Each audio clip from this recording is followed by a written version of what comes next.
backer picks. What happened this past weekend at one of the largest Pokemon Unite tournaments shocked many people, but it was unsurprising to those people that love playing it. In this video, I am going to break down why this Pokemon, despite being nearly completely absent from competitive play in the last few months, is now scorching the competition. I'm talking about the one and only Armarouge. For those new here, I am Steel Agent Kyle. I'm a Pokemon Unite caster. Featured on the Unite Championship Series broadcasts, I'm a Pokemon Unite community ambassador, and I also host Underdunk, a bi-weekly grassroots tournament on my Twitch. If you like these types of meta and tournament breakdowns, I would love if you gave this video a like. Well, let's get back into it. The final stretch at the North America International Championships was one of the largest tournaments in the competitive Pokemon Unite season. Played live in New Orleans at the Pokemon North America International Championships, it featured 24 in-person teams, 6 of which were given travel awards to play in it based on them winning the open qualifiers. 6 of the teams playing had also already qualified for Worlds, but there were some notable teams, even 2 that were even given that travel award, that had not punched their ticket to the World Championship Series. This tournament featured a large prize pool and was to award the final Worlds invitation to the team that placed the highest that had not already qualified through the regional bracket. Needless to say, the stakes were very high and the stove was hot. Most analysts predicted that we'd see probably a handful of attackers, Inteleon, Mewtwo Y, Mew, a Miraidon or 2, and maybe even some Espeon. However, what happened at the final stretch shocked a lot of people. Armarouge was picked in nearly 25% of matches and had a near 90% win rate to support that. A 25% play rate was not super notable, not even the highest or even the top 10 overall most picked, but what was really shocking about this is even in the most recent tournament, the regional finals, Armarouge was not even in the top 10 attackers played in the tournament and wasn't selected a single time within the top 8 bracket for North America. It started receiving a little bit of traction in a couple of grassroots tournaments leading up to the final stretch at NAIC, but nothing too major. You would think that with the spike in play and win rate that it must have received a buff to its kit recently. That is not the case. Armarouge has not had an update to its kit since December, when its Unite move Psychoboom was edited to allow it to just be moved during its cast. There was not even any sort of damage increase to it. Outside of that, it's essentially been untouched the entire Unite Championship Series season. So what was it that made this Pokemon so good? Why was it even earning a couple bans in this tournament? And with the 88% win rate, that made it the highest win rate Pokemon in the tournament, potentially of all time in one of these tournaments. The 3rd highest picked attacker, and it was also the 16th most picked Pokemon overall. So how did this Pokemon perform? In the semifinals of the tournament versus Peru Unite, who was the LATAM South Regional Champion and the representative for the tournament of that region, Luminosity Gaming picked it all 3 matches, and they won their set 3-0. Then in the grand finals between Luminosity Gaming and Revelation, it had a 100% encounter rate and a 100% win rate. LG picked it in game 1. Alrighty, welcome in Pokemon Unite trainers. We are back after a much needed week off. No strep throat for me anymore, so I appreciate everybody's patience. This is Underdunk number 57. I am Steel Agent Kyle. This is the bi-weekly Pokemon Unite tournament to be at. And today we have, I believe, like 24 teams. But before we get to the teams, we have some casters to introduce, Bridget and Buzzer Bob. Buzzer Bob, welcome on in. First time on Underdunk. Since this is your first time, why don't you give everyone a brief introduction on who you are? Yeah, hello folks. My name is Bob. Good to see you. I stream Unite myself. I've been involved also behind the scenes during the season's UCS doing replays.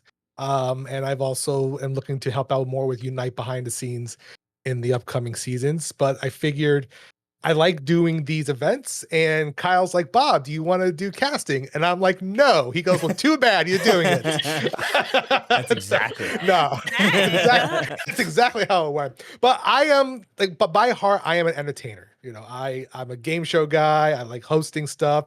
I feel casting is just a great way to start to see if I really like it, and hopefully you enjoy what I bring to the table here for Underdunk. So I'm happy to be here. This is fantastic. Super excited to have you. And Bridget, lovely to Thank you. have you as always. Welcome back.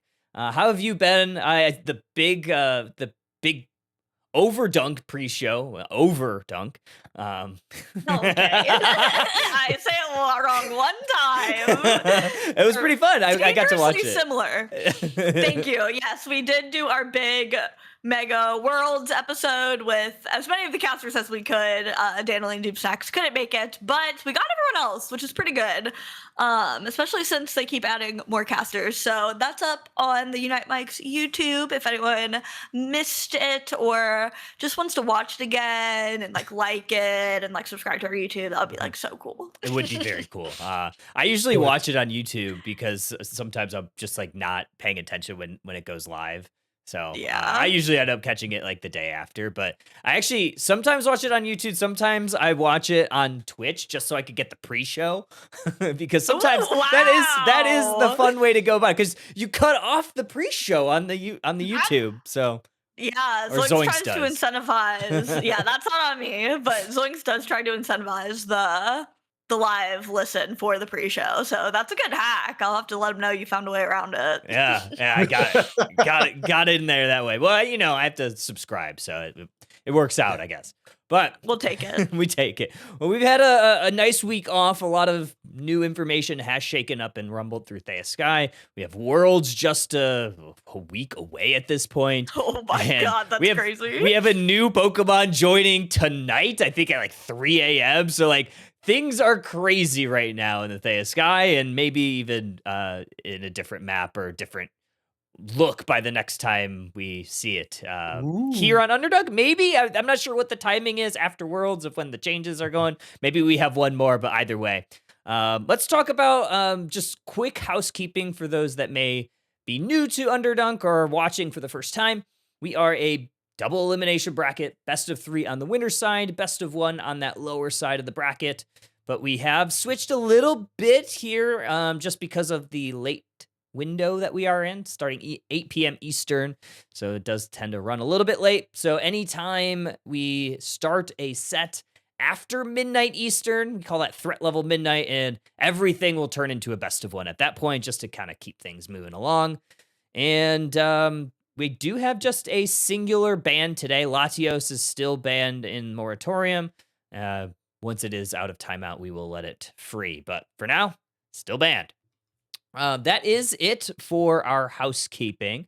But we do want to talk about a couple of things here. One, specifically, just a little bit of our schedule, some things to keep your eyes on. Obviously, Underdunk every other Thursday, but tomorrow, same place, same time, our third session of the First Step program will be here. All the teams are almost ready, and they've been training over the last week or so since they've had their team assignments, so they will be starting then.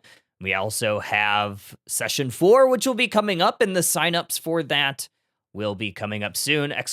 First Step in chat will get you a little bit more information, but tomorrow those registrations will be open to everybody to sign up once again, because that is the last session. Obviously, Worlds is next week. Bridget, Bob, both of you guys are going. Yes, Bob, are you? You're going, right?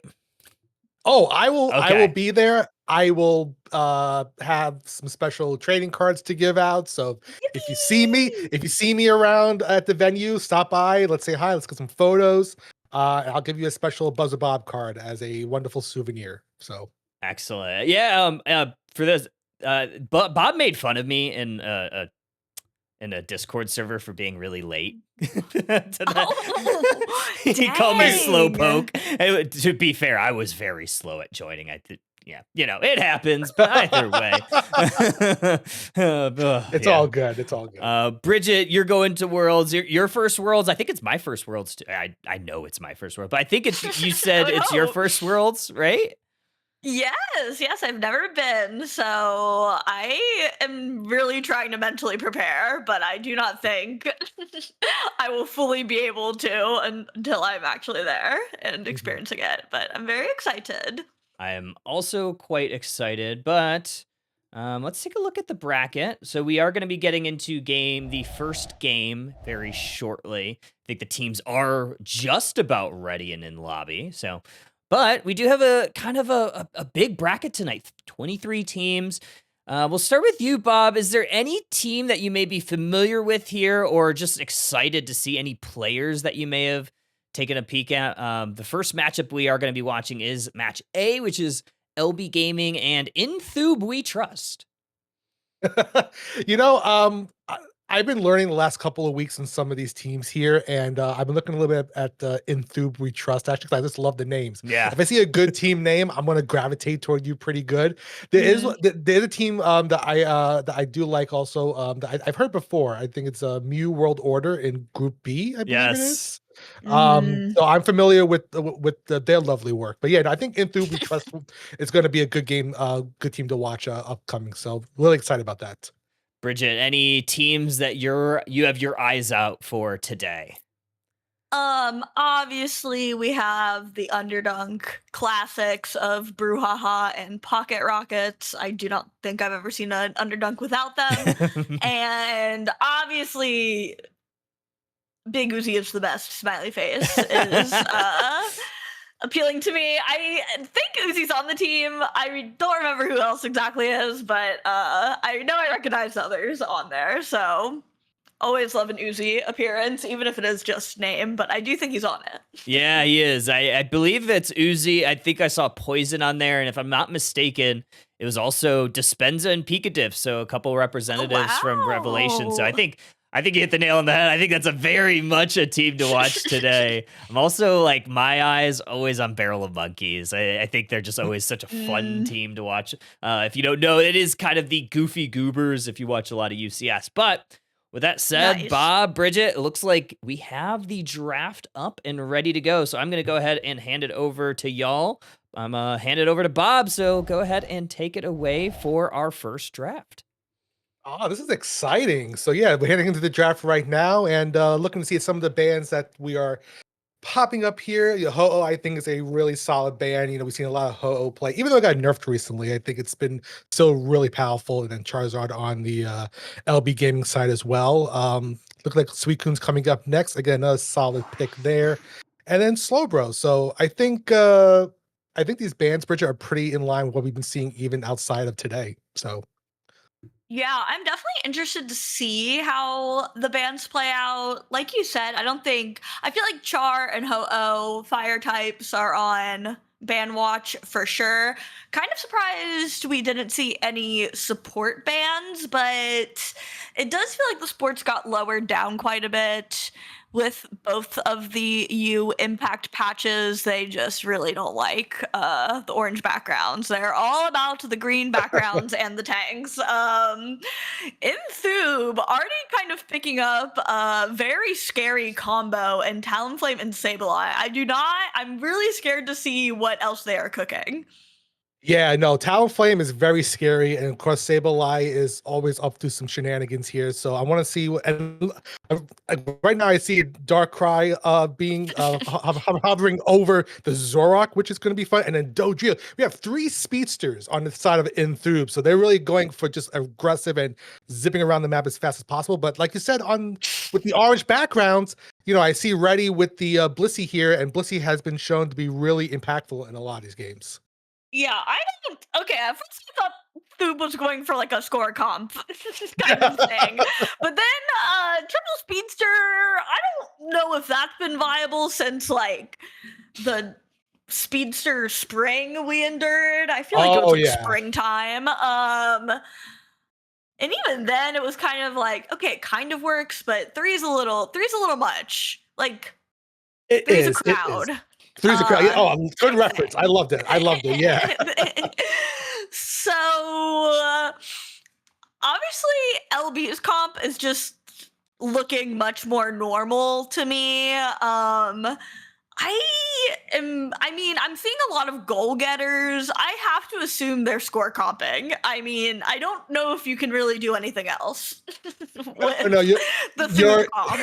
the Thube comp. You're exactly right. Yeah, they if you look at the items there, they are ready to score, quickly early on and throughout the match. I do look at LB Gaming. You're right. I think LB does have the most balanced team. Looking at this, they have a great tank in the Mamoswine. I love the Buzzwole pick too. I've been a huge fan of Buzzwole, especially the Leech Life and punch combo here. So I want to see how that goes. And of course, Ninetales is great for that crowd control as well because very powerful. So we could see an ice lane possibly here between the Ninetales and the Mamoswine. So it'll be a lot of CC against these speedsters to hopefully slow them down before they score. I mean, I just feel like they're gonna send everyone to the jungle. Like, I feel like we're gonna see like a full team invade. You know what? I would not be surprised, and that would be a great way to kick off tonight's series. So Because I don't know which one of them wants to go into the lanes. I don't feel like. I mean, that is just a tough early game for Thoob. They need to basically get everyone online before they're really able to get much on. LB obviously is going to have to take care of this little T-Tar, but I think in the Buzzwole, in the Mamo even, that early game is just going to be a bit easier for them. But Bob, are you ready for your very first casting game? I am. This is baby's first casting game here, but I'm very excited here.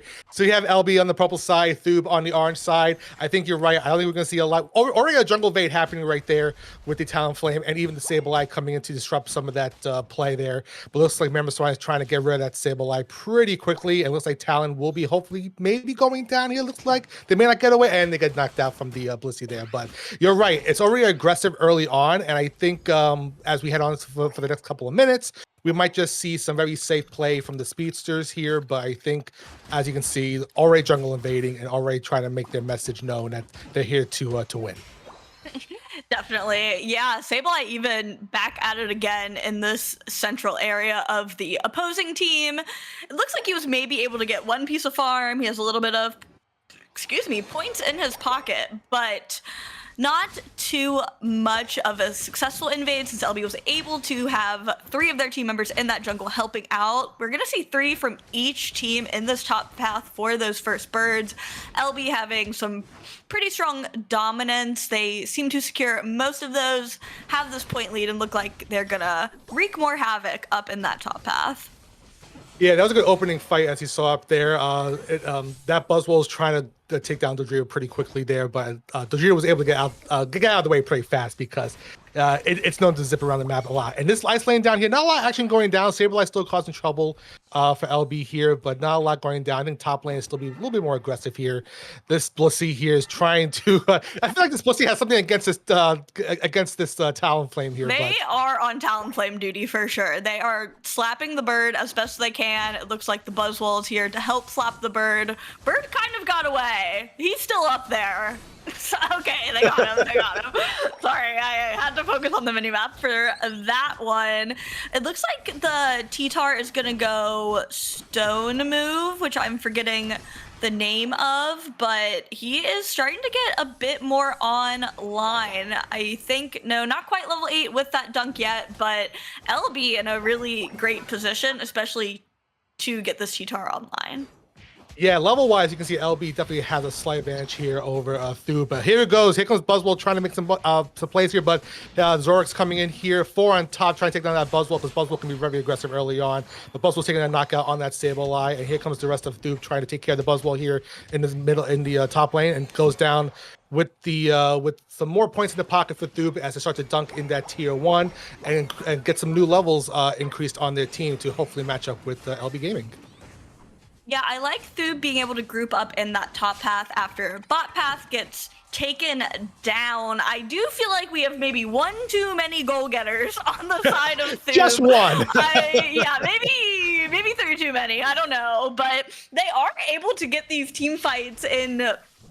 Like, they're not losing every single team fight, but I am seeing some stray goal getters being thrown around in the team fights. No shade, but Man, they are squishy. It feels like this Buzzwole can almost 1v4 them at this point. He is level 9, really outscaling most of Thoob as they're able to get the secure on the Regieleki up top. Yeah, so that Buzzwole is very scary as it continues to level up and gets that muscle gauge up. It's going to be able to throw down their opponents, deal extra damage here, and very, like I said, very squishy on the side of Thoob. So they need to be really careful engaging with those fights with the team as we have Tyranitar now online and Buzzwole at level 10 already. No Mamoswine. There's Mamoswine. Mamoswine just came online here. And looks like Dojiro is trying to take down the Tyranitar, and they did. That's a nice pickup there. And here on the tier 2, looks like Thoob is doing a great job trying to defend that, but Buzzwole is trying to throw them around like yesterday's laundry. So it looks like Buzzwole is trying to be really aggressive here and try to make a pathway through to take them down and get their XP. Yeah, I mean, LB's comp is so bulky. I know Thoob actually does have a lot of damage in those speedsters. I feel like they really need to be coordinating where their damage is getting put onto to make it effective. I mean, this Buzzwole is just enormous already, it feels like, and it's been a challenge to get it KO'd in these big team fights. I'll look at that knockout from that Dojiro got knocked out with the tag team from the Mamoswine and the Buzzwole. You saw how those two were working together with Mamoswine, disrupting the movement, and then Buzzwole just come in there, do a few more punches, and knock it out. So, yeah, very, very scary when you get those two working together because a lot of stunning from the ice moves. And here's the tier 2 here. Looks like Talonflame flying away to get away from getting knocked out. And down here we were 3v1, and yep, easy knockout there from LB Gaming as they come down here to try to pick up this Basement Reggie and get a nice special attack buff. Yeah, I mean, Thoob was really trying to split push both of those goal zones, but they really weren't able to make it happen. Maybe it'll be more beneficial if they group up for this top objective, which it looks like for the most part, 4 of the 5 members are going to be making an appearance here, but LB is coming up pretty quick. Mamoswine is already getting in there, and LB is trying to take control of this pit, and they are with that T-Tar, who is truly turning into a late game monster, getting a KO on Talon as well. This is very scary. When you have this late game T-Tar coming in, it is really hard to go up against it. And as you can see, a really tough fight here at the tier 2. The Bliss Assist comes out trying to keep the team up and alive, and it looks like 3 members down on Thoob trying to defend their tier 2, but it looks like the Elky went in and tier 2 has been destroyed. But yeah, very dangerous to have that T-Tar and Buzzwole together because they're just going to exchange punches left and right, and it'll be hard to withstand those attacks. But as you can see, 300 to 193. Gold, it was close earlier with the gold with the points, yes. So you could argue Goal Getter may have been doing something, but yeah, I think that tier 2 push really is putting LB Gaming towards the top here. Yeah, I mean, it's just the risk you play when you pick a comp that doesn't have a lot of early game prowess. You have to stay toe-to-toe long enough to reach the power spike for the late game scalers. But it just feels like Thoob is really lacking in some of that ranged damage. Obviously, I think LB's comp would have changed up a bit if Thoob had picked a mage, but into their current comp, a mage would have a great time playing into this LB comp. So I feel like maybe we overinvested in the speedster thing a little bit. I did feel like the Tinkaton was kind of putting in work. Wow, great eject from the Buzzwole to get stuck on that Sableye, but also a demonic Unite move from the Sableye.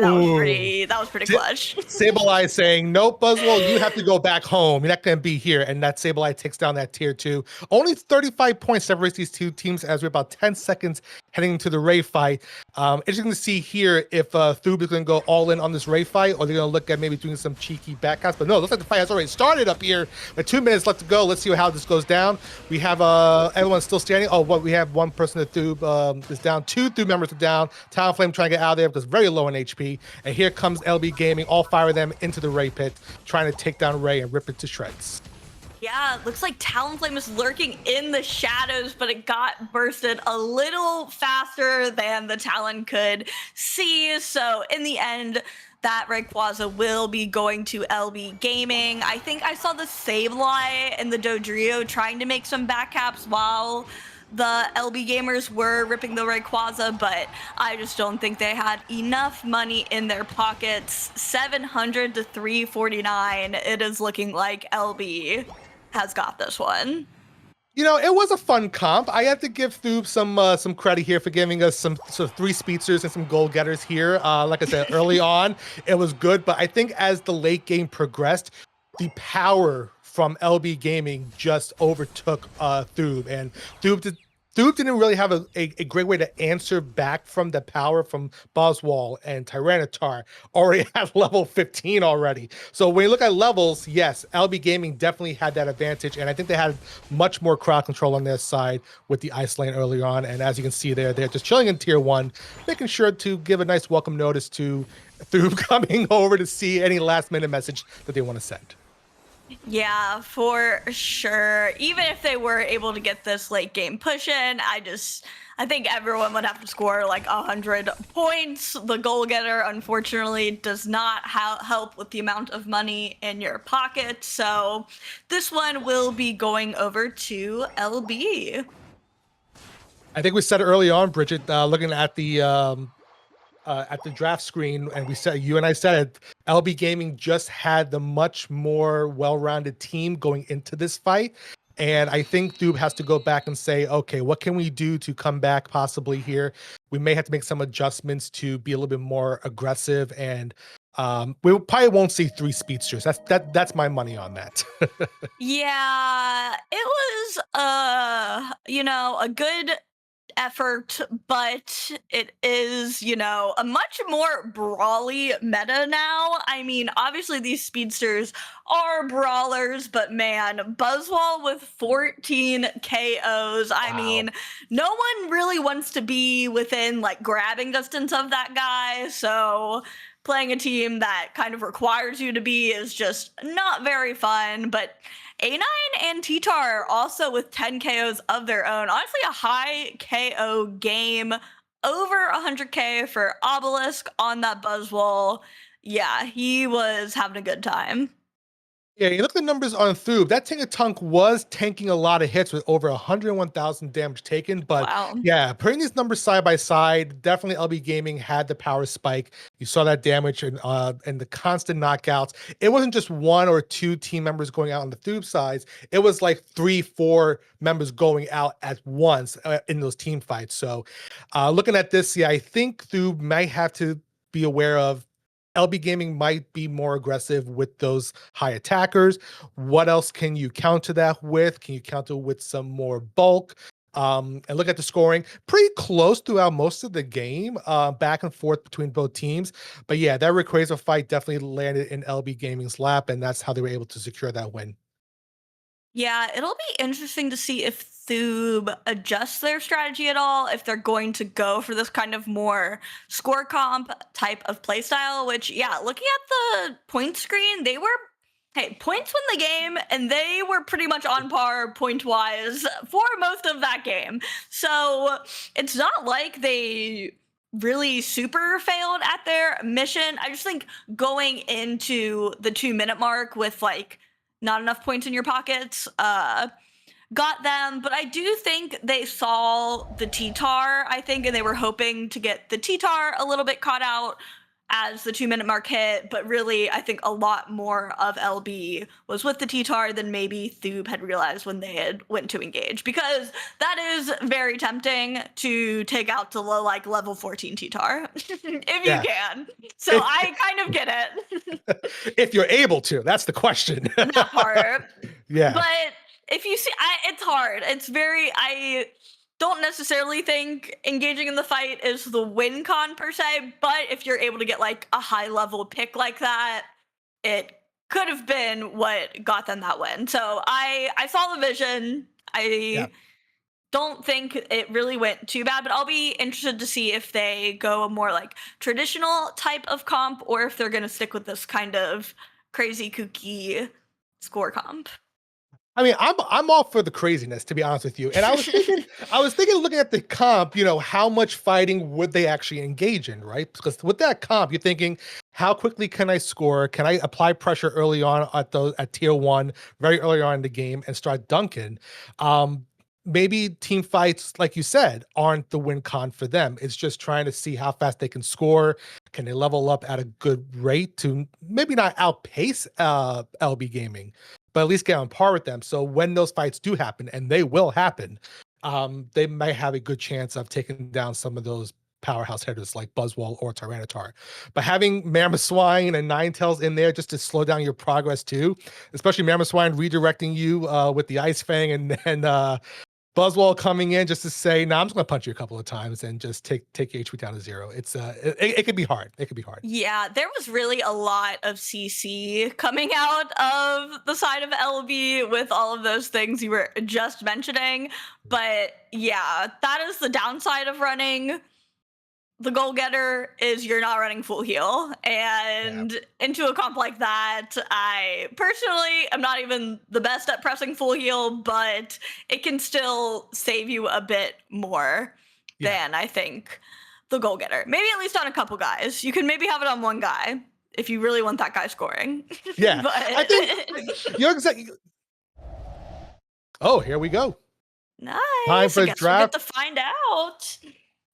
Yes, let's look at these bands coming in here. So I'll sit again, a familiar sight here. It looks like Thoob is like, we don't want to see that Blissey again. So they're banning Blissey right out of the gate. Ho-Oh, again, another traditional band we've been seeing in recent playthroughs.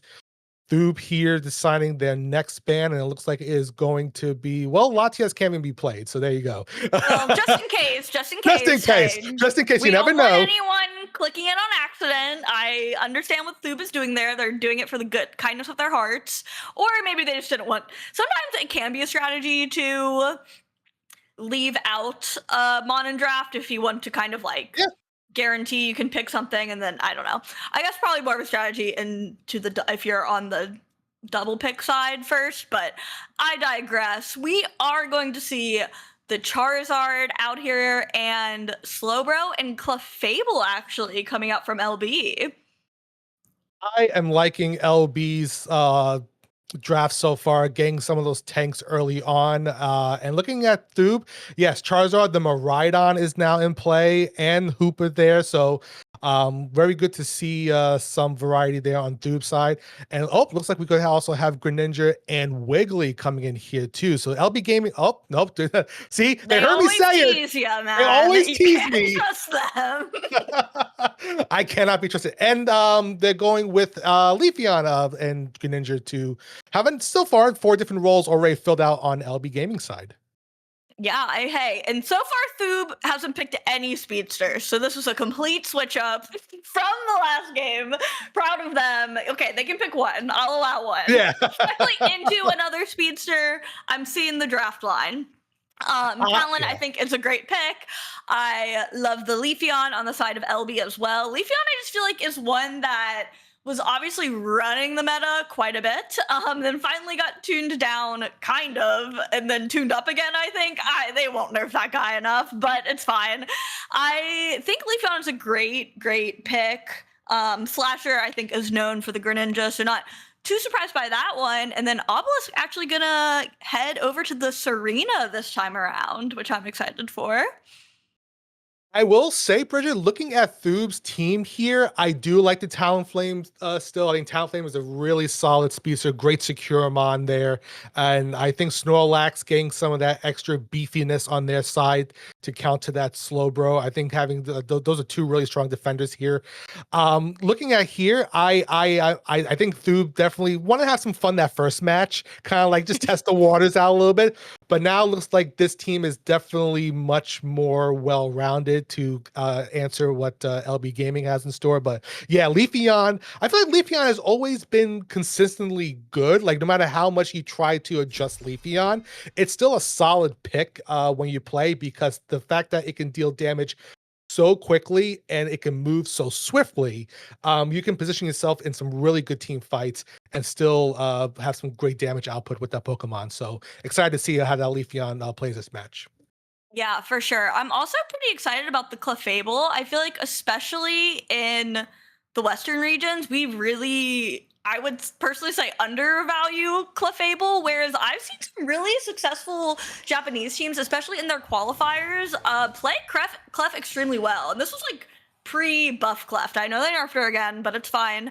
Um, it's just kind of a different play style, and I do think it suits LB quite well because they played such like a death ball comp in game one. I'm excited to see how they play with now the AoE healer in their Yeah. death ball as well. But game two is already getting started. LB is horrified of another invade. They said I think 4 people in there. Yep. But it's fine.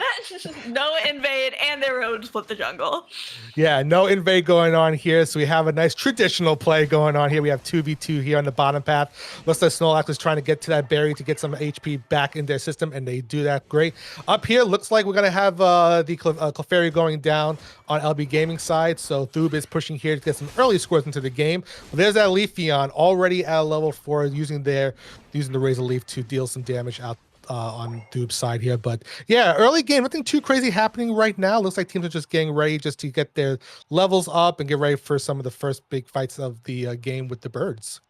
Yeah, it looks like Miraidon was even able to get a KO in that bot path. It's been kind of fun seeing what type of bot lane attackers teams are kind of going for, especially with Intel recently getting nerfed and so far not picked at all, but maybe it's a team thing. And Latios being banned for this tournament. So that attacker role I think is going to be a fun one to watch. It looks like Thoob is going the route of Charge Beam. After the last game, I would not want to get close to any of these people, so I support that decision from them. Good call. Yeah, please back off. I don't want to get too close to comfort in my opinion here. But no thanks. No, thank you. So up here, there's the let's see. So Serena decides to Ostini decides to take a step back, and Charmander here is trying to get some levels. Let's see, Charmeleon. I know my Pokemon here. I know what I'm talking about. I just call them like objects. So you're doing like way better. You're way more advanced than I am at this. You're doing great. I am going middle evolution here as much as possible. Thoob here doing some dunks on the tier 1, but here and Miraidon here trying to clear out the path so they can easily score here. And let's see if they can probably take it down. This 30 from Talonflame will take it down, but the Hooper hole here was able to get them all back full health, and looks like only 7 left. A good overdunk opportunity there for Thoob, we trust. Yeah, it looked like they were trying to do some math there on the pad and then ultimately deciding maybe we just chill, let it sit there, don't give them that farm too early, and then maybe look for a better opportunity to break it with better overcap and get that lucky into the tier 2 in an ideal world. But only 10 seconds left until the first objective spawn on the top and bottom of the map. It looks like Thoob is going for this bot. I was just about to say, it looks like they were going for the bot objective, but sending Miraidon up top, they're kind of continuing the split push mentality that they had in game 1, which didn't really pan out for them super well, but Thoob able to secure that Regirock and basically a 2v3 in that bot path, if not 2v4, and they're able to get Hoopa back down here as well, defend this pad. Talonflame kind of getting some big KOs here. Charizard going back in the Hoopa hole, maybe intended, maybe not, but yeah, that Talonflame is still, it's all good. Yeah, that Talonflame is still one of the best secrets in that game. You saw it taking down, stealing that for Thoob, we trust. Already a level 9 Talonflame when they got back to base. And yeah, Thoob, I think, still has that XP lead right now. Only by a little bit, but not too much. Still very close game, 80 for Thoob, 71 for LB Gaming here. But here comes Thoob trying to do another push up here. That goal is only at 2 points right now. And here comes LB Gaming trying to push back here. There comes the Moonlight to give the team more HP. But looks like the sorry, I'm not in my throat. Excuse me, apologize for that. Oh my god, it's the screen cut out. That's the screen. So yeah. weird. No, that Hoopa. I saw a Hooper know. coming. I saw a Hooper coming up. I had a thing in my throat because I was just getting so into it right here. LB Gaming pushing here into that tier 1. Elk is joining them for extra firepower. Goes into that tier 1, and tier 1 has been deleted from the map. But that gives Thube more XP to gain on their side to get them up even higher up in the XP level. But I think it's pretty balanced so far between these two teams. Yeah, honestly, LB had a really great engage in that top fight. Really great job from the Serena to kind of like target prior their ult on the Miraidon, and Greninja was able to back them up with those shurikens to ensure that initial KO, make sure that backline isn't poking out LB Gaming, since they don't really have the range that Thube has with this Miraidon. So if they're able to kind of find those ways around to their backline, that is going to help them out a lot in these fights. They also have the Clef to heal them up, but that burst damage from Miraidon paired with this aggressive Lax and Hoopa frontline is not super fun to deal with as Thube tries to close in on this Regice. Yeah, as we see everyone coming down here for this bottom Reggie fight is almost down to 10% health. Let's see who's going to get it. The Miraidon using the charge beam secures the Regice, giving the team a nice HP buff there. And like you said, Bridget, that Miraidon being able to position themselves far back and still get that range attacks in really helps through position themselves in a nice way to come in for the close and take down members of LB Gaming in these team fights. As you can see, Hoopa is now pushing in, bringing everyone together, and looks like LB Gaming is saying, no, we're not done yet. We want to still push here, but nope, the Thube is being very aggressive and taking down 4 members of the team. This tier 1's going down, and it looks like we have a lead about 49 points? 59 points. My math is good with Thube at 190. I literally was not going to do the math in my head anyway. I was going to shake my head and agree to whatever number you said the difference was, because I trust you and I think you're better at math than me. LB doing a good job trying to hold their own in this matchup, going for this Alecki, which they are able to secure, kind of make sure that Thube can't basically pick another fight on this tier 1 that they're trying to protect. But Thube in a honestly amazing position. I'm really glad they switched it up from this last game, because they are looking really clean on this more traditional comp.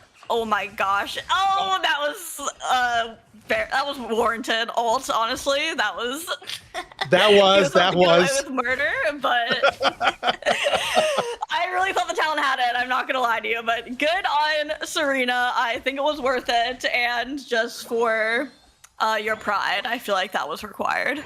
Yeah, and I think also protecting that tier 2 zone, because I think that Talonflame had like less than 1 second left in their scoring to dunk all those points in, but Serena came in to stop it just in time. But here's Charizard with a beefy 50. I mean, a nice 48-point overdunk here on tier 1. Nice lead for Thube there as we're getting about 15 seconds into the raid fight. This Leafeon is at level 13, so a lot of damage coming out from it. Here comes LB Gaming trying to answer back with their tier 1, bottom tier 1 here with Thube. But Thube, again, like you said, Bridget, with the much more well-rounded composition here, they are able to take these team fights head on and respond back to keep LB Gaming out from doing any of these scores. And if I say so myself, they're scoring better this time than they did the last time with the score comp. So I can see why they wanted to go for it, because they are being really mindful and smart about these dunks. But Talonflame just coming right in with its ult to get Serena ulted in return. And almost every Unite move is getting popped, but KOs are coming out on both sides. But it looks like Thube is actually reigning supreme, but it is still a pretty tight fight. Yeah, you get a Unite move. You get a Unite move. Everyone's getting Unite moves there. That's my play casting. They all united. I don't know. They all guys. united. They all did it. What am I supposed to do? Talon was hiding in that bush looking to possibly secure Rayquaza, but Serena was able to find Talonflame, and that's where that fight started there. But now here comes LB Gaming going into the Rayquaza pit, trying to bring Rayquaza down. Less than 50% left. Talonflame in the air, trying to bring that fly down, secure it. Couldn't do it, but it looks like the secure was by the Greninja. with those shurikens, and LB Gaming here looking to do these dunkaroos in these goals here to take a commanding lead. Wow, honestly, amazing shuriken secure, I think, out of the Greninja on LB. I saw Talon in the air trying to get the secure with Fly, which, other than maybe the Charge Beam on Miraidon, that Fly really is their best secure move, and I don't know if the enemy team noticed and stopped hitting it, or if allies weren't close enough to hit it. Either way, he had to land, like, with a little bit of that HP bar left, and the Gren ended up clutching it up. But wow, really great game 2 out of Thoob. I almost kind of was like, oh, we're getting the game 3. Like, I just feel like they're too locked in, but that's all it takes is that dang Rayquaza health bar to sway the Yeah, no, game. you're exactly right. Whoever got the Rayquaza in that match would have gotten the game. So very close. LB Gaming taking the win 525 to 340. But you're right. Thoob did have their secures ready to go with the Talonflame Fly and the Charge Beam Miraidon, but Greninja came in and said, nope, I'm not going to take this for myself and have a great day. But look at the damage here. Not high damage numbers that we saw in the first game, but then again, we had like Buzzwole and Tyranitar, you know? But again, very close between these two teams, back and forth throughout most of the match. I think the level scaling between the teams were closer this match. Again, to Thoob's credit, it was that much more well-rounded competition that they had. But I think at the end of the day, LB Gaming just had better positioning. They had some really powerful mons on their side, and I think they were able to take that win because they won more team fights. It's as simple as that. Yeah, they were locked in on their win con. Shout out to Darkrai on the Miraidon. A little confusing, but had a lot of damage coming out of them on that Miraidon. And shout out Obelisk on the Serena as well. I thought had some really like game-changing like plays that were able to kind of like sway fights in favor of LB, and honestly all of them for keeping their cool in that like last 2 minutes. I feel like it was pretty close. I think it was like the Hoop and the Lack still alive versus like the Leaf and the Clef, maybe. I don't know. It was not a lot of damage dealers left on the field, so that can be kind of a stressful time, especially if you know you're behind going into that Ray fight. So great job to both teams. Yeah, no, exactly. Great job to both teams. And I was going to say, I was really impressed with Obelisk's Serena that game. A lot of great plays, you know, preventing that Talonflame from scoring, finding the Talonflame during the Rayquaza fight to start the initial fight, where all those Unite moves went off and crazy. Every single one. Every single one was firing full cylinders there. But no, LB Gaming advances with that 2-0 win on that set. But like I said, Thoob, that game, that second game definitely was much more aggressive on their end. And I think they knew going into that second game where like maybe the three speeches wasn't the right way to go. I guess. But it was fun to watch. It was really fun, and I'm all here for the entertainment. So then I think that was good. Absolutely. Absolutely. Next time, I would like to see the horse, preferentially. I want to see Galarian Rapidash so bad, since it's finally not banned, and I believe in the horse. That's my speedster preference, but I guess next time speedsters are considered, I would like to put the pony in contention.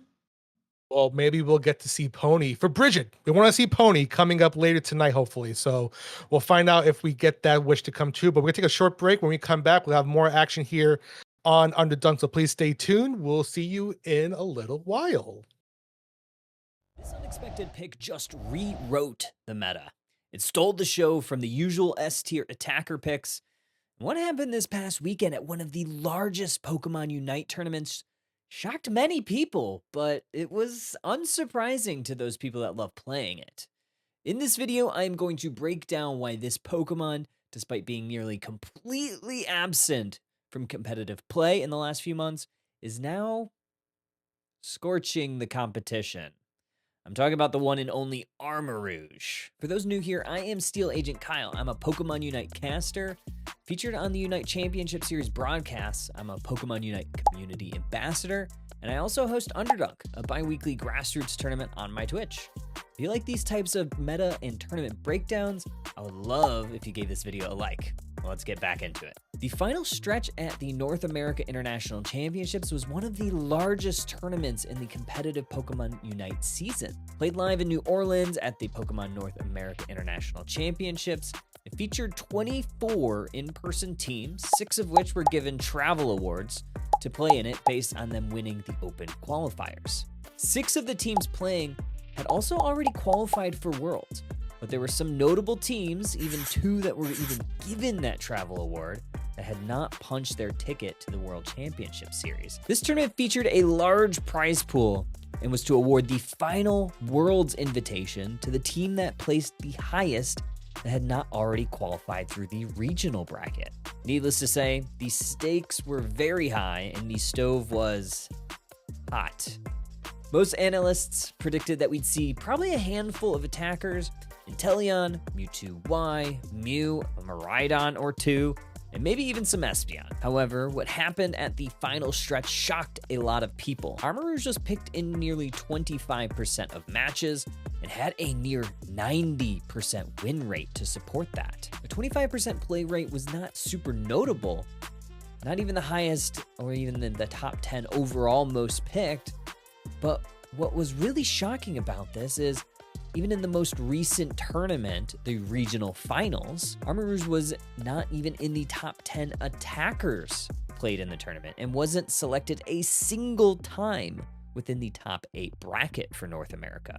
It started receiving a little bit of traction in a couple of grassroots tournaments leading up to the final stretch at NAIC, but nothing too major. You would think that with the spike in play and win rate that it must have received a buff to its kit recently. That is not the case. Armarouge has not had an update to its kit since December, when its Unite move Psychoboom was edited to allow it to just be moved during its cast. There was not even any sort of damage increase to it. Outside of that, it's essentially been untouched the entire Unite Championship Series season. So what was it that made this Pokemon so good? Why was it even earning a couple bans in this tournament? And with the 88% win rate, that made it the highest win rate Pokemon in the tournament, potentially of all time in one of these tournaments.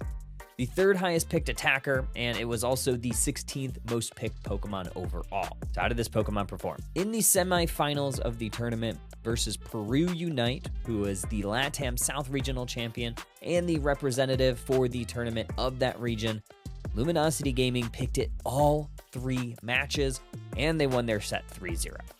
Then in the grand finals between Luminosity Gaming and Revelation, it had a 100% encounter rate and a 100% win rate.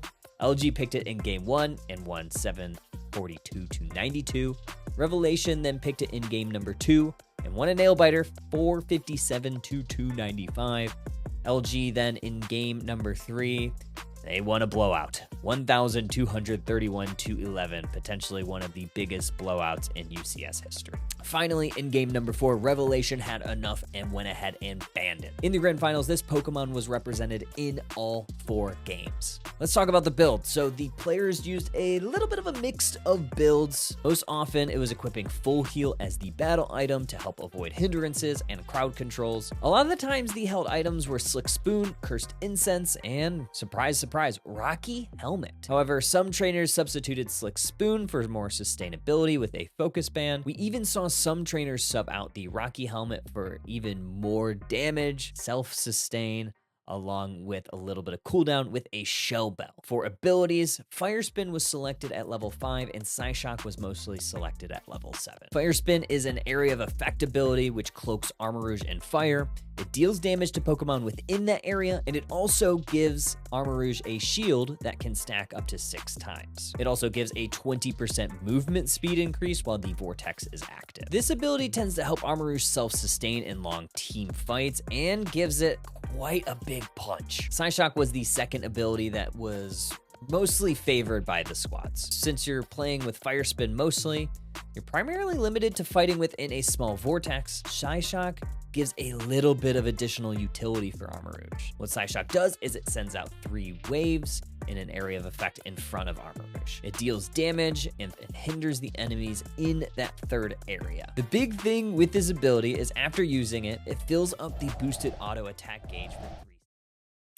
Welcome back, gamers. We are getting ready for the next set we have this evening, and it's going to be Princesses versus F8's Make-A-Wish. Bob, do you happen to know anyone on these teams? I have their roster pulled up in case you don't. Yeah, I'm taking a look right now. First of all, I love good team names, and if it makes me smile and makes me laugh, you know you're in good hands here. I'm looking at the roster right now. I'm not too familiar right now, but that's fine because there's always room to learn and improve down the line. But I'm excited to see what they bring to the table. As actually, we're heading right into the draft phase as we speak. Yes, sir. And F8's team has F8 on it, shocker, but also has Ducky and Bits. I recognize Cruelty's name as well, so some familiar gamer tags in our lobby, and they're banning my horse. Oh. Life is so unfair, but honestly, these 4 Mons I see in the ban screen are probably some of the worst offenders, I would say. So, not too surprising to see that horrible foursome up there, but just know that I am personally disappointed. Well, you heard it here, folks. To make Bridget happy, you need to let the horse through. So maybe we'll see it later tonight. But going to let's see. So FA here is locking in that Snorlax. I always like a good early defender lock in. Always makes me happy as a defender main myself. But looks like on the princess side, we have the Blaziken and the Eldegoss coming in. And the F8 answers back with another defender with Trevenant and a Cinderace as we see how Princess responds to this. So early feelings so far, Bridget, as you see these early picks coming through. First of all, the name Expired Milk is very funny. I really like it. I don't know if I would first pick the Blaziken Eldegoss. I can see a case for Blaziken for sure, but Eldegoss, I don't know. Feels like it's kind of been having a hard time in this meta, but F8's team, I mean, the EXP share on the Cinderace, I think I put my head in my hands when I saw that, but Bits is better than me. I'm sure they are going to cook, and this is the second Tinkaton we've seen in back-to-back sets, which honestly is kind of exciting. I feel like I am even sleeping on Tinkaton. I'm not gonna lie, I know she has Big Hammer, and that's about my extent of knowledge of the Tinkaton kit. Well, she is a true diva, but she can pack a huge punch as she continues to smash with that hammer. So it could be Tinkaton stocks going up as we see them in pretty much the games we have so far tonight. But looking over on Princess's side, I see a Buzzwole. I am scared of that, but also you mentioned earlier, Bridget, having this being a nice wide range of attackers coming out to play. We have the Decidueye now in here, and then of course, I didn't mean like this. didn't mean it like this, right? No, this is not what I meant. Well, let's see. But I still think Slowbro and Buzzwole is definitely a dangerous combo to go up against. I know Slowbro recently got a buff to its Scald move.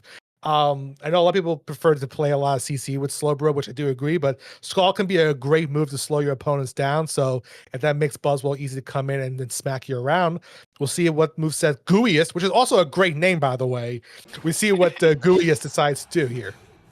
Yes, for sure. It does feel like F8's Make-A-Wish has a lot of guys who move fast between Snorlax, who probably is, I mean, I guess he might not go Heavy Slam, but movement there, movement with Trev, movement with Cinderace, Thief on Tank, and obviously Zoroark. I would not be hitting any Scalds. Personally, I'm not hitting a Scald on any of them. So yeah, I would go Surf. But some people are better at aiming than others, and that's okay. Snorlax being so aggressive in that bot path, holy smokes. KO on the Rowlet within the first 30 seconds of the game, pretty much. Yeah, that Snorlax was coming in aggressive very early on. Rowlet didn't have a chance to even say hi, and now Rowlet's back in lane here. Top lane here, we have a 2v2 situation going on. Looks like Buzzwole is looking for a nice early KO here, and that with the muscle gauge getting up there, giving him more attack. But here comes the Zoroark coming in, zipping back and forth. And Zoroark is another Pokemon you have to be really careful about because very fast, very high damage dealing. But I want to see how those mons handle, because they can be squishy at times. So I want to see how they can handle this Buzzwole as they come in. But Zoroark's like, I'm not afraid of you. I'm going to come in here and try to take this farm and get a nice little increase in level.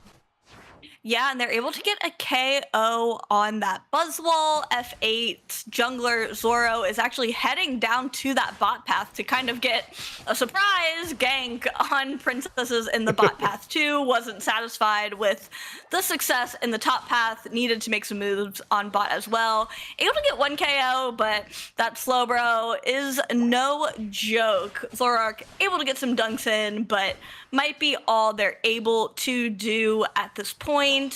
They are Scald as well. Better aimer than me. All right, so yeah, they are going to Skull Gaming. We still have a Rowlet on the board here, so that Rowlet needs to look for some XP to level up pretty quickly if they want to make an impact in these fights. Central Birds going the way of Princesses, so all those points, all that XP, just help them out getting ready for one of the early Reggie fights in less than a minute. Here at top lane, looks like the Trevenant is trying to get some additional XP here, but Princess finds that open opportunity to start scoring to that tier 1 to bring it down. Here comes the Cinderace coming in and pressing A like a master, taking down the Slowbro here. Cinderace, I have a lot of love for. I think it's just a lot of fun to play, and the outburst damage that it has with it can really clear out the enemy team. And like you see here, letting them push into that tier 1 and put some scores in.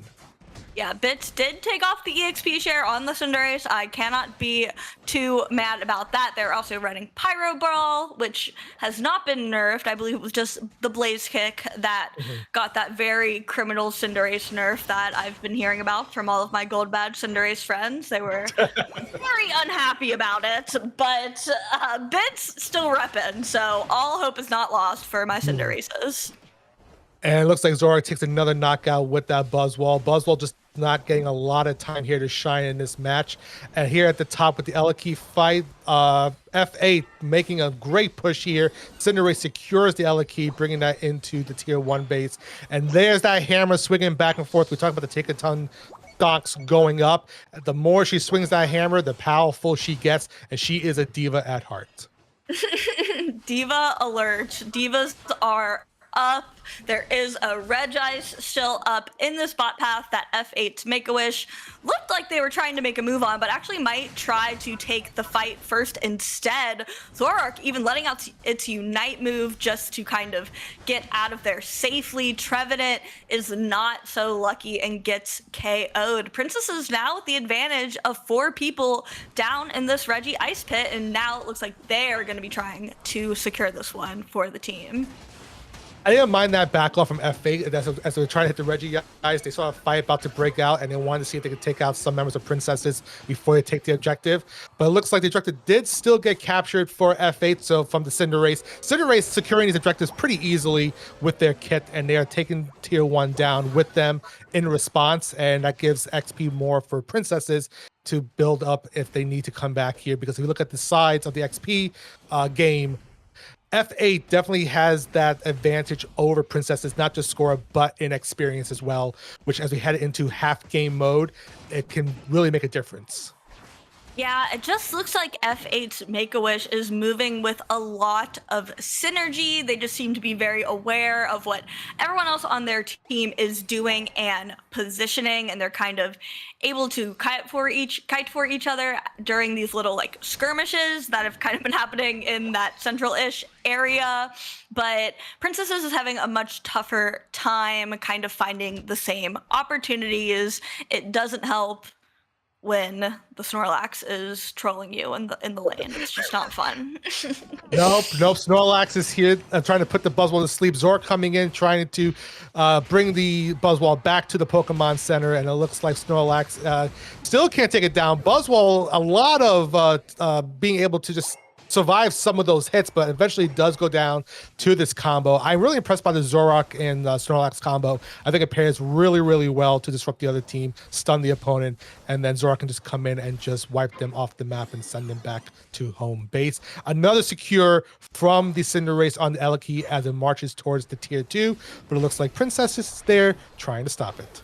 Wow, that Trev Unite Gigaton Hammer combo was really diabolical, to say was the rude. least. Yeah. Yeah, that was evil, but I guess technically allowed. You are allowed to combo those two things and break the tier 2.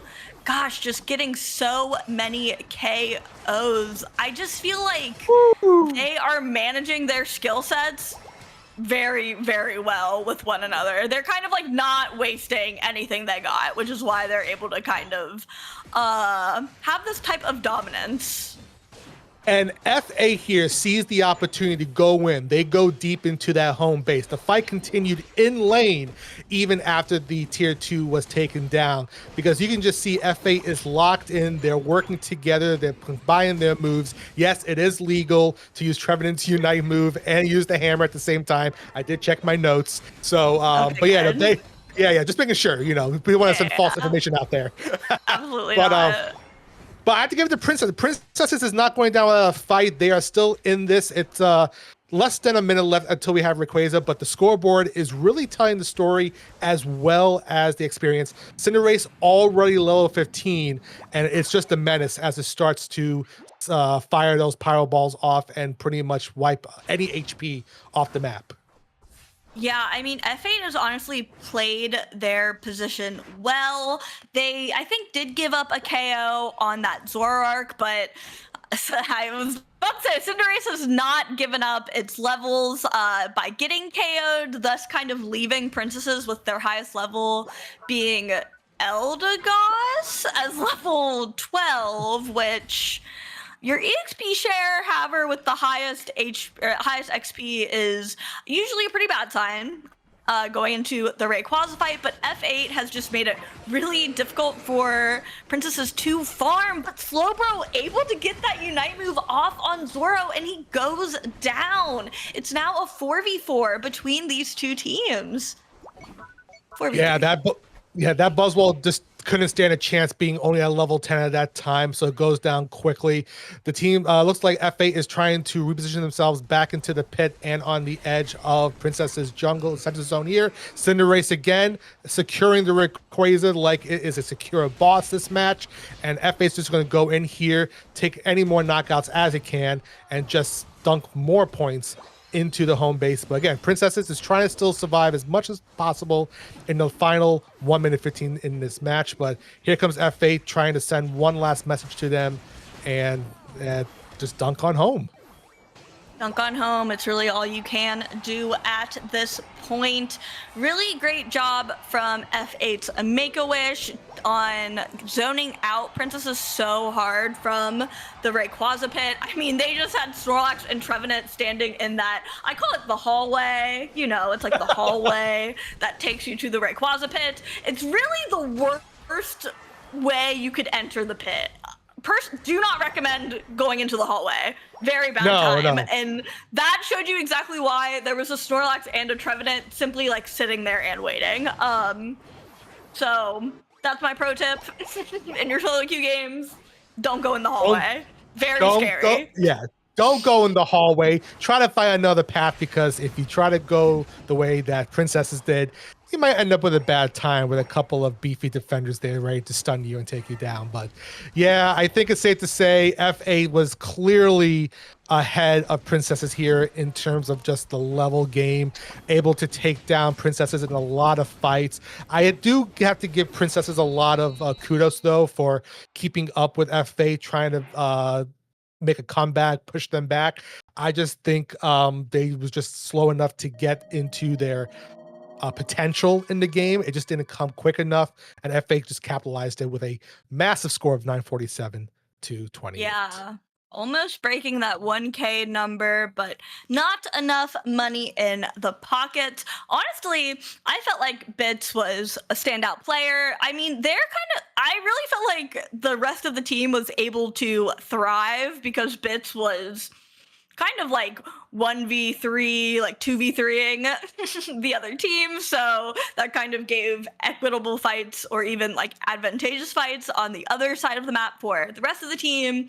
Also, I really liked this double tank comp that we got out of F8. I feel like, man, when's the last time I saw double tank? I mean, supports have just been so strong. It finally feels like this might be one of the first metas in a while where some of these tanks can outclass supports, especially if there's no premium supports on the table.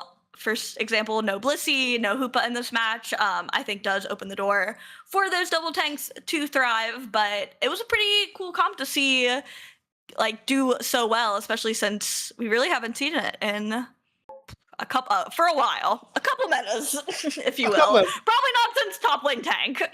What's the thing? I am very happy to see these tanks get the limelight in these games, because you're right. If we're not seeing a lot of orange on the map, who can take over that role and who can have a lot more sustainability in these matches, it is going to be our tank friends. I love the Snorlax Zora comp. I think those two worked really well together in controlling the lane and making sure that anybody did not get past them. They worked really well, and Zorak was the one to just dish out the final blows, and Snorlax was just setting it up for success. And of course, Cinderace, I have to agree. I think Cinderace was the MVP of that game, in my opinion. The way that it was able to secure a lot of those objectives and was able to, in a sense, zone around the fights and be able to still dish out a lot of damage and take out. Getting to level 15, like I think with like about 3 minutes left or something like that, was really great. But yeah, at the end of the day, I think we have to give it to the tanks to really hold down the fort. Especially we saw the Trevenant and the Take a Ton plays going on, because I think that was a beautiful mastery in showing how those two can work together as an all-rounder and a defender role. For sure. Yeah, it was fun to see all the different combos that F8 was able to implement that game, and it felt like the Cinderace was the good like in between all of those combinations. And I mean, just the macro of the dots on the map, the farm. I mean, F8 like took out all of their bases, which means Princess's side of the map gets more of those farm mons. So playing so far forward means that all that XP is going to F8's Make-A-Wish team instead of the team that probably more so needed it, Princesses. So really good macro from F8's Make-A-Wish in ensuring they don't give Princesses a chance to come back into the game.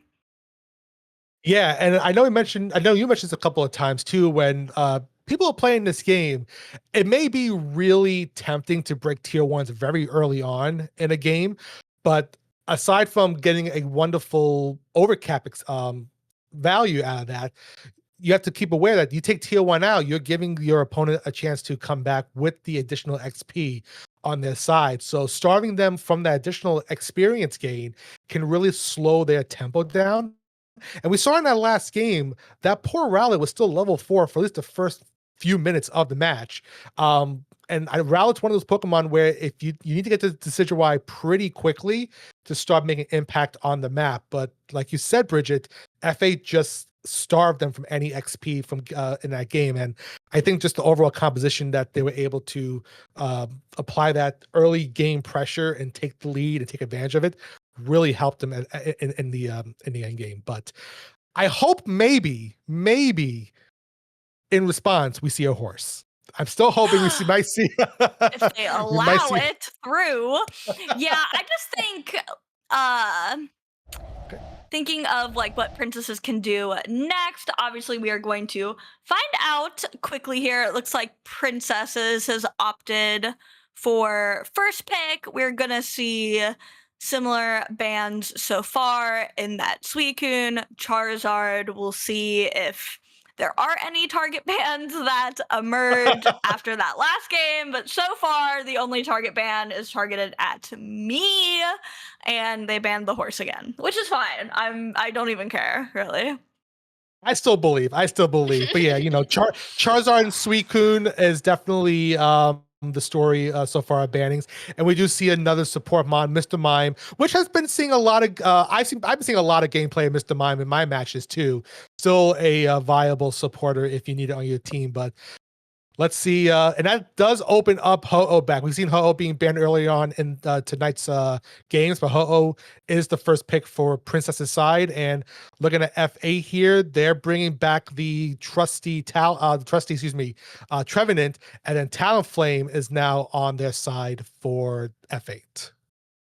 Yeah, not exactly sure why F8's team decided to not ban that Ho-Oh, leaving it open for princesses to pick it up. Maybe they have a comp they feel confident in being able to counter that Ho-Oh, but Princess is already starting off with a pretty scary choices of Ho-Oh, Blissey. I'm thinking it's going to be a lot more like impactful than Eldegoss was able to be. Metagross is definitely an interesting choice. I'm excited to see how it goes up into this like Cinder Tinkatunk core that F8 was able to run this last game. You're going to see the actual F8 on Trevenant, and the Talonflame and the Luca will be new additions for F8's Make-A-Wish team. Yeah, I was gonna say for F8, if it ain't broke, don't fix it. And we see Bits right back on the Cinderace, showing a really strong performance in the first game tonight against Princesses. So I did not expect anything to change from there. But we also see the Lucario on F8 side. But yeah, I think like you said, Bridget, looking at what Princesses has with the Blissey, with that Ho-Oh as well, and the Metagross, just those three alone are really, really powerful picks. I think Princess is definitely gearing up for some very aggressive fights with F8. It looks like it can go either way here, but I think right now with Princesses, I am liking the Metagross and the Blissey pick. And yeah, I don't know why F8 didn't decide to ban Ho-Oh, because Ho-Oh is still a threat in this meta, even to this minute. So we'll see how it works for them. Yeah, I'll be interested to see with how they deal with it, I guess. Ducky is also running the Talonflame, and I'm pretty sure this time he has the EXP share on.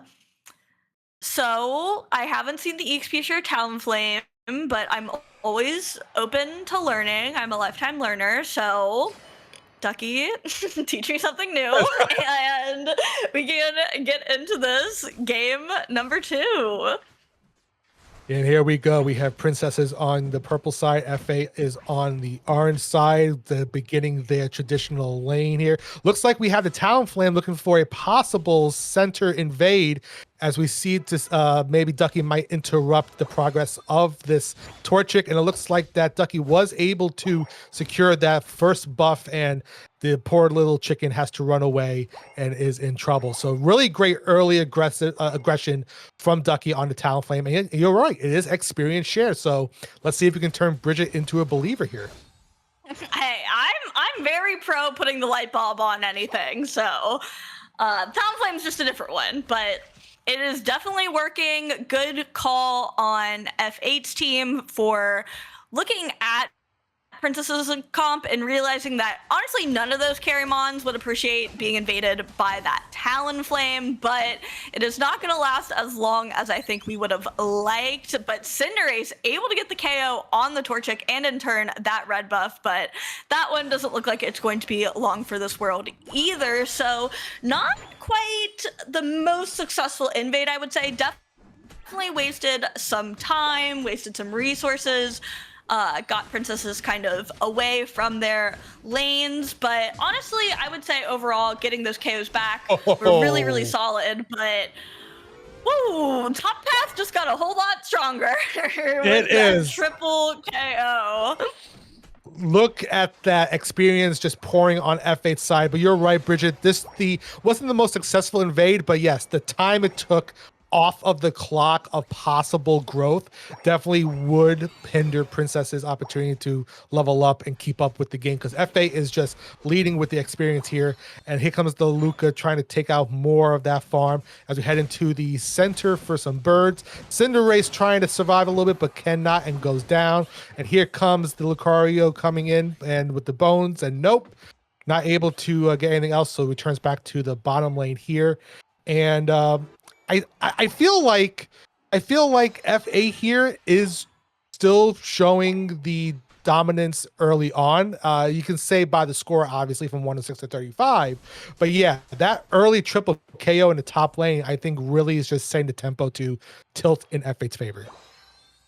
Yeah, I felt like in game 1, it was bits on the Cinderace that I was like, wow, they are just kind of cruising through this early half of the game. But man, Tinkaton is just huge. I mean, they have to be probably fully stacked from that fun they had in the top path. But Metagross is able to pick up some KOs of its own in this bottom path. Luckily, that's where the Tinkaton isn't. Definitely my recommendation to be on the side of the map where that guy is not, but really great call from Princesses to prio that bottom path, kind of put all of their resources down there, able to get the goal break, make that scoreline much less scary, and even secure that Reggie's steal in the bot path, I believe, and that's going to help their EXP quite a bit.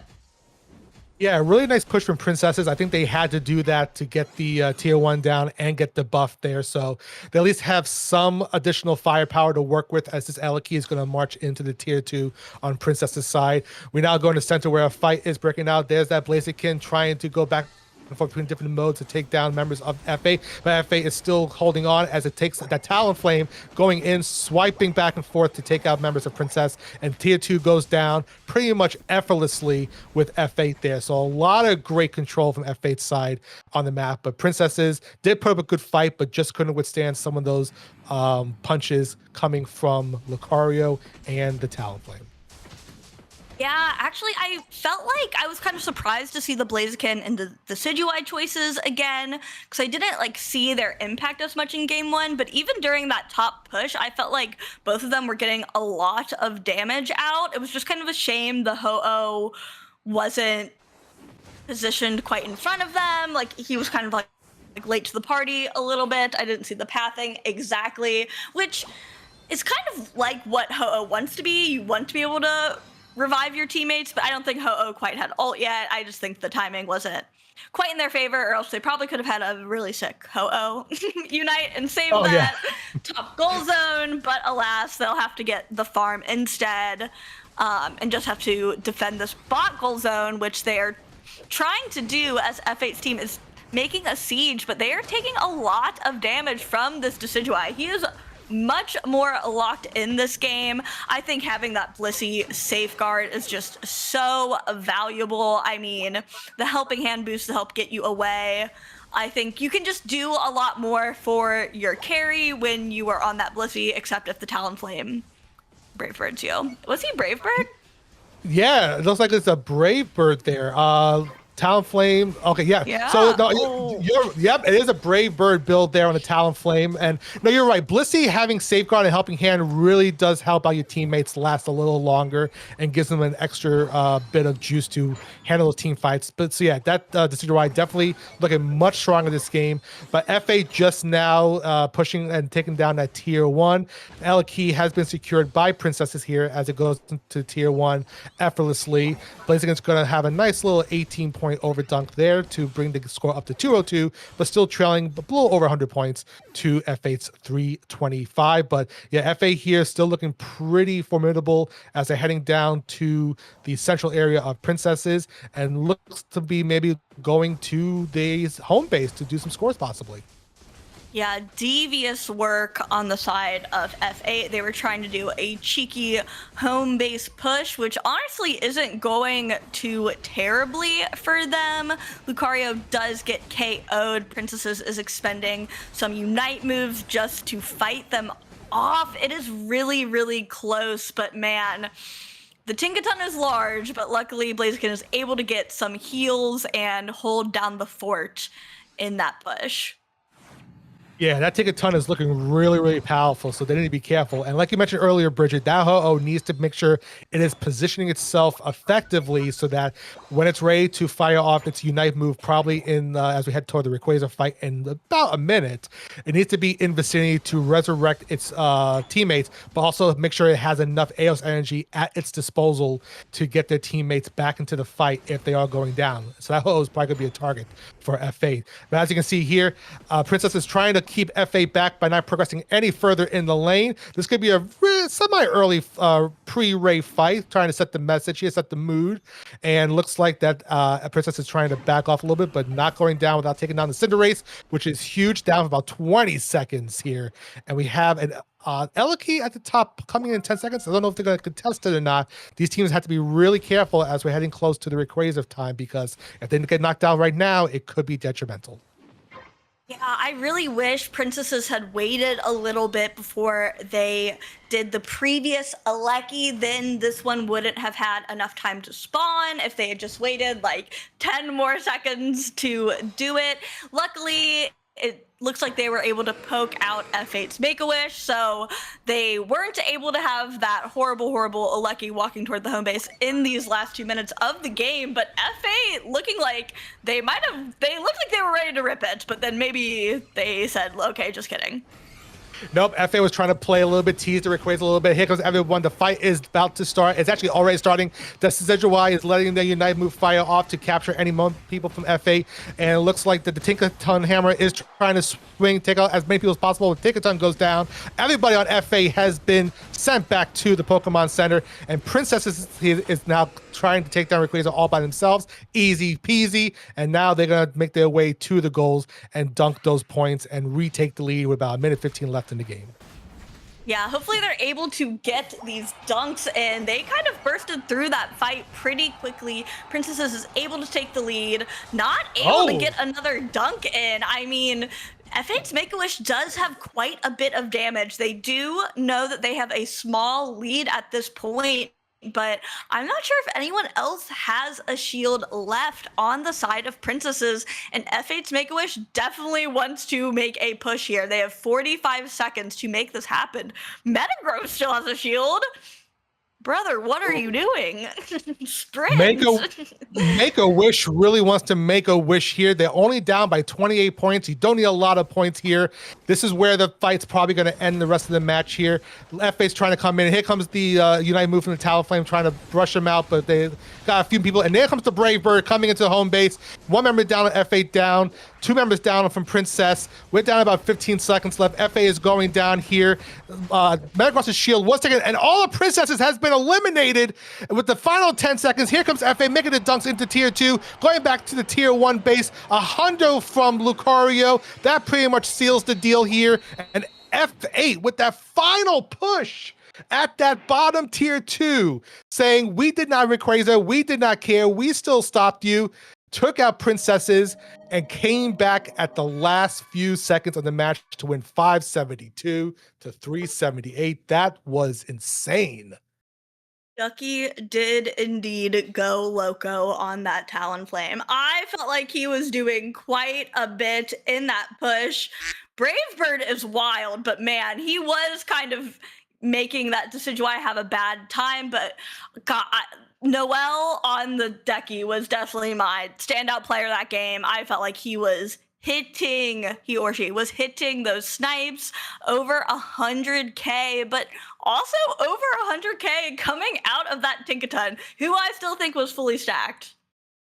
But I don't know. Yeah, no, that Tinkaton was putting in work, especially in the early game. 107,000 damage from Tinkaton. Again, those Tinka stonks are going up, but yeah, the Decidueye, much better game that last time. They were hitting their snipes, really effective unites during the pivotal moments of the game.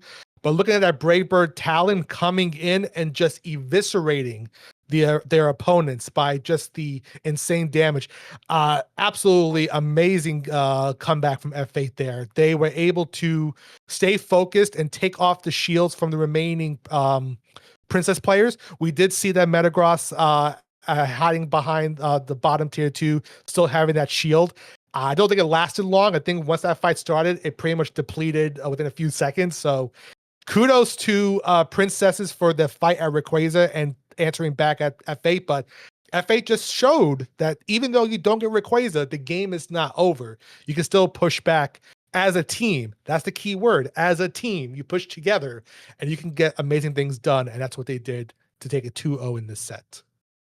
Yeah, really, really great job on the side of F8 and on the side of Princesses as well. Truly, I really thought they kind of like had that in the bag, but man, it was just, I don't even know like who was breaking all their shields or how they like divided up to like make that happen, but really, really great like late game macro from the side of F8 in that match. I mean, never give up, never surrender, guys.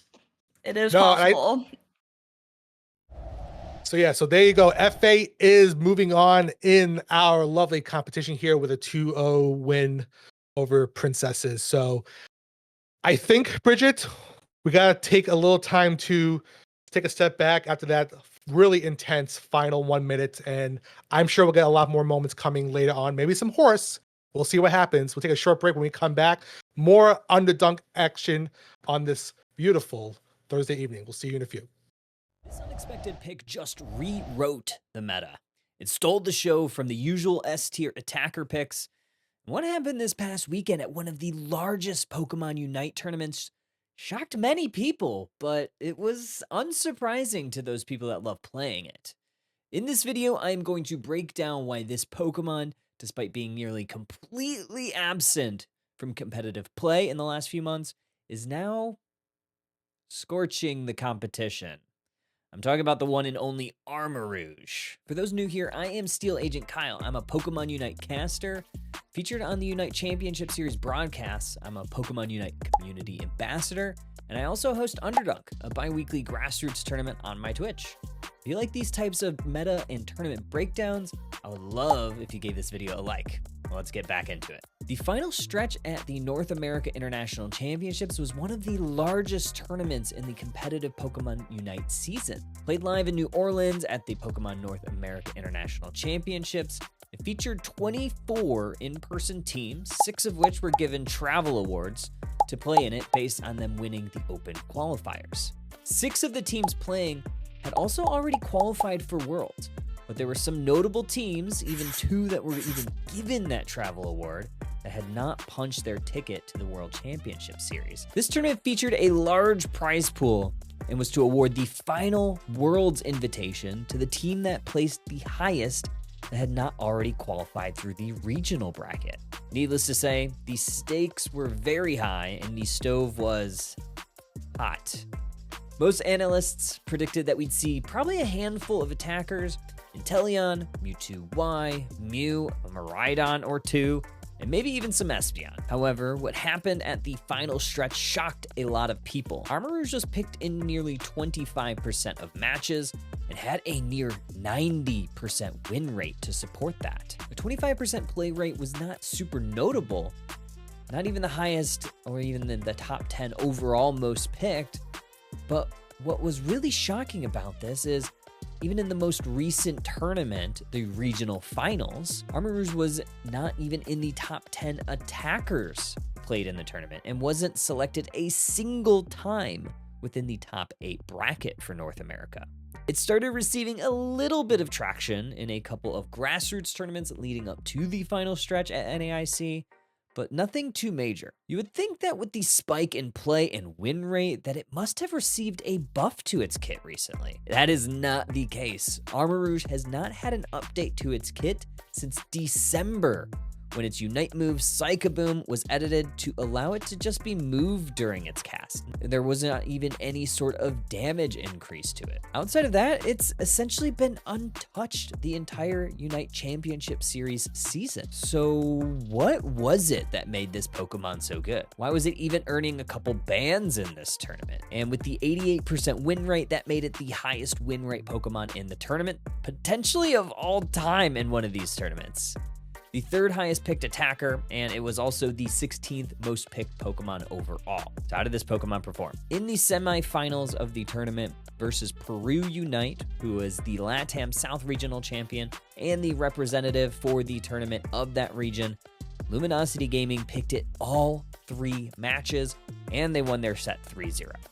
Then in the grand finals between Luminosity Gaming and Revelation, it had a 100% encounter rate and a 100% win rate.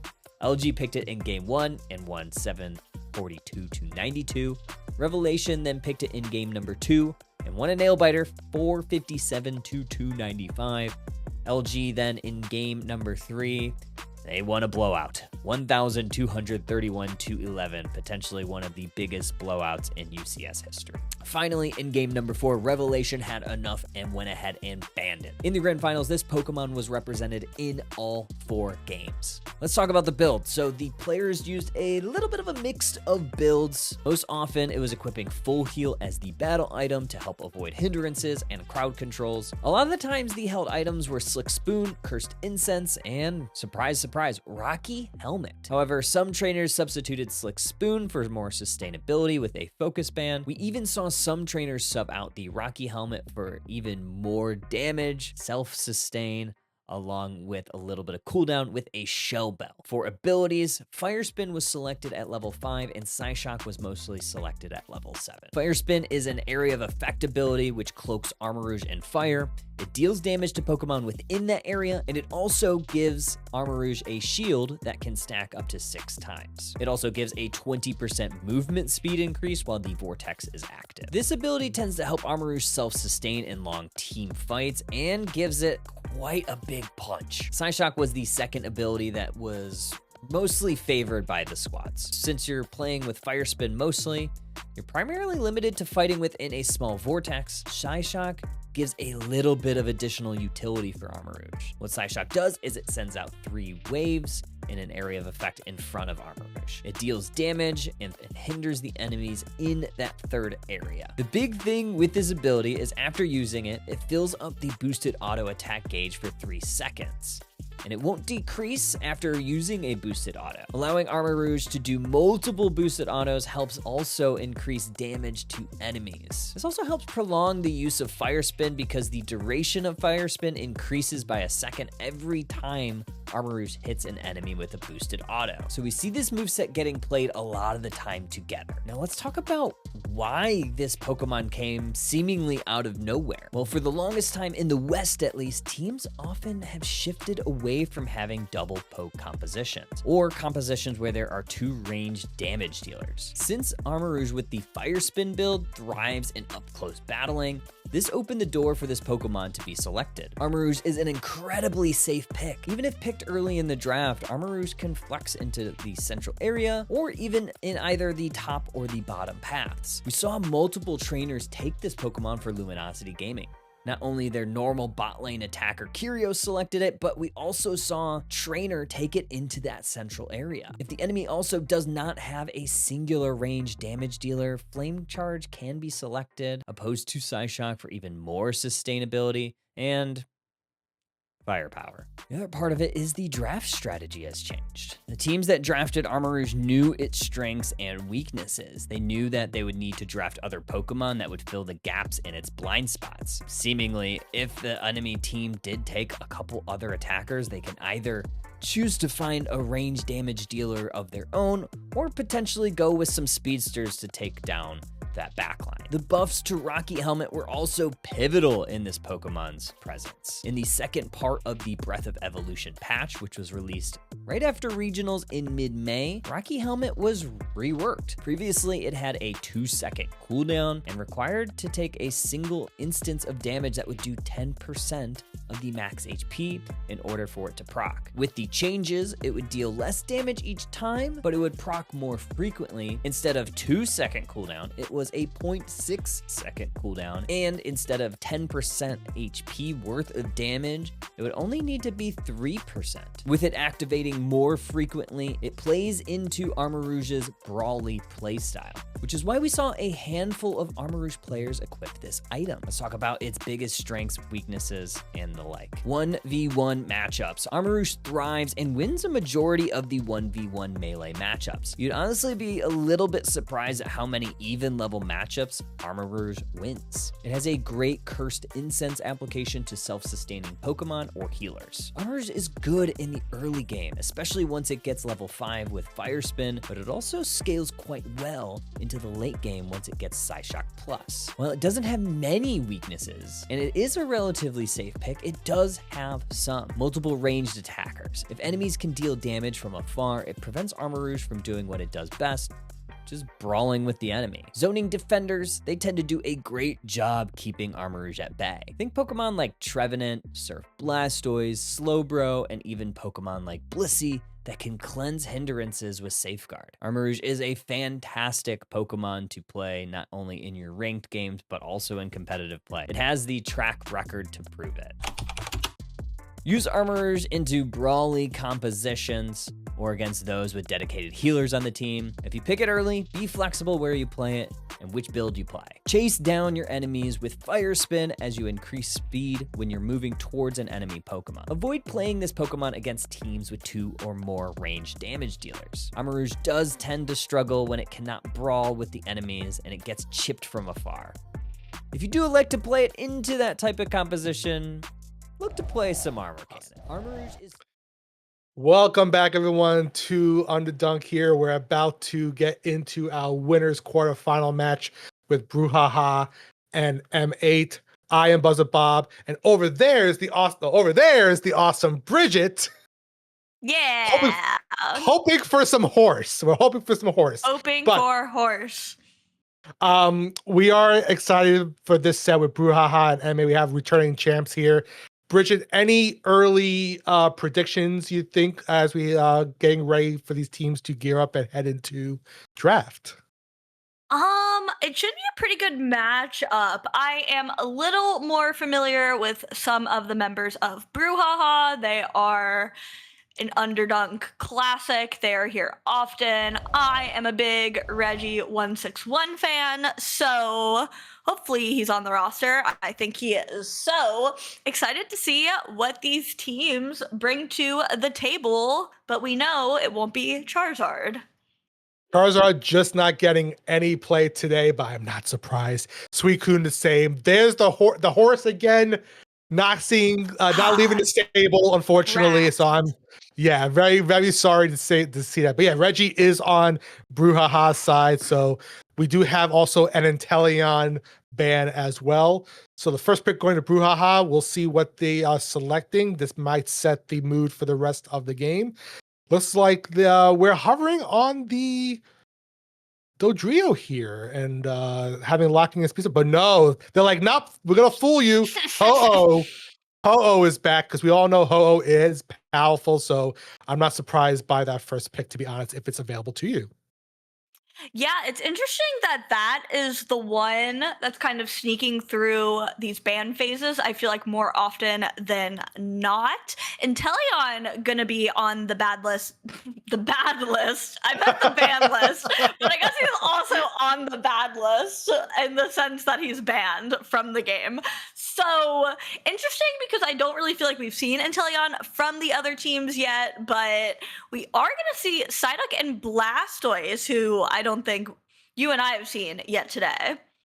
No, we haven't seen them, and they are definitely two very scary picks to see when you're facing another team because the Duck is strong. I still think the Duck is very powerful, and Blastoise is still a very tanky boy, but looks like M8 is going to finish this round with a Garchomp and an Armarouge. I'm not too upset with those picks, to be honest with you. I think those are pretty solid picks so far, and M8 is really shaping out to be a really nice roster here. Brouhaha, on the other hand, finishing out their last two, they have the Eldegoss and the Leafeon. Decision-wise, making a comeback, it looks like. And could we have Candle, possibly? I would love to see some Chandelure. Nope, they're like, no, Bob, no Candle for you. Here's Lucario instead. Yeah, we have Chandelure at home, and it's Lucario. So that is what they have decided to go with. Another Decidueye. I can't believe we're seeing Decidueye at all. I don't know if it's a joke. Everyone's playing a prank on me, but Decidueye back at it again, maybe with Latios out of the picture. Obviously, the intel is banned in this go around. It does just kind of leave this attacker position in an interesting spot. I'm also going to be curious to see how this Garchomp does. I do kind of feel like after its most recent nerf, Garchomp is in a much more difficult position, but I believe Recent is pretty familiar with the Chompy boy, so if there's anyone who can make it work, I think it would be them. Yeah, you're exactly right, Bridget. Those nerfs might hurt a player who may not pick up Garchomp normally, but if you know how to play them on pretty well, those nerfs you could just sweep under the rug and still have a great game with your Mon. But I think we're going to go into both teams. I think have definitely some goods about them. We have some question marks on some, like the Decidueye is back again, but we've already been seeing, like you mentioned, Bridget, I think the Decidueye is starting to make a bit of a comeback here, but I do like Armarouge as well on M8 side as their attacker choice. I think Armarouge is definitely, if you look up between the two new Mons from Gen 10 here, Armarouge and Ceruledge, I think Armarouge is definitely much more preferable to play these days than Ceruledge, in my opinion.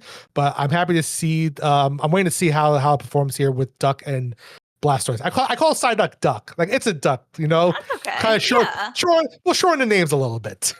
Exactly. It's like Blasty. Like, it's in the name, but it's just not like the whole name. So I'll allow it. Thank you. To get into this first game here. I do like the armors as well. I actually feel like Fire Spin is still pretty viable. It definitely isn't what it once was once upon a time, but I think it is still pretty good into some of these draft comps, and we are going to have to pause because we had a crash. I did see the Ho-Oh bar was not loading in very fast, but I was hoping if I didn't acknowledge it, they would just load in. But they didn't, and we have to pause. I was hoping the progress bar would just fill up 100% and we go right into the match. I don't want to like jinx anything, but it happens. It's technology. So the teams will get back and we'll get back to the game hopefully in a little bit. But yeah, I'm surprised like the last couple of matches, especially with Ho-Oh, if Ho-Oh is not banned, it's pretty much you should take it by default. I feel like I know Ho-Oh did get some changes recently to it, but still very, very solid defender that is a threat to begin with. A lot of teams try to prioritize it because you don't want that instant rejuvenation of your teammates that are still healing at home base. So definitely a target on the back with a Ho, but I think if it's available, you pick it up as quickly as possible. But and I think looking at the other side there with the Blastoise still a very tanky Mon that can take a lot of hits, and I think we'll see a lot of that come in this match to maybe slow the momentum down. But yeah, I think Armarouge back in the Fire Spin days, I remember those. It was a lot of fun. I really like Armor Cannon, which I know is not the good move, some may say, but someday it will be. So, and then I'll be laughing and I can be at range and happy.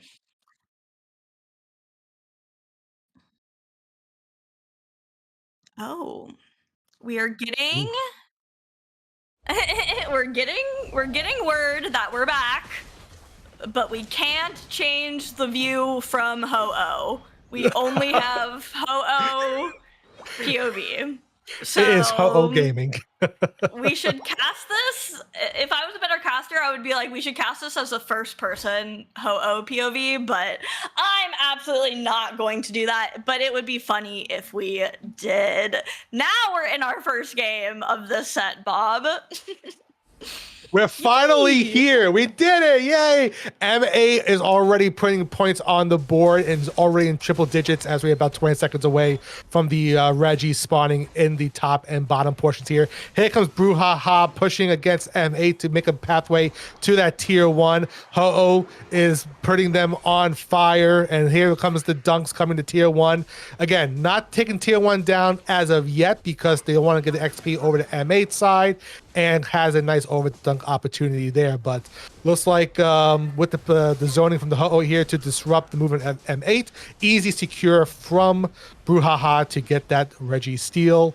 And looks like a lot of action is already here on tier 1 so far, the bottom lane.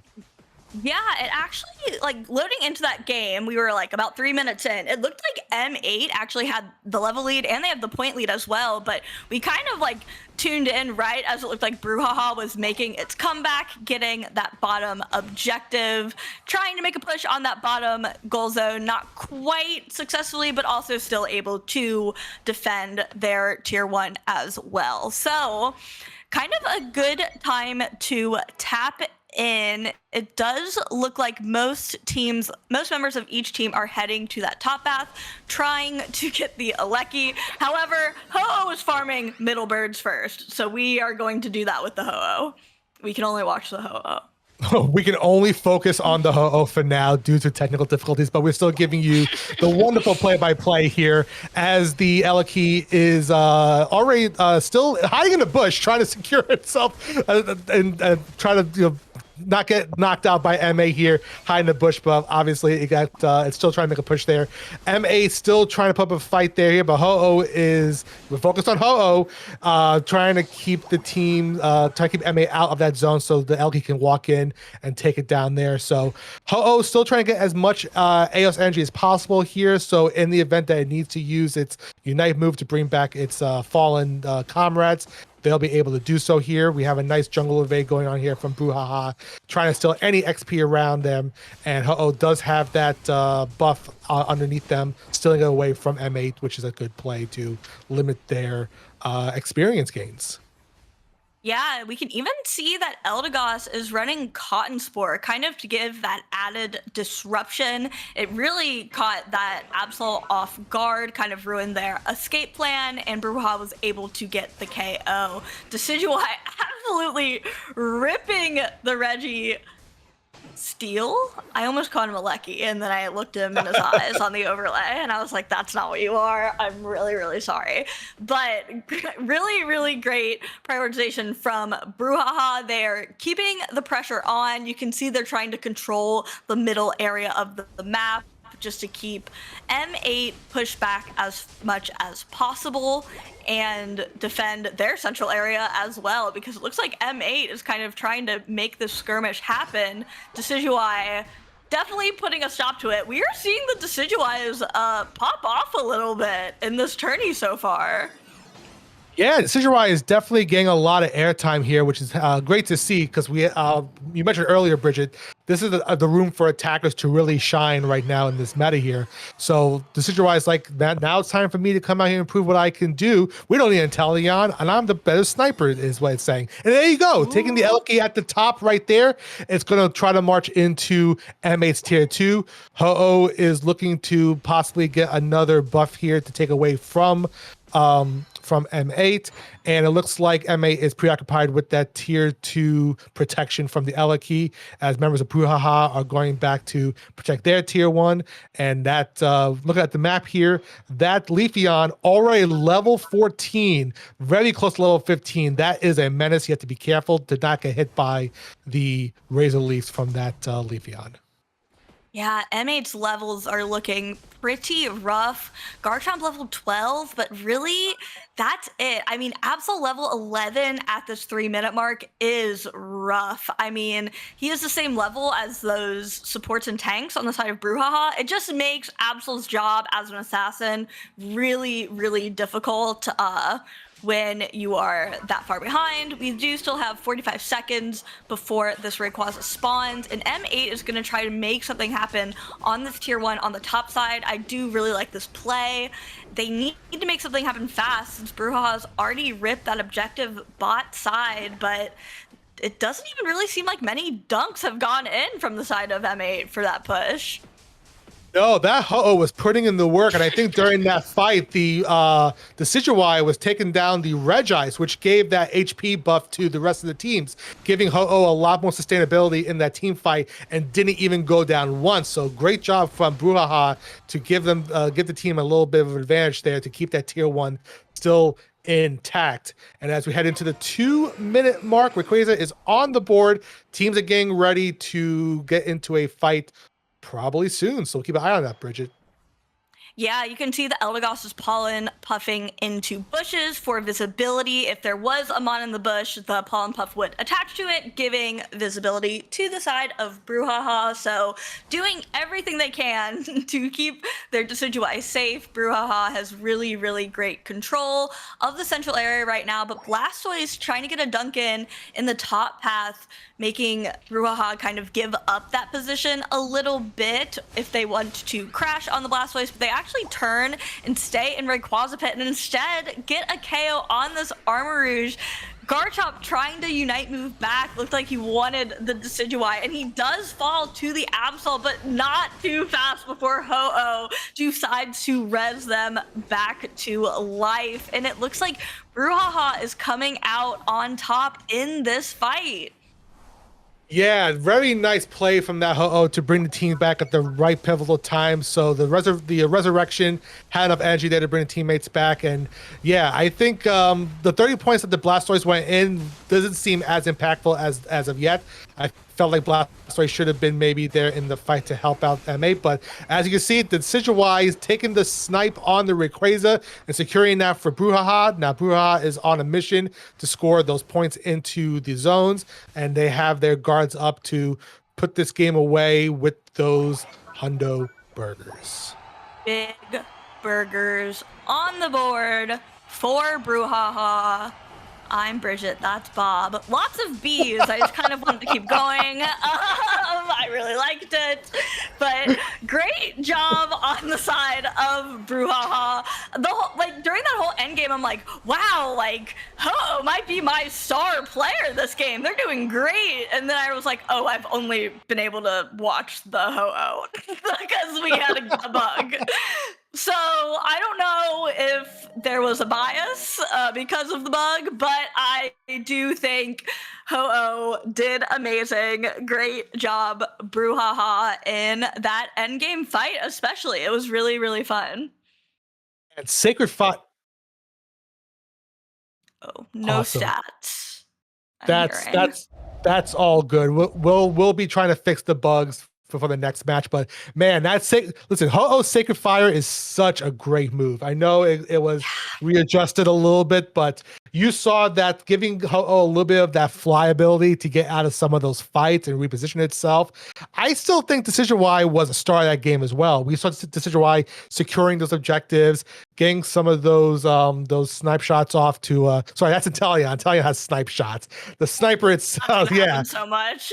it's gonna happen. It's gonna happen so much. But the Spirit Shackle from the Decidueye was able to connect on the opponents and the objectives, and I think that was really great. So Ho-Oh was focused on maintaining pressure from the other side, because again, Sacred Fire is just so good when it comes to just dealing damage out, and also you're able to get out of some really tricky situations with that fly for a few seconds. So really happy to see that. And again, no bias. I'm not saying it's bias, but we saw why Ho-Oh gets banned a lot, and when it doesn't get banned, teams see that as an opportunity to latch onto it and make it work.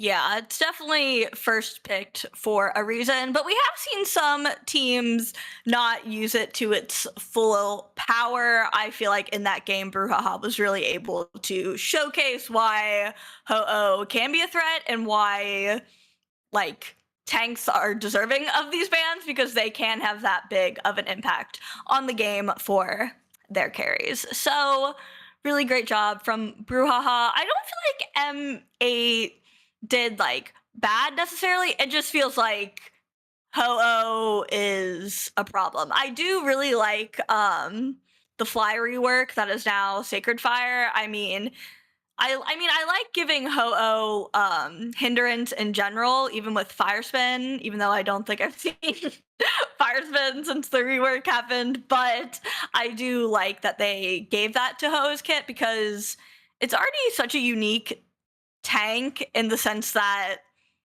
typically when you're playing tank or support, you want to be KO'd first. You want your carries to stay alive as long as possible. But Ho-Oh is a little counterintuitive where you almost want someone else to. I mean, you really do want someone else to get KO'd first. So it makes the playstyle of Ho-Oh a little interesting, a little more like diving in and diving back out kind of thing. So it's pretty fun and it's pretty unique. And Ho-Oh never really got a chance to shine, I feel like, when it debuted. So I'm kind of glad it's getting its time now. I agree with you 100% because I love seeing defender roles be represented in these matches. And I think going back to that last match that you mentioned, you mentioned this during during the game itself. The Absol, we didn't see a lot of potential from the Absol just because it was so low on the levels there. That Absol could have been a threat really early on if it was able to scale at a good rate and had a great late game, but we just didn't see that from M8's side there. So if that Absol was online a little like quicker in terms of levels, it could have been a different story. But you're right when it comes to Ho-Oh being able to reposition itself to go in, do damage, then kind of like trail back a little bit and have more of the front line take over. Even Decidueye just waiting in the back and just starting to snipe everybody that tries to come within range of it was also beneficial to that game. But yeah, really happy to see Ho getting some representation in the games here. And like I said, it's definitely, I think if it's on the table, definitely go for it, especially if you're playing at home. If you have the opportunity to just try it out, please try it out. Really fun Pokemon and shows the potential that and the importance of having some great defender mons on your side to help out in those team fights there. But yeah, I think we're just getting ready, waiting to hear back if we're going into the second match yet. But I think, Bridget, my question to you is, after that one game, what do you think MA needs to do to maybe come back in this series? Should they look at different picks here, or do you think they need to reevaluate some of their strategies on the map?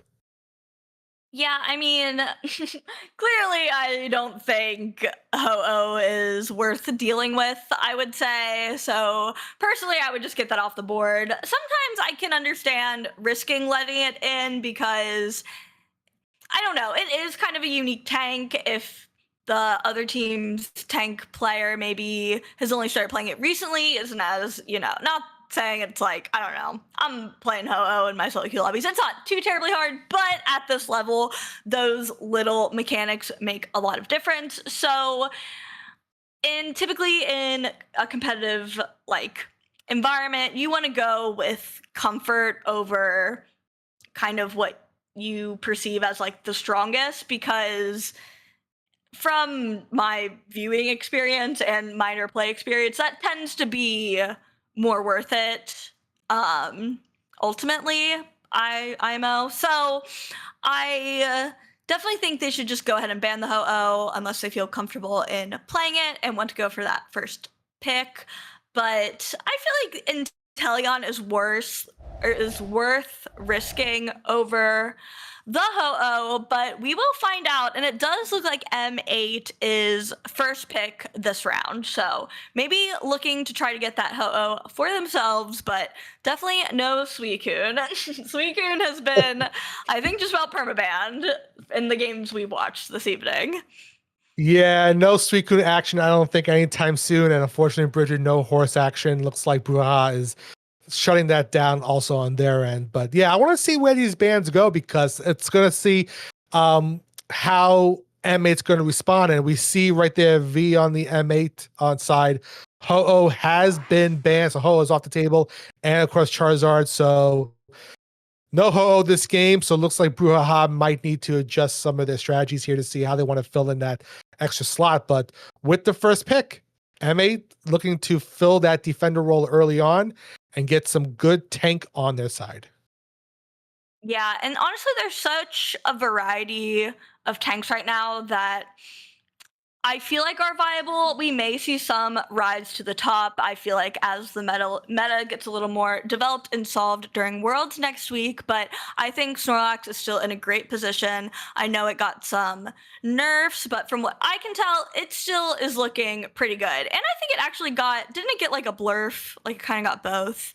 I thought maybe it Yeah, a got some little bit. stats as well, but either way, Brouhaha going in for the double support off the rip in that Blissey and Ooh. Eldegoss. That's a little scary. That is scary. I saw Reggie hovering on Gudra a little bit. I know Gudra recently did get some buffs to their kit, so I wasn't going to be opposed to a Gudra pick. But yeah, double supporter, and it's the Blissey and the Eldegoss. Very, very scary. MA is going to respond with picking a supporter of themselves in the form of Psyduck, and their attacker of choice so far is the Inteleon. So we are going to see some Inteleon gaming here this match, and Brouhaha bringing in the Dodrio and see how they're going to fill out this all-rounder spot looks like, and we're going to get a Mimikyu game. I love Mimikyu, so happy to see that being picked and seeing that in a game at least. Yeah, super solid choice. I feel like especially into an Inteleon, if they do go the Shadow Sneak route, that range can get really long in that central area where all of that grass is. So you are able to kind of get back to the back line or those people kind of surrounding, helping the Inteleon out. So I like that choice. I think it will be a good threat to M8's comp, but they're responding with that Talonflame and Lucario. Quite a bit of Lucario coming out this evening as well, which has been fun to see. Honestly, I feel like we've seen a pretty big variety in a lot of the roles here, but especially in that Scizor pick? Question mark? Yeah, I'm curious about that one too, but no, I agree. I think that Mimikyu is a great counter to the Inteleon, even to looking at the Talonflame and even the Lucario. If you can get those Shadow Sneaks off and make some really sneaky plays to latch onto your opponent, and chances are using Shadow Claw.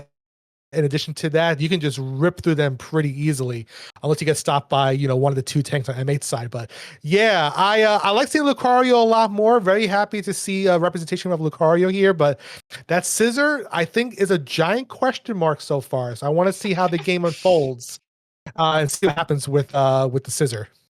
Yeah, Scizor is such a question mark to me. I'm more of a Scyther believer than the Scizor, but based off of their, I don't know what, I can't even remember what I saw in their items that makes me think it is Scizor, but maybe I'm tripping. I think it's gonna be Scizor though, so I'm gonna run with that. It is an interesting mon. Definitely see some niche play. Joe from OCE is a known Scizor player. I also saw it a little bit when I watched Korea qualifiers, and I was like, what are you guys doing over there? But they do pick and ban Suicune, so I will give Korea that one, but I'm excited to see how it's going to look in this NA matchup. Yes, and here we go. We are now locked on to more mons this time, so thank you so much. The technical difficulties have been resolved. We have MA on blue side, Brouhaha on orange. And here we go. We're going to start off here on the bottom lane here. Who's going to get this first Indeedee here? Really good experience early on, and it looks like that goes to the Snorlax picking it up, and already being very aggressive. Snorlax trying to go in and get a couple of slaps here and there and take down that Scyther pretty quickly. That chance he's trying to run away, get some get the berry to get the HP back here. So really good opening start here from MA with that Snorlax, taking out an early knockout and getting the XP needed on their side, and hopefully getting that Sobble leveled up pretty quickly. Yeah, I know Sobble lost some of its early mid-game prowess with the nerf to its crit stacks as it gets KO'd by the Scyther thanks to the help of that Dodrio flank from the jungle. They are going to try to steal the Snorlax's farm, get some dunks in, but only a little bit of HP left on some of them, and Snorlax able to get a big KO on that Chansey. Really nice momentum shift for the side of M8, almost able to secure that KO on Dodrio as well, but alas, not quite enough juice, but Sobble hopefully able to have a better time down there now that they got some momentum going. Yeah, exactly right. And like you said, good flank from Dodrio there, holding down the bottom lane here. And here comes Dodrio, comes to the top lane here, saying that I'm done with the bottom lane. Time for the top lane here to take out some more members of MA here. But MA quickly goes back into their zone here, picks up a berry, gets some HP back. So here comes Brouhaha trying to interrupt any progress here in the center area, and they did that. Snorlax trying to put a stop to this Dodrio, but Dodrio is just way too fast, keeping up with keeping the gauge up and loaded. So being able to move around the map, and this Snorlax is in trouble as it's 2-on-1. Was gonna be a 3-on-1, but Dodrio had to go back down to the bottom and looks to put some scores in that tier 1 zone. Looks like we do have, like you said, Bridget, it is a Scyther, not a Scissors, so that's a question mark now to a exclamation point, let's say. Yeah, I'm more privy to the Scyther, but I don't know why I really thought it was going to be Scizor at first glance, but love the Scyther. It is probably one of the most high risk, high rewards of the speedsters, even though that's all kind of their thing, but they do have this nice safeguard Blissey pocketing them both in the bottom path. Drizzile still on the field for M8, really looking to get that Inteleon, because although it still has its water gun early game, it does not get as many crit stacks as it once did. So you really want to scale faster on Inteleon now more than ever before. So that is looking like what M8 will be working on, while Brouhaha will be able to secure the Registeel.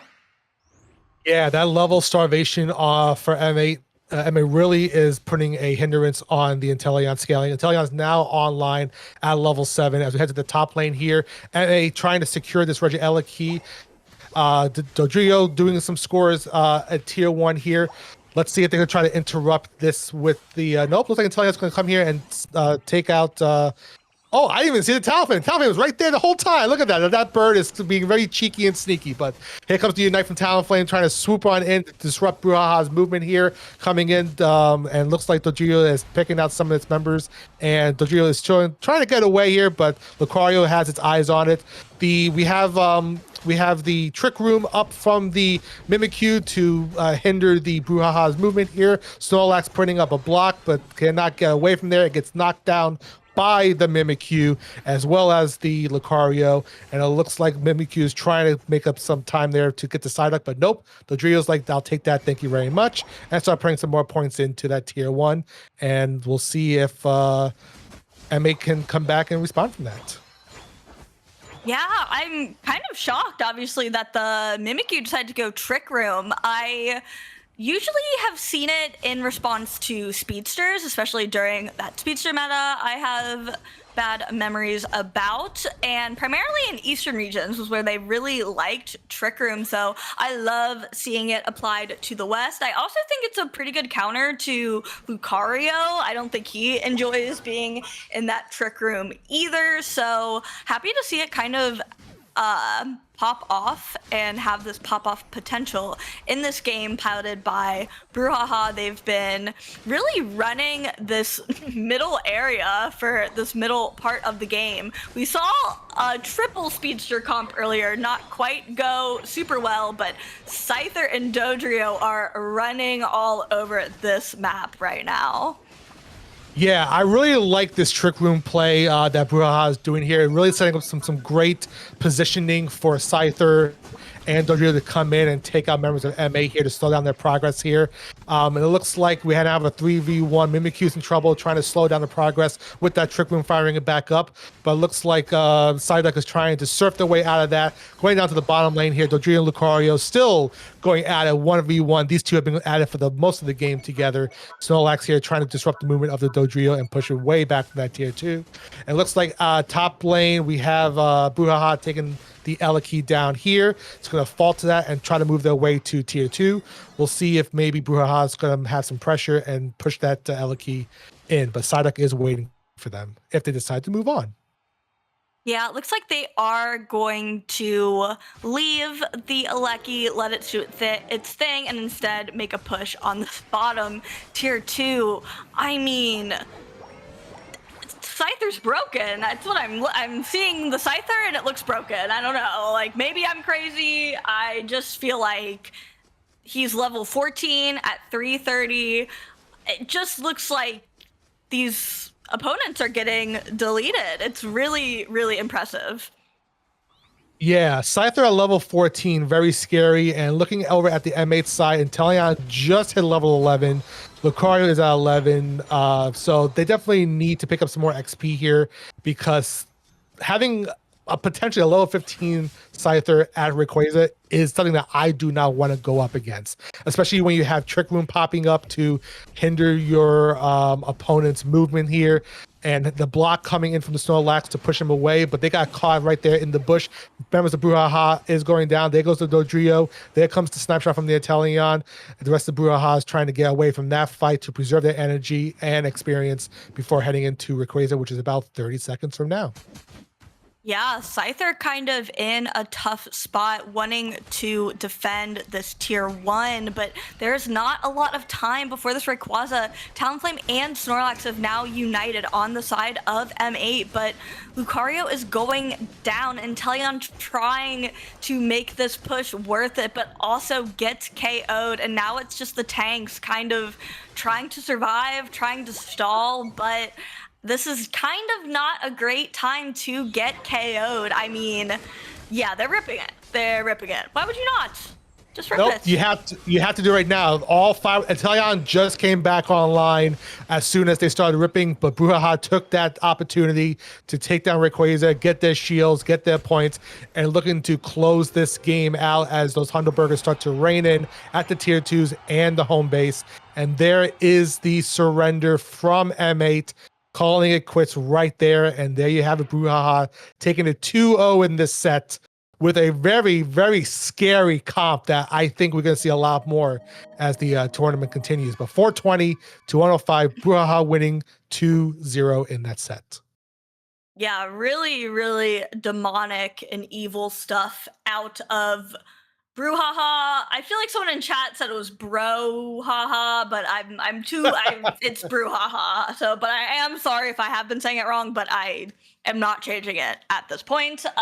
They did great. I mean, I was very gagged by the Scyther getting the most damage out of this game at that 73k, but honestly, Dodrio was right there next to him. Like, Dodrio is just such an independent demon that it can kind of do whatever it wants. But I also feel like we are seeing the power of Double Speedster, which I feel like it's been so brawly that, I mean, speedsters have never fully gone away by any means, but I feel like Double Speedster I haven't seen as much lately, so kind of exciting to see it back and to see Scyther be able to shine in it. Yeah, exactly. You're exactly right, Bridget. And looking at this game, I mean, it could have gone either way here, but I think at the end of the day, that Scyther was able to power up so quickly. I am really impressed by Mimikyu using Trick Room. I think that was a very wise decision in a lot of those team fights, because when you're getting a lot of clustering of opponents together and you pop off that Trick Room, you yourself as a Mimikyu, you're moving quickly in that. As everyone else, if you see speeches coming your way, they don't want to enter that room at all. So great way to kind of like have a little bit of fear in their eyes when you have the Trick Room popping up there. But yeah, I think at the end of the day, Brouhaha definitely shown the how powerful it can be, especially with that double supportive with the Blissey and the Eldegoss. I think that was a very strong pick early on that Brouhaha picked, and it showed that it helped them out gain victory at the end of the day.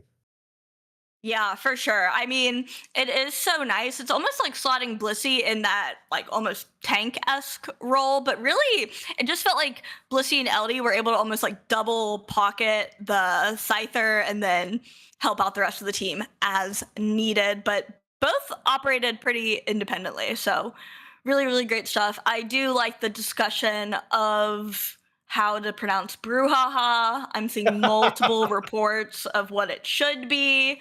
And now that will be Kyle And I think Draku's problem because that was our last set of the evening together, Bob. I have to say, it was an absolute pleasure to as we take a look at some of the current leaderboard here. Definitely a great night of action here. I do want to say thank you for, of course, the Underdunk team for having me come on here to be a part of this wonderful group, and as well as working with you, Bridget. You're fantastic. I know you and I go way back in the Unite community, and to actually cast with you was absolutely a wonderful experience. Hopefully, I did okay for those out there listening, and for you. And maybe I'll come back. I don't know. Hey, no pressure. I will be personally offended if you never do it again. But that will also make me special and being the only person you ever casted with. So I'm up either way. But I had a lot of fun. This was really, really great. All 2-0s. I feel bad you didn't get a game 3 situation, but That's fine. and maybe that means you do have to come back. But yeah, we still have a lot of Unite left this evening. Yeah, I think it's. Tell me if I'm wrong, but I'm pretty sure Kyle and Draku are taking over for the rest of the evening. Okay, they said yes. I'm not lying. Sometimes I get worried that I'm just like compulsively lying, but I'm not. So yeah, I hope you guys stick around for the rest of the broadcast and listen to Overdunk on YouTube and podcast platforms. There you go. Thank you, Bridget, for all that. And like I said, I'll be at Worlds. So if you see me walking around Worlds, come and say hi. I love meeting people in the Unite community. I love this game a lot. This is why I do this. I do a lot more behind the scenes, but please make sure you come down and check it out. And I do a little bit of Unite myself. So if you want to catch some of my sweaty games, a little bit of Pocket maybe. I like TCG Pocket as well. Come on by. But yeah, we will step aside. We have 2 lovely casters coming up next to bring you the rest of the action this evening. We have Draku, we have Kyle. You'll love them. I love them. They're fantastic. You might Bridget, not know them, you may but not you'll know love them, them. but you'll love them. Bridget, thank you again for a wonderful evening here. We'll take a short break. When we come back, we'll continue more action on Underdunk this evening. We'll see you in a bit.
Welcome back in, Pokemon trainers. Draku's trolling me already. We have Underdog 57 Primeape Edition. And Hell yeah. you can't say that. That's illegal. Up next, we do have Pocket Rockets and AW equals win. The winner's semifinals on deck. A little bit of a change of guard here. Bridget and Bob took you through the first 3 rounds. Draku and I will be taking you the remainder of the way. Draku, how's it going, my friend? You excited for Worlds? I am so excited for Worlds. Me It's too. in a couple of days. It's a little more than a week now. I'll be going down to LA. It's not super far from me. I'm in San Francisco, so it's about 500 miles south of me. But it is going to be rather warm. It's currently pretty warm here in California. But yeah, we got Underdunk 57, sponsored by Kyle. Thank you so much for, again, sponsoring the Primeape trophies. Yeah. If you haven't seen the Primeape trophies, they are solid gold. No, which they're is not super solid dope, gold. Kyle. Thanks, They man. are the Primeape trophies are a in Discord icon that the winners get every week. So it will be a Primeape icon next to their trainer name. So it's not much, but it's honest work. it's honest work. Let's take a look at the bracket, kind of see where we are currently. Like we said, winners semifinals, Pocket Rockets versus AW Win is the match that we are going to be watching. On the opposite side, Brouhaha, who we just saw take down M8, is going to be taking on Big Uzi is the best. Big Uzi is the best. I think that is their alternate for the day, but I think they got a couple of members from Revelation. I know Pika Diff is on that team, just practicing for Worlds next week. But Yeah. this is the Worlds patch, Kyle. We are hopefully there's not going to be another balance patch. I'm not going to win here, but this is the Worlds patch. Latios, I believe, is available to be played today, and I'm pretty sure a lot of teams are banning that Pokemon out. Is just so powerful. But what have you been seeing, Kyle? You've been on the broadcast for most of the evening. What have you been seeing for the teams? We've seen a lot of things, but Latios is still banned. I think there was something with it that we decided Oh, is to it? just ban. Yeah, I think Oh, there was rip. Never mind. something. I don't know exactly what it was, but Lordy decided made sure to go ahead and Lordy, and his ban it. chickens told him to ban the Latios. His And chickens, that's what happened. maybe his chickens Yeah. did tell him. But either way, we haven't seen any Latios. But one thing that I have seen a little bit of, Ho-Oh has made it through a couple of times. It's made some great reses with that Unite move at Rayquaza. But I've also seen a lot of top path Buzzwalls lately. Buzzwole is one of my, if not my most played all-rounder. It's such a fun Pokemon. And I think Buzzwole is a fairly good matchup into Charizard, in my opinion. So if a team decides to let Charizard through, they can maybe potentially pick up a Buzzwole later on in the draft. It just does so well. It's very bulky. You can also grab Charizard while it's in its Unite move. And, you know, Charizard is a late-game scaling Pokemon. Buzzwole is an early-game scaling Pokemon. And if you can get that thing on lock, you can get that buff bug ready to go. Yeah, it's really strong. Another thing I've seen not too frequently, but I've seen it at least I think twice today, and that's Slowbro coming off of some recent buffs to its defenses and a little bit to Scald. We didn't see Scald, we saw more of the Surf build, but I think with some of these Pokemon like the Charizard, like potentially a Ho-Oh, kind of staying in the meta, I think those big Pokemon that are really impactful with their Unite moves, I think Slowbro is a good way to shut that down. It does struggle in a lot of different ways. Like, it's not the best sustain. Like, it tends to just get KO'd every once in a while, like, pretty easily. It doesn't have, like, the best crowd control. So there are better tanks, but you cannot deny that impactful Unite move. Yeah, speaking of tanks, we most recently got a pretty big buff to one of the least played tanks in the game. That was Goodra. I mean, it's a tank that's definitely more like an all-rounder. It doesn't have very much crowd control. It does stay on the battlefield for a very long period of time. I think the I wouldn't say secondary ability, but the least played ability in, I think, Muddy Water was buffed recently. But have you seen any Goodra? I know it's kind of a wild pick, and we're going to be seeing a wild team in the Pocket Rockets in just a little bit. So who knows? Have you seen any Goodra tonight, Kyle? No Goodra tonight, unfortunately. No Goodra. I've been wanting to see, like, is this thing actually good? I have some theories that it potentially could be okay, but maybe it's like maybe not the time and place to break that out, especially for teams that are preparing for Worlds. I think like in the grassroots scene, I think it could be something, but also like I feel there are probably some way better tank picks out there. We've seen a lot of Trevenant, still seeing a ton of Snorlax, saying that on the Oh, first yeah. pick plenty of times. Like the nerfs that Snorlax had, well, it got some nerfs, it got some buffs. I think the buffs might have outweighed some of those nerfs. Yeah, I mean, for the value of Snorlax, it's not really in the damage. I think they reduce the damage of things like Flail and Heavy Slam and stuff, but like the utility of that Pokemon is the front line and it's to engage. And like getting that block, and I think it was 3 or 4 balance patches ago, you get more shielding with block, you get faster healing with that Unite move. That Pokemon just stays on the battlefield for a long period of time, and it scales fairly early as well. I mean, Tackle is one of the best early game secures in the game, so it does really well early. It does really well mid to late game because of its engages and its sustain. So honestly, it's probably just going to be one of the best defenders in the game right now, and also just in Worlds next week. And Worlds, I think we're seeing a little bit of the meta. Obviously, like some of these teams aren't competing. I mean, we do have a couple players in the bracket that are competing, which is pretty cool.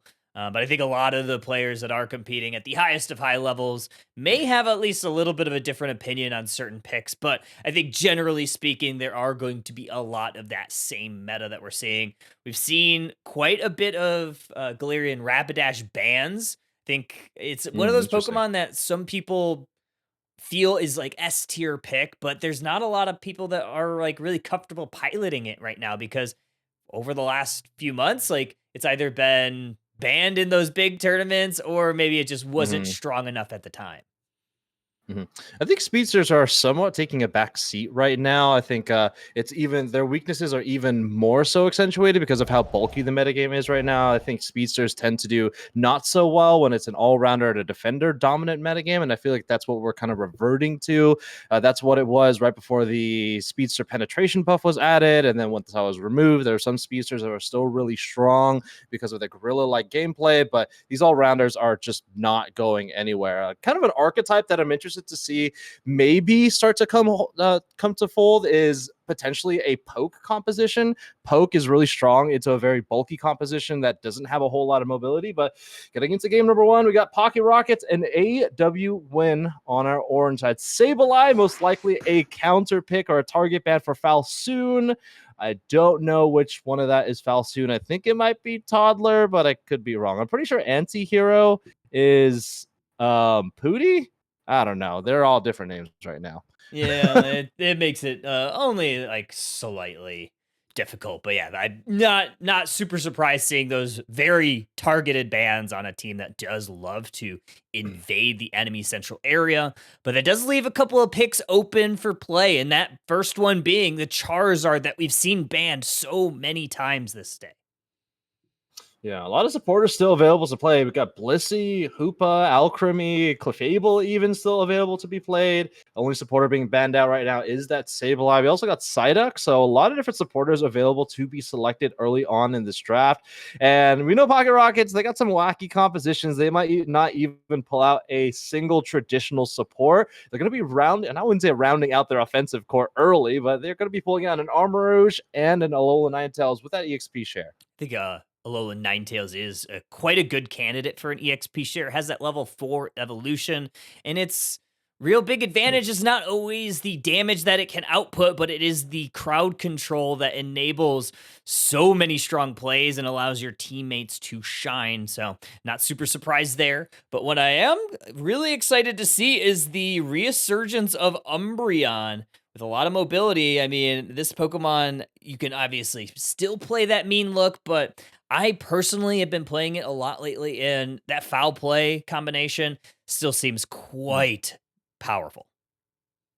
Yeah, Buzzwole, you can see that hovering there, still available to be selected. I honestly think it'll be a really strong pick. Maybe not so much into this Alola Ninetales, but when there's 2 all-rounders that they deal with, they got to be very careful for this Alola Ninetales with that EXP share. AW Win hovering over this Blaziken. They are going to be locking in a fairly bulky composition in the front line. They have their bulk. They have their shield. Not literally because there's an Aegislash on the other side, but they also got their spear as well in that Leafeon in the back line. Probably 2 primary targets being that Alola Ninetales or that Mew, potentially even that Charizard as well. It doesn't have as much sustain as some of the other all-rounders, so that could possibly be a target as well. I'm very interested to see who's going to get that second XP share for Pocket Rockets. I mean, there are only like 15 seconds left, so it might be a conversation that they're having, or maybe they're just going to brave it out and just have the single one on that Alola Ninetales. However, I have seen them play with that Aegislash EXP share in the past, but I don't know, Drake, it doesn't seem like they're doing it. Doesn't seem like it at all. Final preparation stages are over. Pocket Rockets and AW Win has locked in their lineup. Of course, AW Win, a more well-rounded and probably physically rounded. Got a Snorlax on their side of the field. Wonder what this Leafeon's going to go. It's more likely to go Razor Leaf, but they are lacking in range on this team. They might have like Focus Blast, for example. I mean, is there a world where we see Solar Blade come out? I think it was buffed, I think, along a couple of patches ago, but it wasn't that significant of a buff. I think it was like buffed to the damage of quick release Solar Blade or something like that. It was something really not negligible. Well, we are gonna have to pause at least for the time being. Oh, actually, I think we have full a restart. Full restart, it looks like, unfortunately. So, yeah. Well, you know what, Kyle? It was great theory crafting with you. Let's run it back. we were theory crafting. I wonder what happened there. Still waiting to hear from production on kind of what went wrong. It looks like there is one person missing in the lobby currently, so does look like there was somebody that crashed out. Crashed out physically, electronically, maybe, potentially me emotionally, maybe actually Kyle literally, and maybe 10 minutes after casting with me and doing production with me for a second. Kyle, where'd you go? All right, it's a cat. This is for it is a cat. He was ready to bite my feet. Lizard. Come on, bud. Jumping down? He's jumping down. He's ready to bite my feet. I don't know why. Kyle, can you hold me like that next week? If you ask nicely. Oh, hi. Okay. You back here? So back. Cat's so back. Oh, you want to be held again? Okay. What do you have to say to everybody, buddy? Any words? He says, like a single down. word. No, he says, I don't want to be held. I want to bite your toes. Can this game not crash for one set? Yeah, I mean, I would personally. That tends to happen. Yeah, that does tend to happen. You know what I have been noticing? I think it was not this season, but like the last 2 seasons, I've been noticing a lot of crashes, particularly in draft ranked. Oh, yes. It's so frustrating. Yeah. It is so frustrating. Like, you're getting to the end of the draft, you complete the draft, and then crash. It's like, great. That's like 5 minutes of my life. Like, please just fix the client, please. It looks like, they're just gonna do a blind pick because it looks like that last pick, they crashed before the last pick. So it looks like they are going to go in blind, just so we don't have to go through that entire draft again. So once the player gets in, we'll get into it a little bit faster. So that does look like what happened, unfortunately, but it is such as the game. Super just the way it is. I don't know. All right, Kyle, you gotta tell me, week in and week out, you're getting these gold-plated trophies. How are you doing it? What are you funding it with? No gold-plated trophies. Gold-trimmed, gold-plated trophies? Must be selling something. Selling cat pics. Okay, being a good boy. Yeah. Good buddy. Who's your cat gonna stay with when you're in Worlds? No, he just stays here. We have friends that stop by and. Dang. He gets the whole house. What are you to most himself. excited for next week? What are you most excited for? Pokemon Center. Seeing me? Oh, okay. And then never mind. Yeah, it's probably like in the top 10, probably. Wow, he just bit my toe. That's what you get. He bit my toe, and now he's flopped over. It's because you didn't say is to see Draku at Worlds. He's like biting my toe, and then he just flops over because he wants to be pet. Yeah. He's like, I want to be pet, but not picked up. Attention. It's like on his own terms. Ooh, we were having a conversation at work today about who has cat energy and who has dog energy. Would you say, Kyle, you have cat-like energy? Me? A cat owner's energy? Yeah. Oh yeah. Yeah. hmm Mm-hmm. What about me? Um. Dog energy. Yeah, Lizard. probably. I mean, Lizard. you probably have dog energy. I mean, you have a dog, so. Dog. I do have a dog. He's asleep. He doesn't bite my toes. That is nice. Yeah, Floof.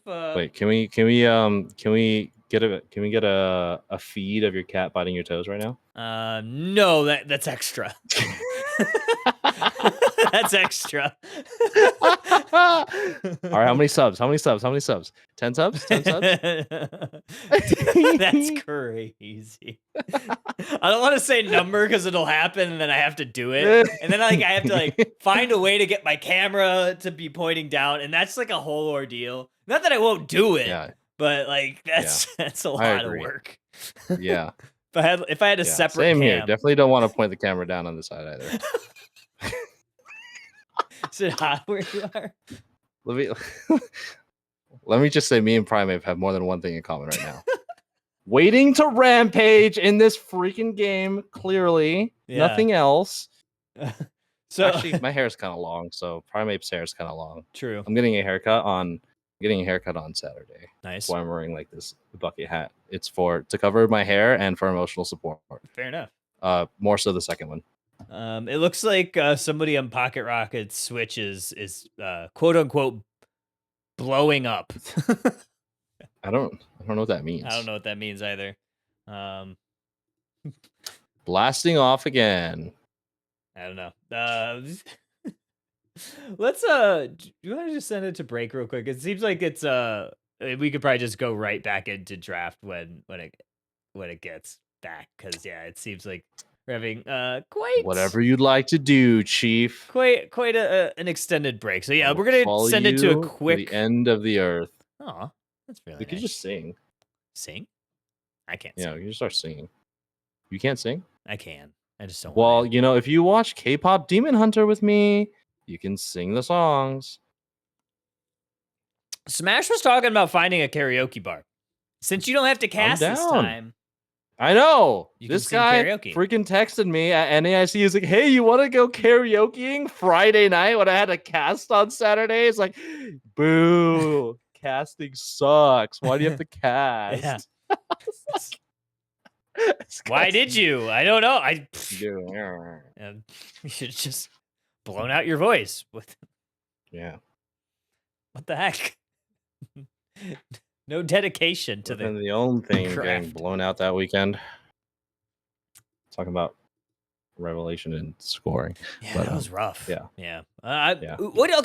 We're 1 week away from at Hell least yeah. some of the festivities in Worlds. What are your early predictions of Worlds? Do you have some favorites? What teams are you looking out for? Any picks specifically that you think might happen?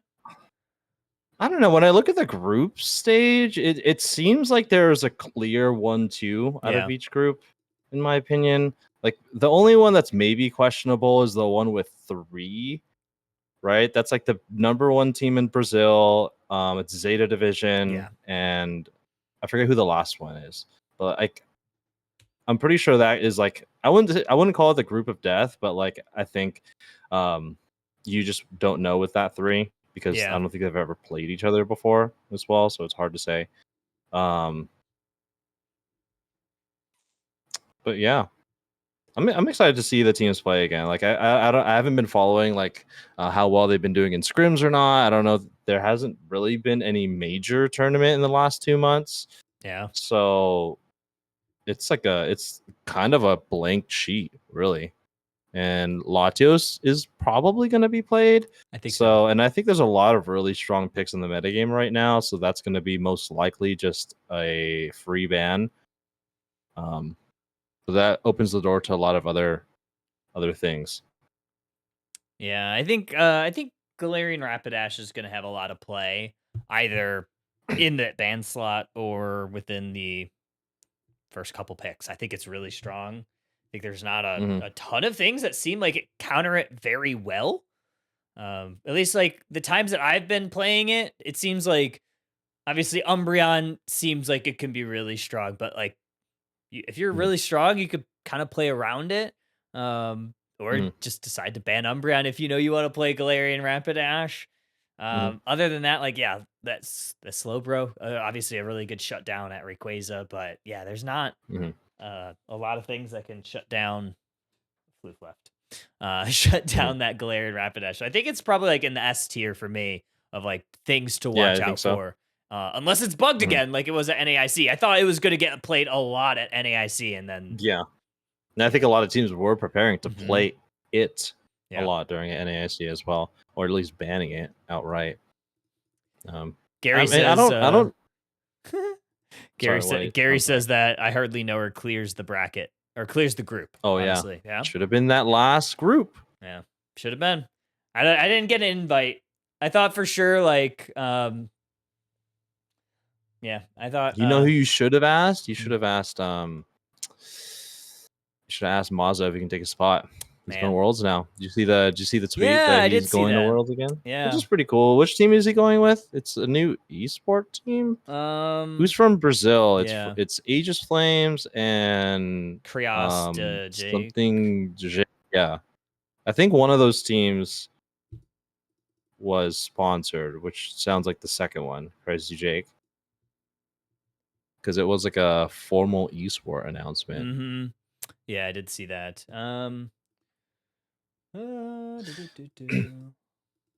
Yeah, I don't know. I think it's gonna be for the last two majors, like in-person majors, we've had a Pokemon that has come out of the woodwork and do really well, kind of to the surprise of everyone. You made a couple of videos on that. Lapras was at UIC, did Mhm. super well. NAIC was Armarouge. There's gonna be Who something. knows? It might be Gudra. Oh my god, could you imagine? Who knows? I'm definitely gonna probably like I have my hat on of like, okay, what are the weird picks that are gonna like surprise everybody? So I'm trying to find like a good video. Hopefully, I don't know which Pokemon that would be. Like, I thought Lapras was a pretty weird one in my opinion. Like there were a couple of things that made it really strong in the metagame for EUIC. Like there was pretty high burst, and it has a passive ability that kind of breaks up the first instance of high burst damage abilities.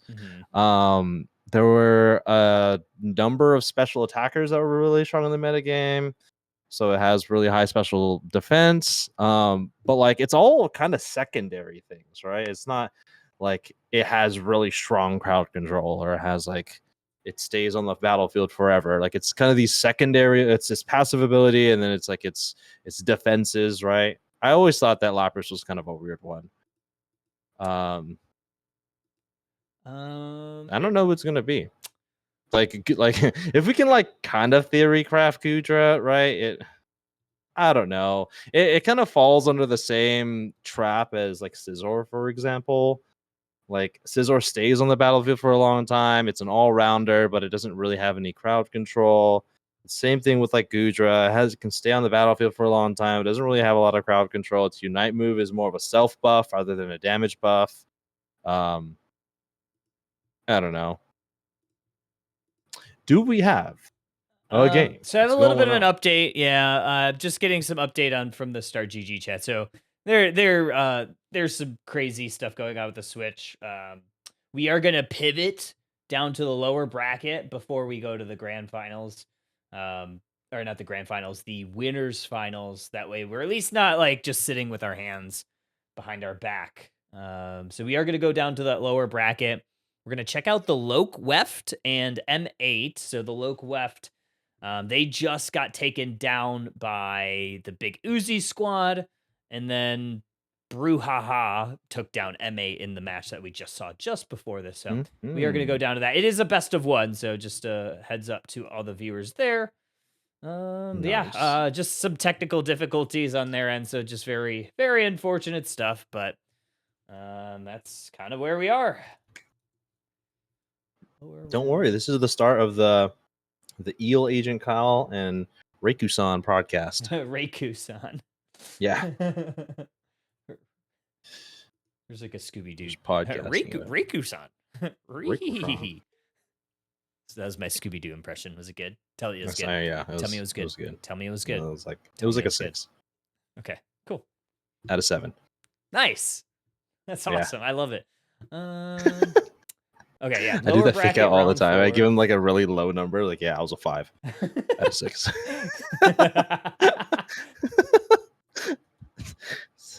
Alright, I'm taking All a right. look at You got the Loke Weft Weft. versus, it's actually Might. That's what it is. Someone call Lobo. It's Mate. Might It's Might. and 8. Yeah. We have to That makes cast this sense. whole next game I in was an calling Australian it M8 accent. the entire time. Mhm. Or I thought We have that to- it was M8, but yeah, I guess if it's Mate makes sense. Huh. Today I learned. Mm-hmm. Loke Weft.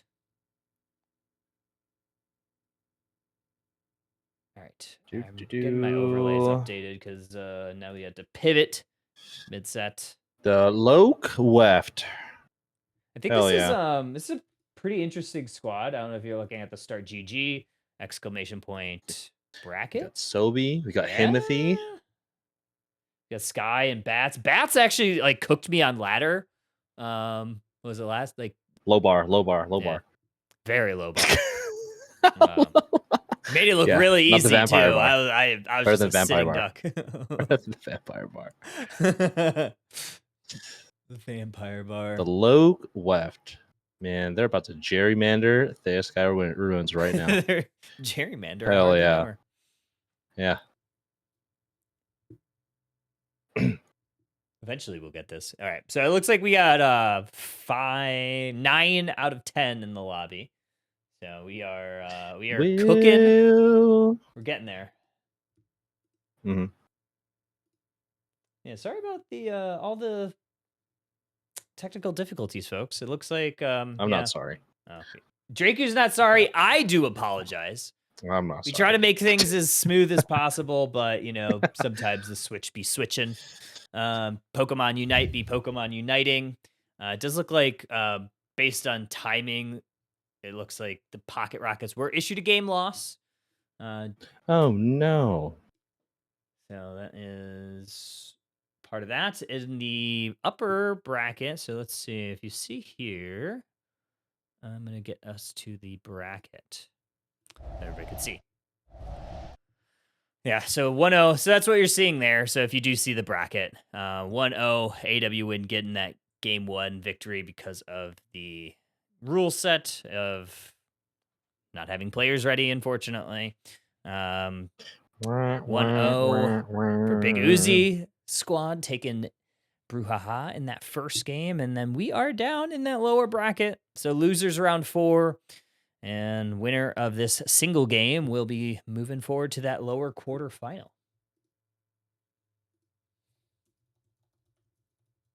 Is it time? Oh, it's almost time. Wait, Yeah. we might be able to do it tonight. It's 45 minutes. Oh, yeah. Honestly, Bang, we may. Bang, bang, we might be able to do it. Maybe. Depending, it might get to the threat level midnight clause, depending on how quickly Maybe. this starts moving. So at midnight, everything's a best of 1. Grand finals would be a best of 3 with a winner's advantage, so no resets. We just keep it going. I'm excited. All right, it's time. I know. It is almost. Time, This would time, be like the time. first time. I think Slow time. we've gotten close a couple of times. Obviously, the grand finals usually Good. are, but yeah, this would be the first time, like in the winner set from a best of 3 gets changed to a best of 1, which I think is really exciting. All right. Go back to camps. We're ready. Going back to cams. Okay, Go back to cams. Oh god, Okay. I thought you were gonna have something. Oh, you got a pocket? Okay. It's pack time. It's pack time, baby. Okay. All right, you gotta hurry because they're Change them. drafting now. They're not drafting. They can wait. I have 3 packs. So like. You got Okay, Ella maybe. Kid. Okay, yeah, I got like. All right. Imagine if it just got like a immersive. No, we got to watch the whole thing. the whole nothing. the whole lot of non-immersives that you're gonna get. All right. Loke Weft gonna be picking first here, and they are gonna go ahead and ban that Suicune, that Charizard ban from Mate. It is very common. And a Blissey ban, I would actually like to see a Blissey ban. Personally, in my opinion, I do think Blissey is one of the strongest supporters. I know a lot of people do favor, some Psyduck or Alchemy, but I think Blissey is just so impactful with that Unite move. Yeah, I mean, it's been the best supporter in the game, and it's gonna stay as the best supporter in the game for a very long time for its utility. It's good at enabling Pokemon. It obviously is really good at healing. And Latios go through. Wait, hold on. The Latios is not able to be played, right? Okay, I was about to say, yeah. No way, Latios just goes through. It's like, oh, that's an easy first pick. But is that Galarian Rapidash? Timothy is hovering over that one. It's gonna be a first pick. We don't see many speedsters being prioritized as the first pick, and we'll see tonight. Maybe Rapidash is worthy of that. I think it is. And yeah, this is probably one of the first times we're seeing. I think maybe we saw it earlier in the day, but actually now that I'm kind of thinking about it a little bit more, I think we've only seen it banned. I think it was not T-Gang, but what was their team name that they had? It was F8 Make-A-Wish, which had some members of T-Gang, and they made sure to go ahead and ban it because I know there are definitely some players on that squad that like to play it. But we do see M8 going to lock in that defender-supporter combo of that Slowbro Clef.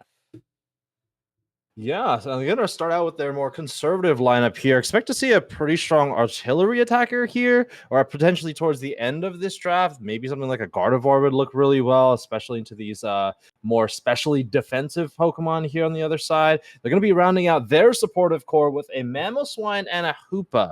There's a lot of defenders that have kind of been notched down that's kind of allowed Mamoswine to go up in the totem pole of defenders. I know Trevenant was a really strong kind of defensive Pokemon, has a lot of crowd control, but Mamoswine is kind of a sleeper pick in my opinion, Kyle. I think so too. Mamoswine is quite powerful. I mean, it's always been pretty good. It does have despite evolving at level 9, which is quite late for an experienced shareholder, it does not tend to lack ability and utility like some of those other defenders that tend to take a little bit to get online. So Mamoswine, I think, is incredibly powerful. I do like this pivot here with a Glaceon into this Clefable Slowbro combo, though. I think that is going to be something to watch out for. Yeah, Bats is going to be pulling out their ace, the Greninja. They have a lot of mid to short range threats, though, on the other side. Of course, you don't want to be going toe-to-toe with a Zeraora. I feel like the matchup into an Aegislash is also kind of suspicious as well. You really want to try to get those resets, most likely being Surf here. I mean, they could go Water Shuriken. It scales really well with that attack weight. That might be what they're going with here. But yeah, it looks like they're going to be really playing behind this Mamoswine. They have a lot of range in the back line. They're going to be rounding out with a Miraidon. Not sure what's going to be going, but most likely that Charge Beam doesn't have any of those the full heal to help with the Electro Gif if they do decide to go that. I'm also kind of thinking about it a little bit too, and I think this Aegislash pick might be something that works quite well into the Galarian Rapidash, especially if you're able to, at least land one of their abilities, either the Sacred Sword or the Shadow Claw, whichever they go, and be able to chain those boosted autos to try to chunk that thing down. So I do kind of like that. And maybe even to some extent, maybe we see a Wild Charge on the Zeraora. Yeah, typically Galarian Rapidash, one of the fastest Pokemon, if not the fastest Pokemon in the game. It's sometimes hard to catch this Pokemon, but you don't really have to worry about aiming your abilities if you have, point and click abilities. Well, not really an ability, but those boosted autos from the Aegislash are tracking onto this Rapidash, and then maybe if you're able to break that Pastel Veil, able to crowd control, you then go into Wide Guard to slow it down for the rest of the team to get the knockout there. But yeah, this is the first time I've been seeing. Might be one of the first times I've actually casting Rapidash and seeing it being played in a tournament. So let's see what it can do. Yeehaw, little doggy. I'm excited here. That is definitely a horse. PETA. It's kind of mammalist of you to say that. PETA, the horse is here. All right, this is a lower bracket game, best of one. The Loke Weft taking on M8, also known as Mate, on the orange side. In the bottom path, we are going to see the Swinub along with the Glaceon. It's a pseudo ice lane. We have two ice type Pokemon in the bottom path, not as maybe prolific as an Alolan Ninetales or a Suicune, for example. First, Indeedee going over to the Miraidon. Fairly easy to out secure a Glaceon. I think it's one of the Pokemon that kind of struggles with these last hits, especially when you have a Slowpoke next to it. 7 Eos energy for each, able to get those contested wild Pokemon. You see the Galarian Ponyta maybe going a little bit forward onto that Bunnelby and maybe pushing them into M8's path. And fortunately for them, they also end up losing out on capturing that wild Pokemon. But here comes Zeraora for a little bit of a push. The Galarian Ponyta is going to retreat a little bit here. It's the Dazzling Gleam-like ability. I think it's Confusion. I can't recall what it is in this early game, but it's fairly good last hitting. Here comes the rest of the team, able to get a KO onto the Ponyta, sending them to the ranch real briefly, getting a couple scores, tier 1 goal zone. Hoopa's up here by themselves, unfortunately not able to get any of that Swablu or Altaria family. We do have a Galarian Rapidash on the field. I saw the evolution on the mini-map, so at least they have their primary damaging ability ready to go. There it is, that Dazzling Gleam. Gonna immediately put a little bit of pressure on the M8 side of the map. You can see Clefable getting stunned by that Dazzling Gleam. Sacred Sora gonna go on in and attack that Hoopa, but not enough damage, at least for the time being. Astonish is gonna connect onto the Clefable once again, stunning them for the moment, but it's still Loke Weft that is playing quite a bit forward here early on. Yeah, Galarian Rapidash is a really interesting Pokemon. A lot of speedsters, they tend to be guerrilla-like warfare Pokemon where they're kind of attacking. There's no gorillas on the field. At a surprise. Yeah, definitely no gorillas. There No might dogs be a Primeape somewhere here. One of the casters might be like one. But anyway, you really want to try to continue to chain that ability so you can keep the damage up, you can keep the speed up as well for the Pastale Veil. So it's weird for a speedster, but they kind of want to be in their faces over and over again to keep their passive ability online and active as much as they can.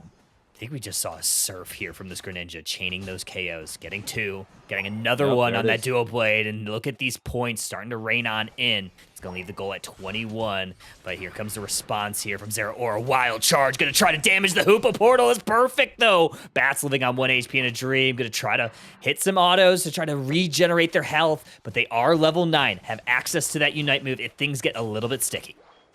Yeah, Zeraora level 7. Once they hit level 9, they'll get access to that Unite move. That Wild Charge ability, you know, the way to counter that is kind of counterintuitive when you're playing a speedster. You want to somewhat play together and on top of each other so you can split up that damage with that Wild Charge. Depending on how many stacks for that Wild Charge, you can do a massive amount of damage to a single Pokemon. I think that was a Water Shuriken first on the tier 1 goal zone, just making some room for the team as the Glaceon takes this one down. But Surf, the Deluge on the tier 1. That's not the only one that's going to be falling. This tier 1 is going to be falling pretty soon. 10 points followed by that 9. Glaceon's going to score that one out. 30 with a 29 over in the bottom path. M8 now going to push towards this T1 goal zone on the top pad, as well as they getting that Regieleki on in. Points rain down. They're going to go ahead and break that T1 goal zone. Not a massive overcap, but a little bit is going to go a long way. Bats is going to respond on the Zeraora, unable to reach it, going to dash away. Icicle Spear is going to connect on that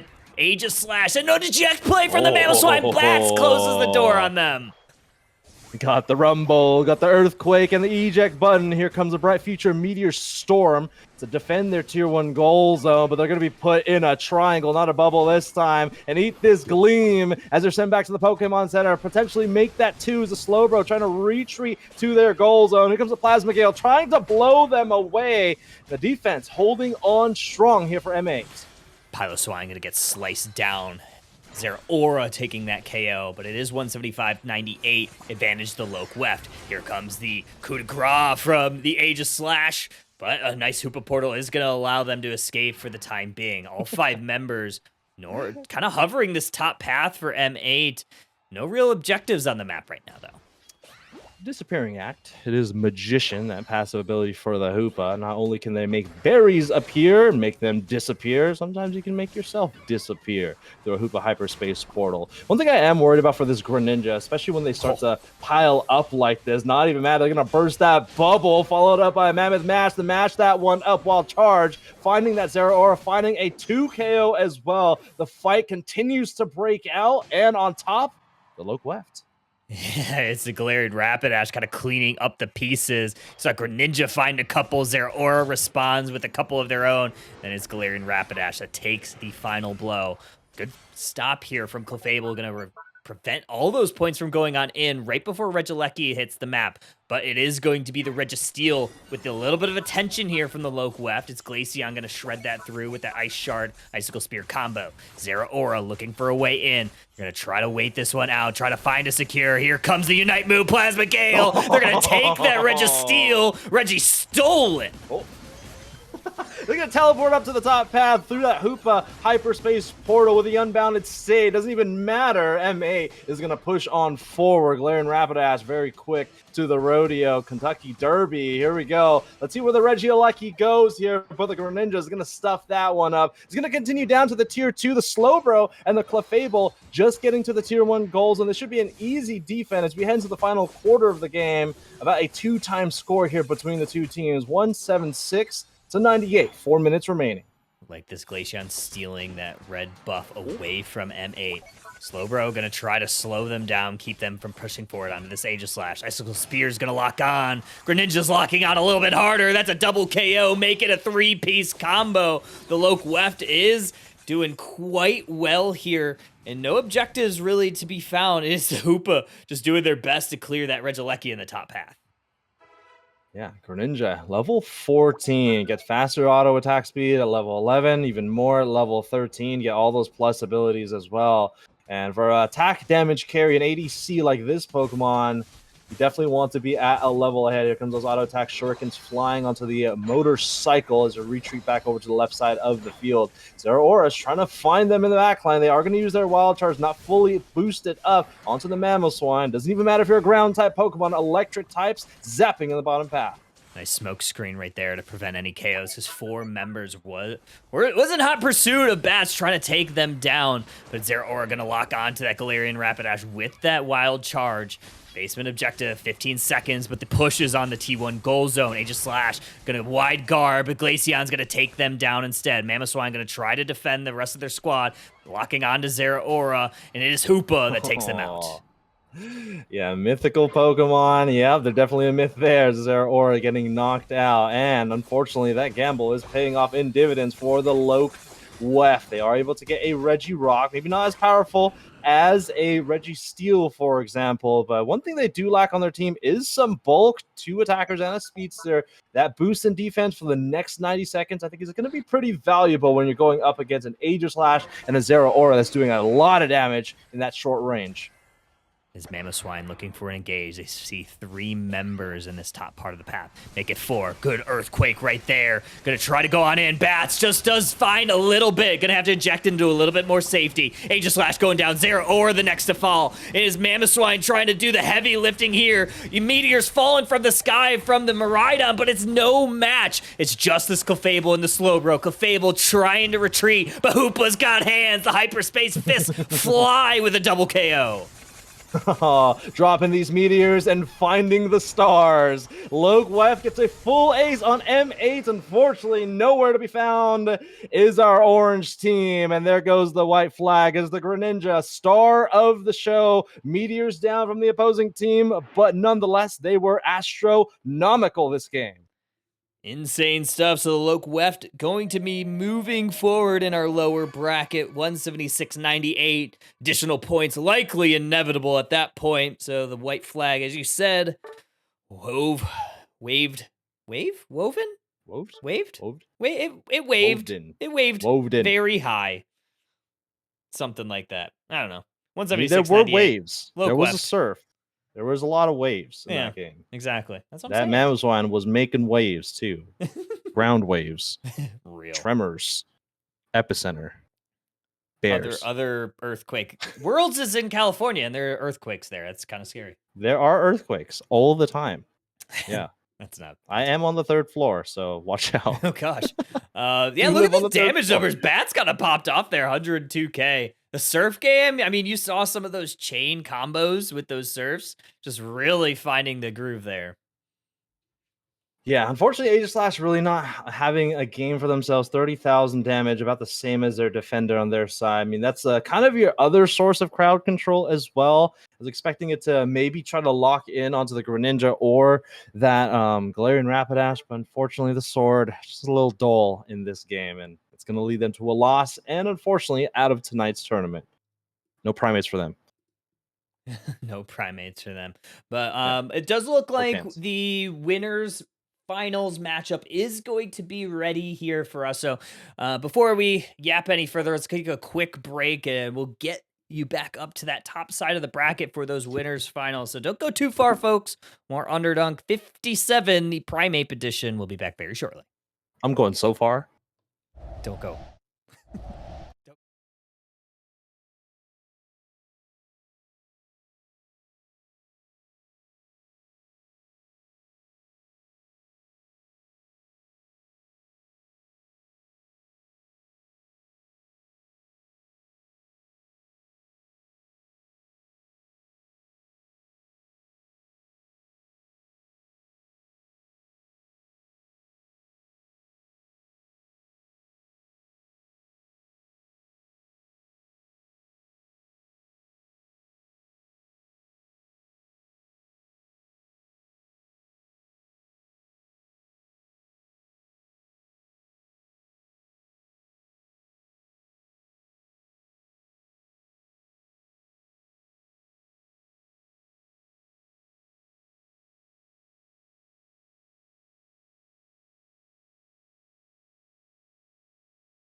Welcome back, traders. Underdunk 57. We have the winners finals up on deck, and it is going to be. It's not these two. I forgot to change one of the overlays. It is going to be. I distracted him the entire time. He actually did. I was changing every overlay, but then he kept saying, "Hey, Kyle, I have ducks hiding around all my apartment. Like I do. like this. I do. I look at right above my door. It's going to be the Big Uzi has forsaken us. That is the name. Changed from Big Uzi is the best. So I don't know what happened between these two teams or between the inner squad, but it seems like there might be some animosity. So see if they can overcome it here in the winners finals. Might be some lovers quarrel in the ranks right now. Maybe not lovers, but we'll see. We'll see. Changing names like in game, changing names and start GG. But here we go. Looks like we got Big Uzi on Big Uzi forsaken us. Not has forsaken us, but it is a kind of a long name. On our purple side, we got AW Win. On our orange side, looks like we got our Galarian Rapidash once again. First ban. Don't have to ban Latios because it's not available to be played. Suicune, another conservative ban. We may see a Ho-Oh, potentially Blissey as well. Let's see where we go with this. I think there are a lot of options, but instead they are going to ban the Inteleon, if I'm not mistaken. Based on what the rosters say, one of these players is Resu, a notable Inteleon from EU. So makes sense why you want to take that off the map. Yeah, I don't know if Resu is in NA right now. I mean, potentially. I know there's a lot of international players coming to North America, specifically California, very, very soon for the World Championship. So they might get better ping playing in Underdunk, which is mostly an NA-oriented tournament. We're going to see this Leafeon once again. We saw it in the last game as well as a Charizard first pick and a Leafeon to respond. Is that potentially the call? I mean, it does a lot of damage. You can damage the Charizard while it's in its Unite move. It's also really good in the early game, so you could potentially mitigate some of that early game pressure that the Charizard doesn't have anyway. Right, so let's see where they decide to go with. They're going to start with continue with their supportive core, Psyduck, Umbreon coming out to play. Some yellow Pokemon. I think Buzzwole also kind of plays semi-decently into Charizard, but it's not, always the best, but crowd control is always quite powerful. Kranix going to be locking in that Serena. A notable Pokemon that does struggle in the early game, but if you can get that level 6, it can really turn up the tail. I'm guessing Resu are these characters of the number 10 pick right here. It is the attacker for one of the more prominent EU teams. I know Kranix also had a name for themselves. I think it was either Gen 5 and or Kamai Esports, I think in the middle of the UCS season where he had a really outstanding performance in the top path. I think he's also one of the players that are incredibly young as well. I think he became of age to play in UCS this season. I don't know if he's playing next week, but he had an outstanding performance, if I recall. I agree. I think one of the notable trainers to come out of the EU region. We're taking a look at these final preparations. XP share is going to be on pretty much the standard Pokemon, right? We're not seeing anything too out of the ordinary. Psyduck, Umbreon, Snorlax, and the Hoopa. But the one thing that I am interested in is this gutter pick Chandelure. Not very often that you see this pick, Draco. Yeah, it's an odd one in my opinion. I think maybe you want to preemptively use it before Garchomp uses its abilities, but I feel like if you're using it reactionary after the Garchomp uses its Dragon combination, and then the Garchomp doesn't really have to worry about using its abilities because its primary damaging abilities is its auto attacks, which you don't really have to worry about for an Imprison. Or if it's Imprison, the Garchomp doesn't really have to worry about it. So I don't know. It's very frail as well. So one Charizard Unite move followed by some auto attacks. Even if it is a fire type Pokemon, it's still going to get burnt to cinders very quickly. Winners final, best of 3. You're going to see this Charizard head into the central area, but we are going to see this Gibble take to the top path along with the Psyduck. We have a double EV lane in the bottom path. Is it a Gibble or is it a Gibble? Pretty sure it's Gibble. You might be right. I think I got some EVs in the bottom path. We also got a little candle. That's a really pretty bow as well. Last hit, I think, going over to Delphi in the bottom path. EV Espeon, one of the best early game EVs because of its ability to last hit. Not able to get that one. Let's see if I think that's Picadiff on their defender there. See if they can grab a buff. They might get those double twins in the back. Leafeon, early gank, rotation to the top path, level 4 gank for this Pokemon. Get that primary damaging ability as well. Also got a level 4 Gibble. Here comes the Charmeleon coming out of the central area. Might be rotating down though. And look at this Leafeon heading towards the bottom path as well. Actually, maybe for a central area clear, maybe to get a little bit farther ahead. Charmeleon up in the top path, waiting in the tall grass. Is Spenza also trying to monitor where these Pokemon are coming through. Gonna stun the Hoopa with the confusion. You have the trick onto the Serena, but coming out ahead, I think it is AW, despite being only 2 members up here. Delphi a little slow to rotate through the central area to the top path. Bottom path, a very different story. AW wins. Going to get the win down there. Hoopa's just going to go ahead and let them score in this top path. And Snorlax heading into the central area, contesting that blue buff on their side of the map. Leafeon going to continue wandering around the map, maybe get some vision on the enemy team, but a huge fight is breaking out here in the central area. Rumble in the jungle, if you may, and Snorlax is going to take a nap. Might be a little bit longer, though. Flamethrower from the Chandelure, currently a Lampent. Have a lot of damage coming out from that Pokemon, but do have to watch out for that Charizard to unite it. Leafeon heading towards the central area where this Altaria family is spawned, but Leafeon unable to get there just in time, but I believe a lot of that experience does go over to Big Uzi has forsaken us. Kranix gonna dive on in, try to get away though, very low HP bars. It's Charizard and Espeon falling down, and it is Leafeon finding a KO as AW starting to make their way towards this T1 goal zone. Trying to stop them though is Big Uzi. Trying to continue to find wins in this bottom path as AW win. I think I did see the Charizard playing the more bruiser ability set with Fire Punch and Flame Charge. I think that Fire Punch does get a little bit more damage. Really nice foul play there. Kyle, I think you were calling out the foul play ability set that you're liking more currently relative to the Wish Me Look set. We do have a Serena on the battlefield at level 6. Charizard at level 8. We have a first Unite move on the Leafeon heading down to the bottom path, but this Charizard is very close to its Unite move, and with the Leafeon only level 9, this Charizard might take over the game in 1 level. That's why I think AW is going to start putting immediate pressure on this Regice in the bottom path. That's exactly what they do. Espeon looking for an angle to try to find a secure as Garchomp gets the top path Regieleki. Good engage there. Leafeon takes out the Psyduck with that Emerald 2-step. Gonna pivot back towards this Regieleki, but here comes Charizard looking for a secure, but the Chandelure able to get it with that flamethrower. It is an Ice-type Pokemon. Super effective damage onto the Regice, going immediately into the Seismic Slam, but probably not the most optimal or even intended target. The Snorlax is going to be put to sleep once again, but I'm pretty sure AW Win will take that win any day as they take the bottom objective. They use that Charizard Unite move. They defend against the Regieleki in the top path. They got a small lead, 79-64, as we head into the second quarter of the game. Serena very close to ticking into their Unite move. Garchomp finally level 9, evolved and Unite move online. Hoopa gonna try to escape with that trick. Nice insulation from the Chandelure. Gonna hit that flamethrower directly onto that Umbreon, and the Psyduck headache gauge is gonna break. Gonna look for another secure there on the flamethrower. Nice engage from the Snorlax heavy slam. Gonna put Umbreon into a little bit of danger. Psy Strike or Psy Shock a little bit short, and Chandelure takes out the Umbreon.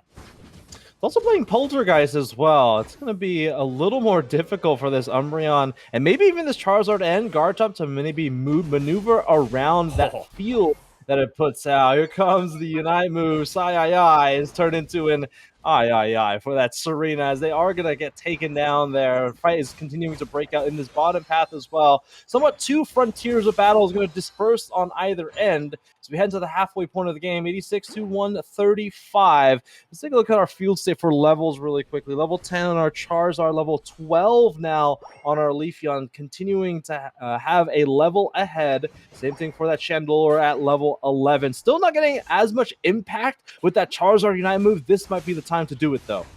Umbreon gonna try to retreat away from this Leafeon, who is now starting to make their way towards this bottom path. Maybe for this basement Regieleki already starting to get chunked down by this Charizard. Gonna fire punch on in. Chandelure gonna connect with a flamethrower, but Charizard responds with the Unite move. Hoopa takes the team in, bringing them in with the rings unbound. Secure though, going over to Big Uzi has forsaken us. Charizard getting the last lap. Serena though gonna try to push on forward, takes out the Espeon, but it's great response here from the Big Uzi squad, taking out Serena in tow. Oh no, the Chandelure is going to get put in IKEA, more like getting put in jail at this point. It's going to be pulled back by that foul play, and that's one of their biggest damage dealers in the top path. They are going to let the Regieleki, I think, crash into their tier 1 goal zone, and a pretty optimal break as well. Snorlax is going to be going down for their troubles, and as we take a look at the levels, they're starting to catch up. Level 12s on our Charizard, level 12 on our Dragon-type Pokemon as well, as we continue to scale into the late game. Expect this Leafeon to have less impact, but a KO streak at 2 might say something about that. I think it had a very bold play, but knowing it doesn't have their Unite move, or at least likely didn't have their Unite move, they felt very comfortable taking that fight. Snorlax, though, has their Unite move, going to take a quick nap in this central area. Heavy Slam into the Garchomp, but it's going to push them at least into this wall for the time being. Maybe some response from AW. Here comes a Flamethrower from the Chandelure to try to get on in. They're going to put up IKEA furniture. Flamethrower in, Dragon Combo, not enough to take him down. Love the IKEA furniture, of course. Gotta get the meatballs in there. I think that Snorlax is definitely cooking up some of that as well. Trick Hoopa pulling them back, getting some health as well. 1 minute before the final stretch, almost a 100-point lead. It's still less than a 1-score game. They have 1 tier 1 goals on either side of the field available to them. Also a pair of objectives spawning in about 20 seconds on either side of the map. So we take a look at the final stretch here. Pokemon to watch again, always going to be that Charizard. Who are they going to unite? You're going to unite. Primary target's going to be that Leafeon or that Chandelure. A Pokemon that's been fairly quiet throughout this game is that Serena, who's quietly snuck to level 13, one of the highest on the battlefield. It can lock into that Charizard, use their Unite move. While the Charizard is united, can also be an answer to this Pokemon with a devastating Unite move of its own. 37 points going in from Leafeon on that T2 goal zone. And meanwhile, it is Big Uzi has pushing forward with this Regieleki. Serena should be able to respond if they do so choose. In the bottom side, it is going to be Leafeon along with a couple members. Starting to chunk down a basement Reggie, and look at that, Draco. Oh. It is a Registeel, a very good buff here going into Ray. Yeah, this might be a very fast fight. Let me tell you, that 15% damage buff across the board, especially when you get that Flamethrower online, continuing to unleash Hellfire from range. You got the Emerald 2-step that can one-shot a lot of the Pokemon. They do let the Regieleki go through. 86 from the Garchomp, 1v1 for the all-rounders. Got to be very careful playing around these Altaria family. Those all-rounders can heal themselves with the abilities that they have. It's going to disperse and back into the central area. Great block here from Snorlax. Going to section off the side. Headache is going to push them away for the time being. Here comes Charizard directly onto the Leafeon. Leafeon might be in some danger, and they do go down. No Unite move was used from the Leafeon, so that could be very big here. And it is Big Uzi for forsaking us as putting a little bit of pressure on Ray. Rings are unbound. Hoopa's bringing the team in. Dragon Combo is going to section them off. Unite move from Garchomp. Going to try to taste down the Chandelure on the backside. Psyduck still down. Leafeon still down. It is going to be the Serena that is dangerously low. Hoopa is going to go down at the hands of the Umbreon. Minute left, though. Garchomp starting on Ray. I gotta be very careful. The Chandelure, who's luring around the central area here, gonna put up the furniture once again. Rayquaza gonna recover back to full HP. 45 seconds left in a really close game. Both teams still have their tier 1 goal zones up, Kyle. So if one team maybe decides to peel off and score, but looks like they're gonna go for a flip here. 50% on the Rayquaza. Here comes a Flamethrower on lock. Umbreon on the ghost type Pokemon. They have to make this disappear. And can they do it? And they do. No Serena way. the Queen getting it done herself. Garchomp gonna go down. 4 members down for Big Uzi has forsaken us, and these points are gonna rain down. 15 seconds left, and it doesn't matter. Big Uzi has forsaken us, just has to watch as a lot of these points go on in, and it is gonna be game 1 victory for AW. That is a success. That is an equation for a win. Tough loss there for Big Uzi's for taking us. I feel like they got like very optimal KO at a really good time as well on that Leafeon.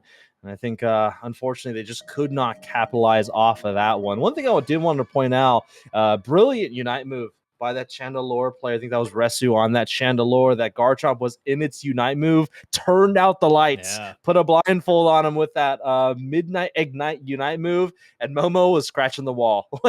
Had nowhere, didn't know where to go, and the Chandelure was at 75 to close to 100% HP going back into the central air for that refight. Really good job by Pikatif by trying to disrupt the Chandelure from getting a confirmation on the Rayquaza, but the Stilettos, they're sharp. Those Louboutin boots, those Louboutin heels, they get the secure.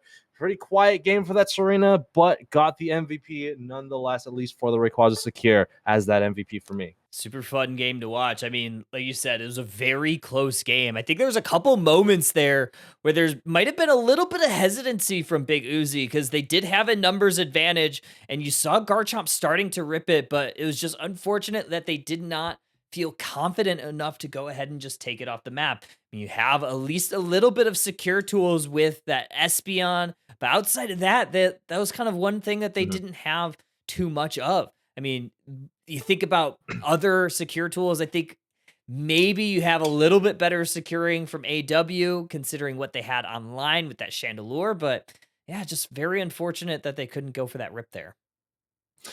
It's a really interesting counter, that Chandelure. I mean, I was talking the relationship with that Garchomp, but it's really more so just like auto attackers, right? You use that Midnight Ignite Unite move. You obviously have the damage from that laser, but it's also a supportive tool. It's a peeling tool for yourself. You can turn out the lights, and you can't really auto attack when you have the lights out like that. When you think about Charizard, it uses that Unite move. You can turn out the lights with or respond with your own Unite move, and then all of a sudden the Charizard is trying to auto attack a ghost and you're quite literally hitting nothing, right? And so you have to find that Chandelure in the darkness, in the shroud, and if you have an eject button, makes it even more difficult. And it's a very interesting counter, right? Because if you're able to unite the Chandelure, you can almost guarantee a KO, but if you respond with your own Unite move, you might be able to counter it in that way.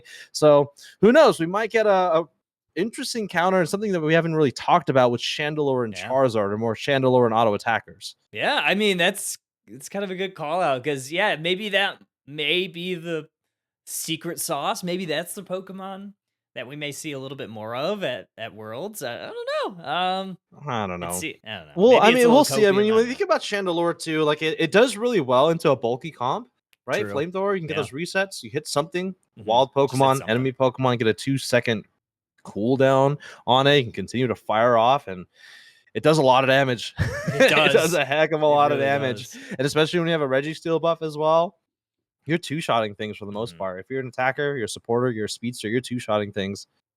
Definitely. I like playing Chandelure. I've not played it probably in 2 seasons because it seems like it's one of those Pokemon that just struggles into a lot of the more recent metas with very heavy speedster play. Like it's very mobile. You kind of have to have a lot of peel for you, and even then, like, what do you have? You have no mobility tools outside of if you run an eject button or an X speed. But even then, like a speedster is going to chase you down. So yeah, into, like you said, a more brawly composition. Maybe we start seeing teams pick this Pokemon a little bit more and more. It does not have the best early game, but it does have some utility in the early game that can be paired with some strong picks. Yeah, maybe not necessarily Chandelure specifically as a Pokemon to watch for Worlds, but more so just long-ranged attackers like Venusaur, Decidueye. I know Luminosity was playing some Decidueye, NAIC. I know Nouns Esports love to play Decidueye for a lot of this latter half of the season. So maybe not necessarily a singular Pokemon, but more so an archetype start to come out to play. It's that artillery backline that we haven't seen in all of year 4. I've been playing a little bit of Venusaur this season, and it does feel quite strong. Especially, I mean, the early game on it has always felt, lackluster. But once you get that level 7, you get access to Solar Beam. It really does a lot of damage. And don't get me ranting on that Unite move that can just delete an entire squad if you set it up right. Some good engages from your tanks. But we already had the bans here in game number 2. Leafeon, Inteleon, Suicune, Ho-Oh. So one attacker, I guess kind of two attackers. I don't know. What do you even call Suicune? It's an all-rounder that's like an attacker, but it's more like a defender. But it's sometimes a support. I don't know. It's just Pokemon. One might say it's a all beast. around. It's all around. I'm all round. I don't know. It does a lot of things quite well. Yeah, it's I always found it weird. Like it's kind of like one of those like classless Pokemon. Not like it doesn't have any class. No, it kind of no class. No class, Suicune. It doesn't hold up its pinky when it drinks a tea. SpongeBob pinky. We got the Hoopa. Hoopa early pick. We've seen a lot of Hoopa tonight. Yeah, that's interesting. I don't know. Hoopa's it's an interesting one. I think it's always going to have utility. You know, a trick. It's really strong at pulling back. It has a little bit of healing as well. Hyperspace Portal. I mean, we've talked endlessly about what it's provided to the metagame of Pokemon Unite. Dodrio's a cool call out. I mean, I think it's more of a specialist Pokemon now. Yeah. There's only a handful of teams and even fewer a handful of players that will pull out this Pokemon. But like I was saying, I think we're getting out of a speedster meta. I mean, Leafeon's just really strong because it's really, really good and it's fairly easy to play and has a devastating Unite move. But, you know, it's Pokemon like Dodrio that kind of are more annoying than they are, like, do a lot of burst damage. You don't see it all too often. No, you really don't. And Delphi picking up that Espeon once again. Did look quite good in the early goings of this first match. But yeah, it's, I don't know. I think the attacker class of Pokemon has just needed something. It feels like outside of Inteleon in the more recent tournaments, there hasn't been a lot of like attackers that have shined. I think Espeon is a very unique case because it does what the meta asks it to do quite well, which is win the early game. That level 4, the amount of damage and the amount of stun and just the secure tools that it has in that early game is quite valuable. Kyle. Yeah. I know we're getting to the end of this draft. Mm-hmm. But do you know what time it is about to be? Midnight. It is about to be threat level midnight. Let's go. 9 o'clock, baby. Everything is best of one. It doesn't matter because we're winners finals anyway. But best of one for this game, or at least it's going to be a best of 3, and the best of 1 for the losers finals, and then best of 3 for our grand finals. But we need an animation. Call our animation guy. Get a Michael Scarn animation. Let's do it. Where's Lobo? Lobo does graphics, video graphics. I only know Photoshop very little. Guns out, baby. I could do Photoshop okay. All right, well, this is going to be game number 2, winners final, best of 3. AW equals win, up 1-0. Big Uzi is forsaking us in game 1, but I don't know if it was Big Uzi's fault. I think it was just a really good game from AW, but either way, they are going to need to win this game if they want to stay in the upper side of the bracket, because it is a best of 3. Speedsters in Central, Absol for our purple team, Doduo, Dodrio, soon to grow a 3rd head on our orange team. I think the Hoopa also has the red buff as well. They're going to send the Charmander up to the top path this time, so not a guaranteed level 5. And Pikachu is doing what Pikachu does. It's being a little annoying here. Maybe going to take a look at the blue buff if it is available. I think it is. Sitting at about 50% HP. A fairly good last hit as well. I think with it's Fake Tears, I believe, or Disarming Voice, one of those 2 abilities. But they're going to go ahead and retreat back, or not retreat, but advance to the tier 1 goal zone, get a stack for themselves, and probably level 5. They got a back Bunnelby to work with, and Absol going to rotate down to the bottom path. It's a high-level play, almost working out for the Doduo. I thought that maybe it might be a little bit too slow on that Umbreon clear, so they went ahead and scored, but Umbreon did get themselves that blue buff. Absol coming down to the bottom path, but we do find that Dodrio evolution, and this is a little bit of a different Espeon look here. We have a stored power game. Not only do you have a stored power Espeon, but we got a quarterback of Machamp is going to be running down that back line. Most likely this Absol, I mean, maybe the Espeon as well, but they can clear some hindrance with that passive ability. I think it does work towards hindrances as well. It's going to be a tri-attack Dodrio, forcing Big Uzi's team back to their tier 1 goal zone. Steenie well on their way to become a Serena. I think they're going to be able to get it with this, and they do. Stage 3, the Queen has entered the fray. 8-minute Altaria family going to be heading into the central area, so we are seeing teams line up and get in position. And the Machamp looking for an engage. Absol finds the Hoopa, does a ton of damage. Trick is going to get them a little bit of shielding, but not enough to save themselves. Now going to try to chase down the Absol. Pursuit, going to get the stun, going to get the bird. Now they're going to look for this Machamp. Machamp going to submission, going to grab a citrus berry. Absol is chaining these abilities, and this Machamp is likely going to have to retreat all the way back.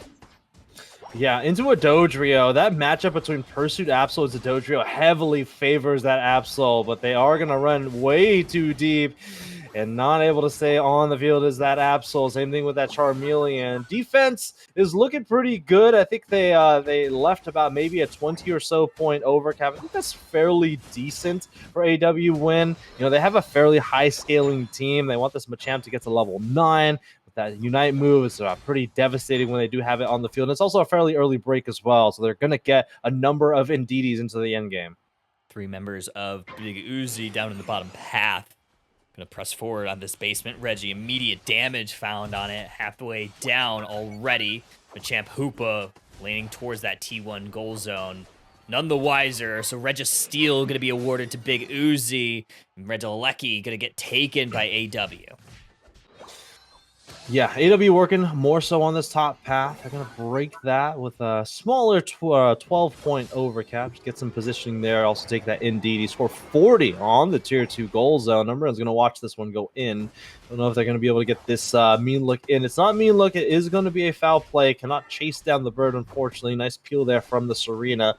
Swift swim, passive ability, headache gauge up to full. Delphi going to turn off that gravity, Psychic Solaire. And same thing for this side. That gravity is going to be going up and coming on back down. And same thing for that Serena. And here comes the fast break. 3 members, potentially 4 members, walking on forward, disengage, back to the central area, off screen. Machoke gets the Charizard, another all-rounder, not level 9 just yet, but with the score, I think they will be. Absol Unite move is going to immediately delete that Hoopa. Machamp going to try to run away, but you cannot run away because Absol in hot pursuit with a double KO. Dodrio going to try to clear this Altaria family, capture them for themselves, make it a 3-piece combo. Absol heating up, level 11 already, but AW equals win, still ahead in the score. This might change for a time being. 40 points looking to go on in. Barrage Blow going to connect into the Dodrio triple trample. They're going to take out a pair.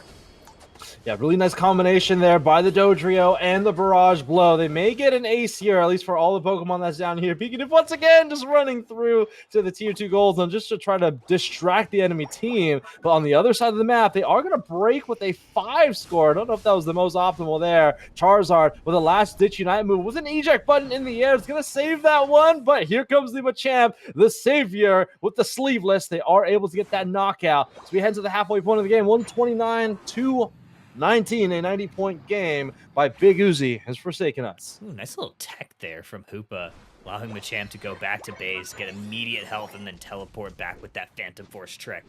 Damage now going to be found on this Regirock from the Big Uzi squad.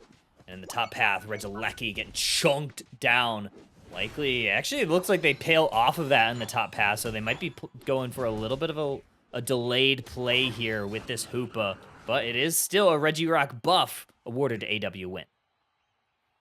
So we head to the halfway point of the game. I always talk about Charizard, and whenever you have it on the team, the game doesn't really start until that Pokemon gets online. They were able to get 1 KO on the Serena. I think there's really only one Pokemon that's the primary target. It's going to be that Dodrio, but I mean, the Absol kind of dealing with it. It's a Pokemon of disaster, and especially when you're a Dodrio and you have a Pursuit Absol, it's kind of a point-and-click ability. You get that dash, and then point-and-click for the auto attack. It does so much damage if they have a red buff. It continues to do so much damage, but in the top path, the siege is on. Big Uzi has forsaken us, trying to make their way forward. Barrage Blow finds its way onto one. Serena the first to fall. Charger the next to fall as well. And the defense looking real strong for AWS win. Regieleki onto the tier 2. The fast break the other way has begun as well. Double KO. Hoopa is going to make quick work of that, and they're going to try to score some of these points on in. 30 from the Dodrio. 50 going to try to go on in from Machamp, but he's getting chain stunned and taken out. So unable to get that 50-point dunk, so they're going to settle for that consolation 10-point. Goal still goes down. AW still ahead, 299 to 313. But look at this, Draku. This Absol is level 14. What do you think AW needs to do, or what do you think Big Uzi needs to do to turn these levels into some points? I mean, they're getting a lot of KOs, high value KOs as well, but their pockets are very full. It's tough to break through a front line with a Snorlax and 2 all-rounders. Hoopa resetting them potentially. Dodrio doing a lot of damage as well.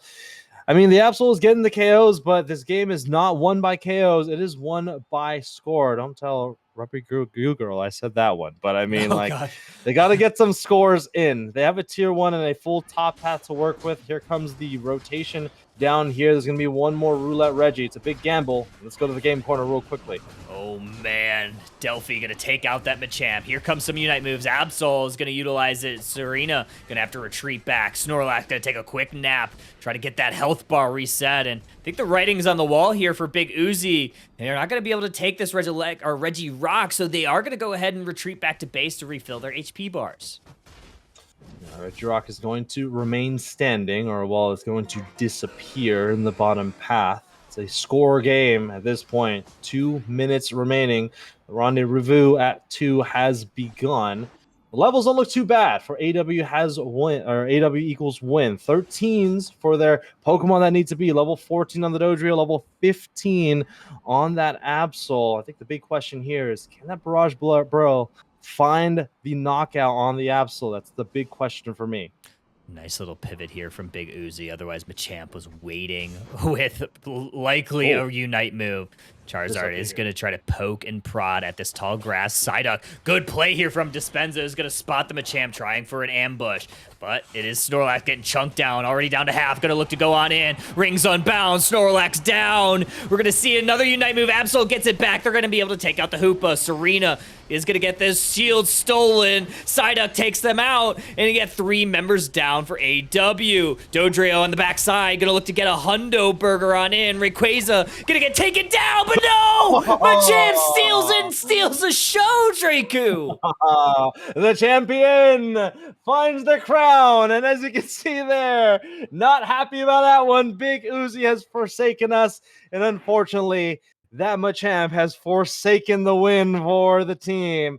Finding their hero moment, finding their hero play, has 2 arms, but make it 4.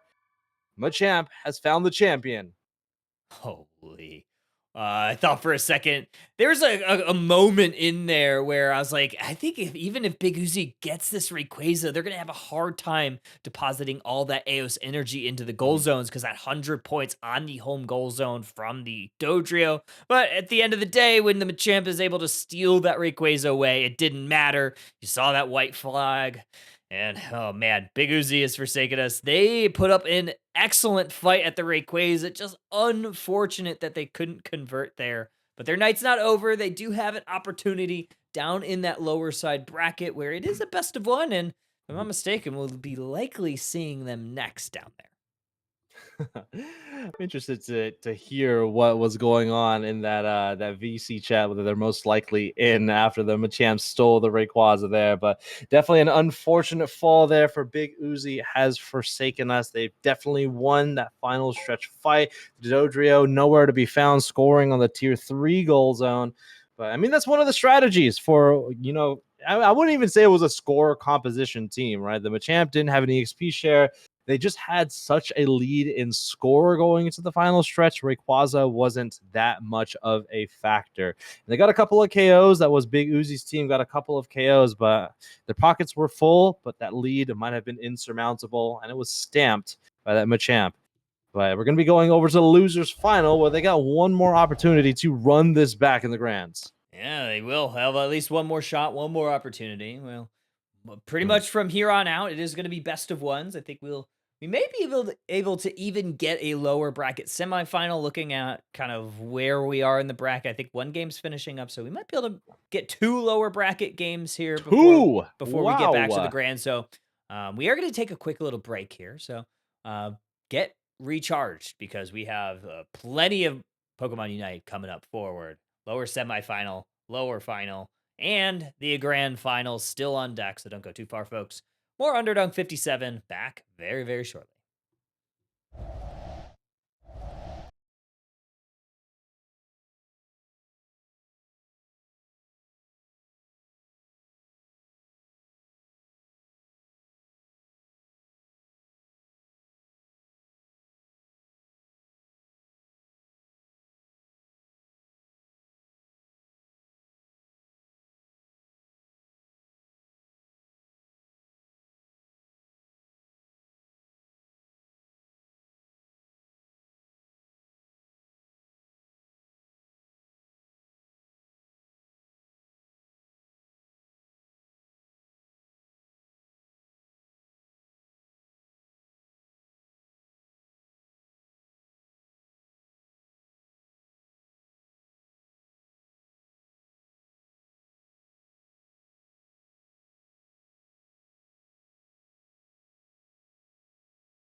Welcome back, trainers.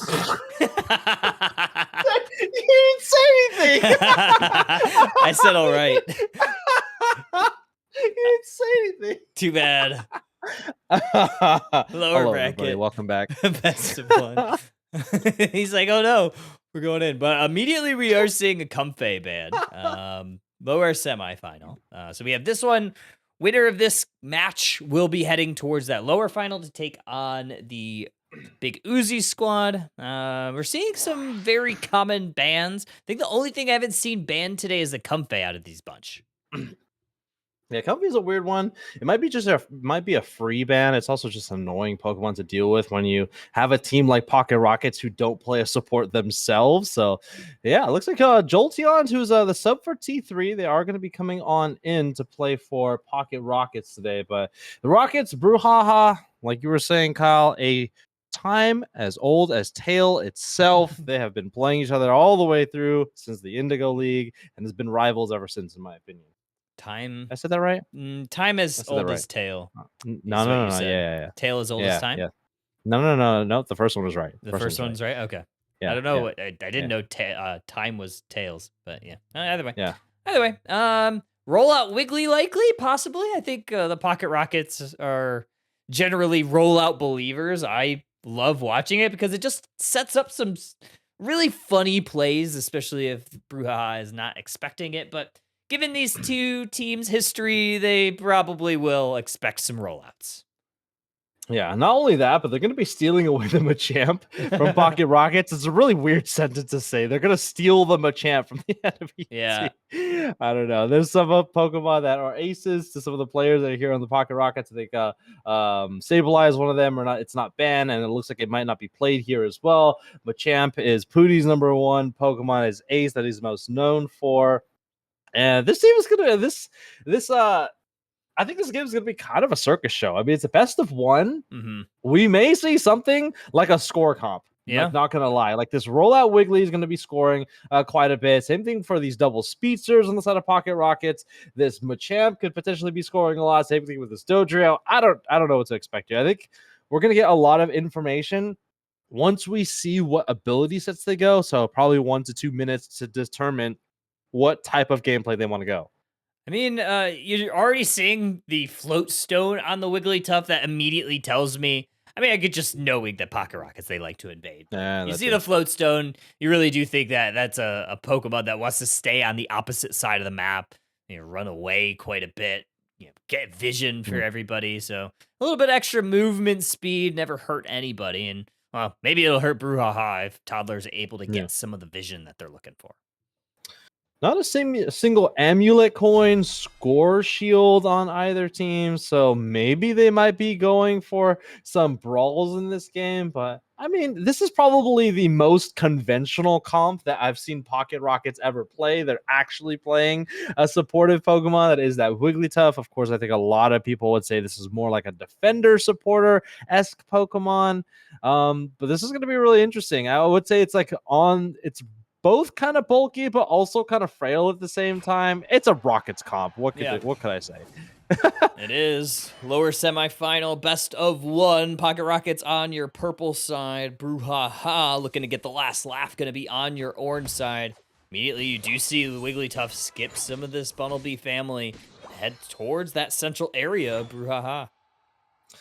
Go for that invade directly into that Doduo's central area. In my opinion, Doduo doesn't do very well against invades. Not really able to last hit very well because if you're building up your speed gauge, you're also not auto attacking. The Snorlax is going to head into that central area. Doduo is going to retrieve that blue buff as well. They're going to try to at least prevent it from getting level 5 early. There's a lot of wild Pokemon in the early game. Can they get this one here? And they do! 2 points! As you can see, the Aeos Energy going to use that eject button. I think they're going to be able to get the KO here. I don't think they have a float stone. Not a float stone, but a focus band. And there's the knockout. They should be able to get level 5 with that back Bunnelby as well.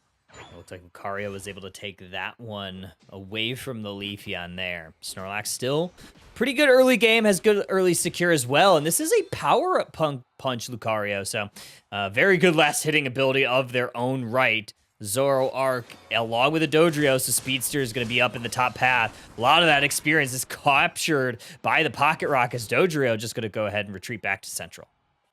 Yeah, I like the call for the power-up punch. There's a lot of micro stuns on the side of Pocket Rockets. Even if it doesn't decide to go sing this Wigglytuff, you still have that cute charm to deal with. Everything about Alola Ninetales has a lot of crowd control. Take a look at these angles! Can they get this one here? No, the Tri-Attack is able to conserve that one, but really nice play, really nice geometry. But you can see that notification on the screen. They do get a KO, so this Wigglytuff looked a little buffer than this Machop in the early game. They get the blue buff. Nice. That's our blue buff. Wigglytuff able to take a few things away from Brouhaha, so you're already seeing some of the pestering that Pokemon can do in the enemy area.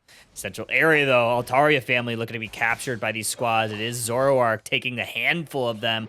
Wigglytuff looking to close out the rest, but Champ, along with Snorlax, able to put a little bit of a stop here, but huge plays here from the Zoroark, able to take out the Snorlax, and the Machamp barely surviving. Zoroark gonna pick out another 2. It's a triple KO.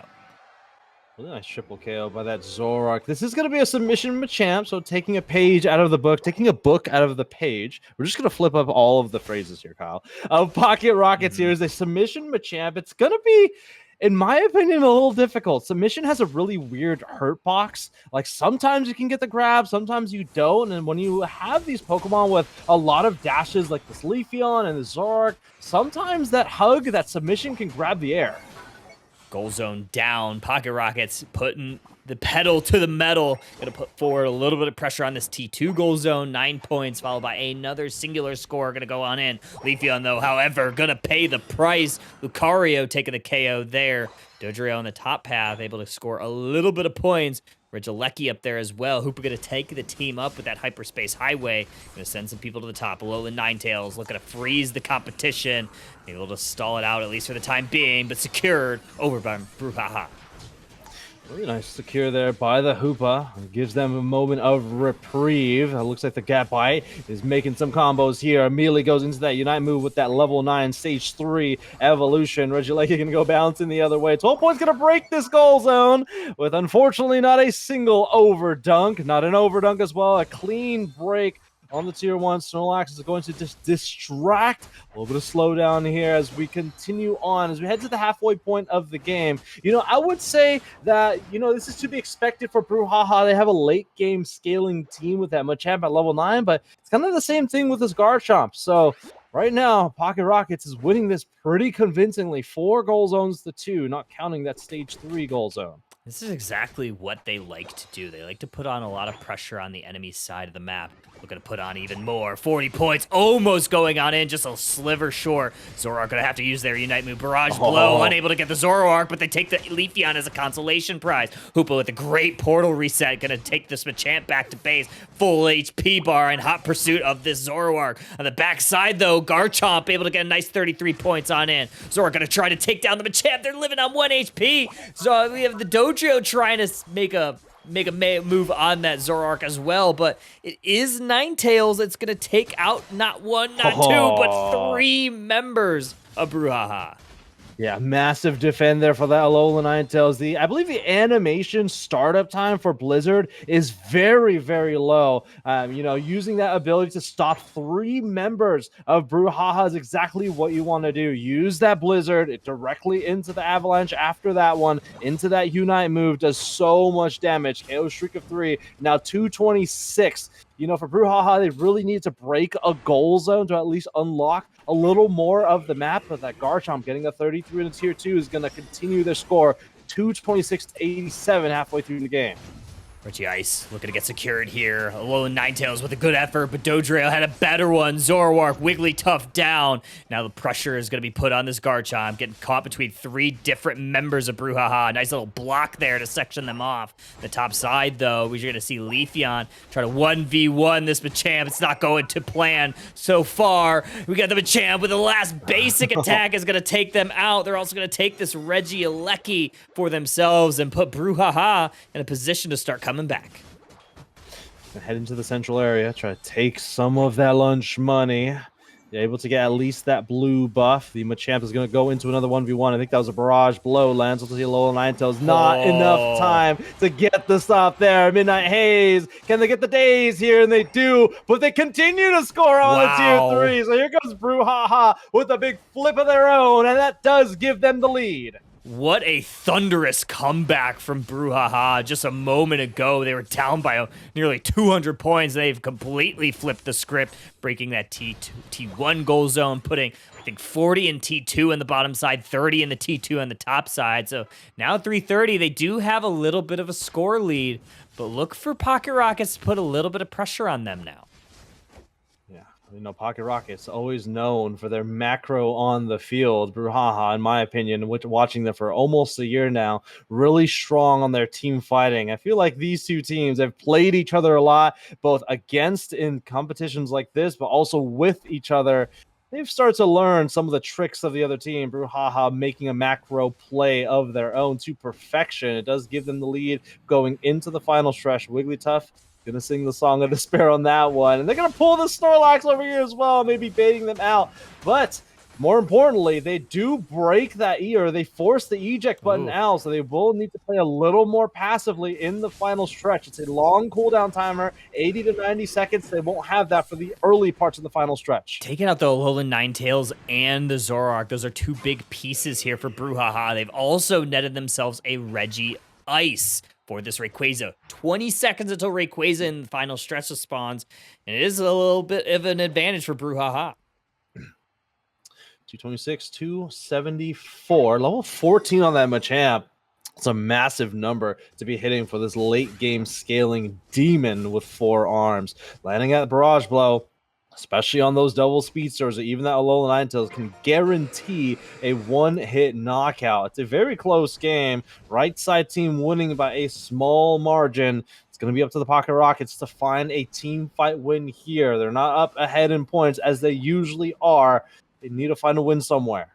Leafeon looking for a little bit of a play on the backside. Gonna focus a little bit of attention onto the Rayquaza. A little bit of dancing here for Brouhaha. They're a little bit timid to go on in. Garchomp with a Dragon combo away from the fight. 226 still, 274. Dodrio getting some vision on the top path. Pokemon to watch here again is that Leafeon. Big, devastating Unite move. Same thing with that Barrage Blow. Wigglytuff could potentially go in for an engage. Here comes the block, finds 2, pushes them out of that portal as well. Livingston's going to go down. I believe that was foul soon. Here comes the Power Nap as well. Triple Trample finds the Wigglytuff in that tall grass. Got to be very careful of the Wigglytuff in the tall grass. And immediately on the Rayquaza is Brouhaha. They're going to move to Rayquaza already at half with 2 members down for the Pocket Rockets. Going to focus attention on the Zoroark. Going to try to dash away. They do for the time being. We have Rayquaza dangerously low. Who's going to get the secure? It's Brouhaha. They're finding some laughs here. This is all the way to the goal zone. Machamp sprinting towards it. Getting the 50. Not going to be able to break the shield is the Leafeon. And Snorlax depositing another Hundo Burger in the center area.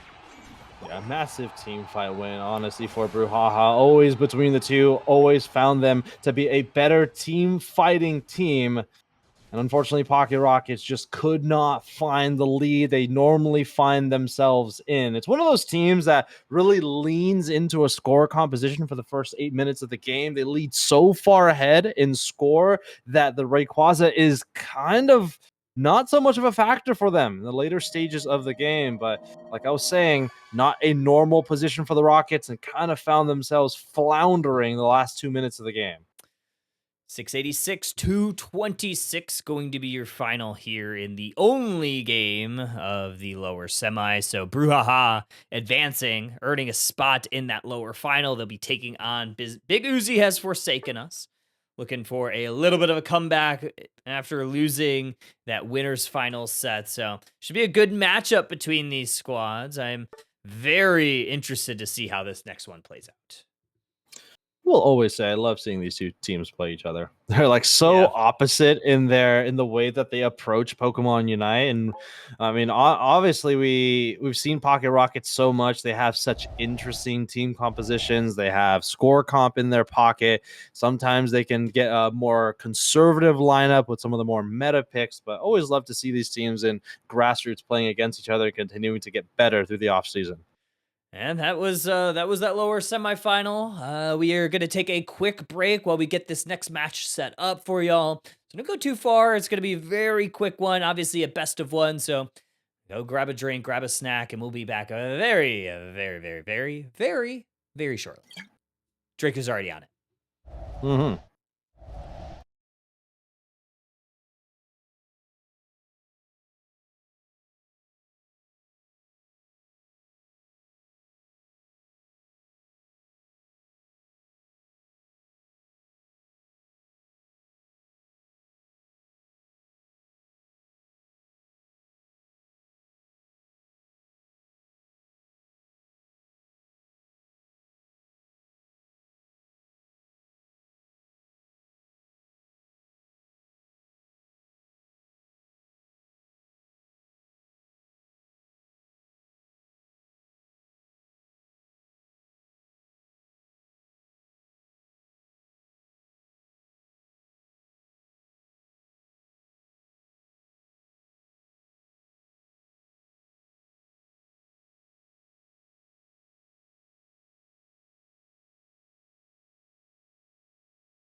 Welcome back, trainers. Already getting into draft of our lower final. Big Uzi has forsaken us already. Gonna take that Galarian Rapidash off the Thea Sky Runes. How do you say that second player on Big Uzi's Forsaken Us? How do you say that one? Kyle? What? No. It's a little longer, accentuated middle part of the word. What? That's the one. There we go. There it is. There it is. Is that Dispenza at the bottom there? Dispel? Yeah, I think so. Dispelza? Okay. All right, we got Brouhaha. Big Uzi has forsaken us. Pretty conventional band so far. Snorlax first pick. One thing that I always like talking about, how many times and how many different teams has Pikachu qualified for Worlds with? Like every year, Several. it's qualified for a different team. It's crazy. Yeah, or just like he's like Pikachu's like the mercenary of Unite. Like, hey, we need somebody that's good, that we know can fill essentially any role, and that we know that has a good track record. And he's just like, all right, yeah, I'll play. I'll play. He's like that pickup at the MLB trade deadline that you're like, this is gonna do numbers, and then you win, you like make the playoffs. That's what Pikachu feels like. Definitely. Suiko's actually making it through draft. A lot of crowd control early on for both teams. Snorlax, Psyduck, Espeon even has crowd control with its Unite move, Psyshock as well. Suicune, though, we all know about that one. Buzzwole, same deal there. Got a Muscle Band, too. And let's see what they decide to continue on with their draft. If Sableye to continue on with even more crowd control with one they can't even see. Going to pivot over to the Hoopa Leafeon. It's another pretty confident pick. I would say Leafeon, Galarian Rapidash, the most commonly encountered speedsters we're going to be seeing in Worlds. I think we're going to have the greatest moments we all know Zoroark has like the greatest moments for speedsters in LAN events, but I think in terms of consistency, we're going to be seeing these two a lot next week. Yeah, I think there's just plenty of players that are comfortable on them as well. Like you said, Zoroark always makes its way into those LAN events for those big pop-off moments. Obviously, a Pokemon that needs a little bit more help with the LAN environment of making sure that you're hitting your inputs proper timing. So very exciting. But what is even more exciting, Draku, is this last pick. It's going to be a lot of fun. Are you happy? Love to see Decidueye. I am very happy. I mean, there's not a whole lot to deal with the Decidueye in the back line. It's a very good counter, in my opinion, to most of the evolutions outside of Leafeon. It has so much range, and I think maybe one thing they have to pay attention to is maybe like, I don't know, eject button plays from either of the three eject players, but this Decidueye 10th pick, I think it might be, and this is no bias at all, I think it could make an outstanding performance at Worlds. An outstanding? Okay, all right, get this guy out of here. Who? Yeah. Get who out here? Who? Who out of here? Who? Do you get it? Do you get No, I don't get it. Can you because owls say who, but who says who? You were saying that you need to get somebody out here, and I was saying who, as in the owl, because we were making owl puns, but also who, as in who did it. So yeah, it's a good joke. I stick by it. Here, this is 3 out of 10. Yeah. Not a 3 out of 4. 3 out of 10. Okay, that's fine. 30%. We're talking baseball. 3 out of 10. That's like Hall of Fame numbers. That 300, 100%. Oh, lower final, best of one. Big Uzi is Forsaken is on your left side. Brouhaha on your right side. Pikachu on that Snorlax, heading down to the bot path. Going to be shepherding that little evolution. I'm just going to cast the Decidueye this game. Is that okay? So Decidueye is heading down to the bottom path. Oh, there we go. Look at that. Vino knew immediately. She did. That was Decidueye not able to see the last hit. Unfortunately, on that one, using those auto attacks on that Bunnelby, continuing to use auto attacks on that Bunnelby. Going to start working on this Indeedee. Use that Leafish to bring that damage down. It's going to start rotating up towards the top path. Decidueye, as you can see on the minimap, maybe trying to get a score. Has to be very careful with the Snorlax. There's a lot of crowd control between the Espeon. Can they get the score? There he is again. Let's go, baby! Scoring 2 points, building up that attack way once again. 2 points on the board, all because of that little bird. I don't know if That I was like awesome. this. I don't know if we only cast the decision. That's your We're prerogative. only casting. Okay. No, Well. you can cast everything else, Kyle. That's Oh, all you, okay. buddy. 4v4 up in the top path, Decidueye down in the bottom path, still a little Rowlet. Look at this big engage here. Buzzwall's going to have to expend their eject button to just retreat back in. Dispenza putting up a lot of pressure with those serves. Power Up Punch is the play for what here on this Lucario? Yeah, back down to the bottom path once again. 1v1 between the two attackers. Unfortunately, this Decidueye falling a little behind. Level 5 for the Espeon, level 4 on the little round bird. So we head down to the bottom path. There's another member down there making it even more difficult. And Kyle, his bird's not doing very well. It's getting slapped on, quite literally. It's going to use that eject button to push on forward. Espeon's going to respond with an eject button of their own. They got to get to level 5 to become an even little bigger owl. There we go, level 5 evolution. A Dartrix is on the field. Buzzwall gonna try to prevent the Lucario from stacking up, but it is a tall task. Lucario able to empty their pockets pretty easily.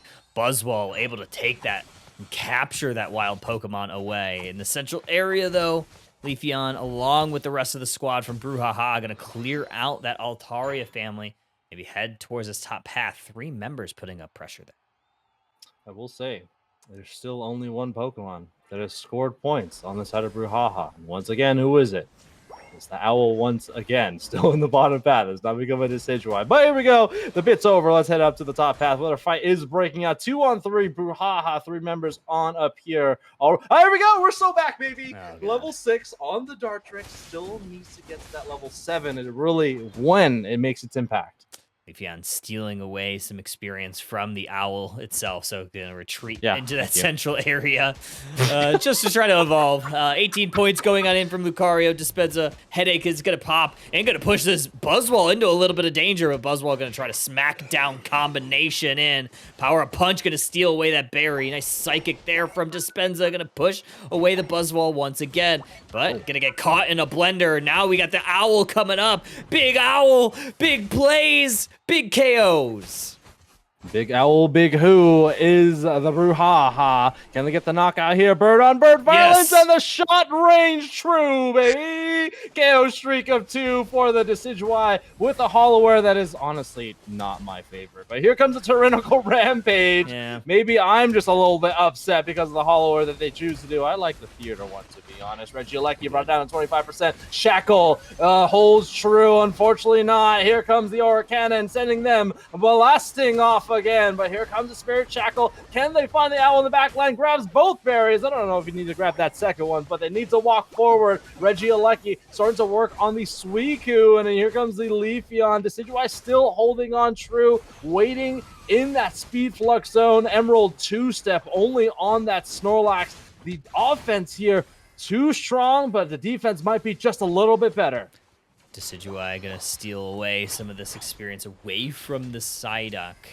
Looking at the field state, Draco, level 11 on the Leafeon, and it took him a little bit of time, but Chimmy on the Owl, on the Decidueye, level 10 already, so despite having a little bit of a rough early game, fully online Decidueye can be really powerful. Yeah, it's really tough to get to that Pokemon, especially when it is the final pick of the game. Knock, knock, to slam through the door, forcing that block Snorlax away. Here comes the Tyrannical Rampage, going to set that Sand Veil, the Sand Storm. Don't call Darude because it's an old song, and this song is continuing to be played here in the top path, and that song is a song of triumph for this Decidueye. KO streak of 2. Snorlax here to break that one up, blocking them into the Speed Flux zone. Here comes the Wonder Wish. Let's see what they rolled. We're going to see here in just a second, and it's a Hyper Beam of all things. I think it missed the Psyduck, unfortunately, and here comes the break. 14 points just to get that in, and the Brouhaha starts to retreat. Or Cannon gonna find the Decidueye, looking for a Power Up Punch, but unable to. Good freeze there from the Suicune, gonna prevent the Decidueye from going down. Close combat, gonna look to try to take out the Suicune. Spirit Shackle, a little bit wide right, so what? Gonna try to retreat. Maybe power up a punch and take out the Decidueye. In the bottom path, though, another Reg Ice where Leafeon is finding some damage, looking to take that all by the momentum. You gotta watch out for this Reggie Ice. I mean, it's a 1v1 here. Tame Impala able to get the Reggie Ice for themselves. This Decidueye is feeling fairly well defended. It's definitely a precedent in this trying times. I didn't vote for that one, but I would definitely vote for this Decidueye. Reggie Alecki is going to come on down here. Surf not enough. Spirit Shackle landing true once again. Bird on bird. Violence Psyduck. And back to the Pokemon Center. 350 on the clock. They have one Unite move to give here. Knock Knock available to them. And the Tyranitar is going to retreat. Lucario holding the front line with that pirate hat here to hopefully steal some joy away from Brouhaha as they start to pivot down to the bottom path and into the central area. Gonna look to score this 24 points just in the nick of time. Psyduck unable to respond in times.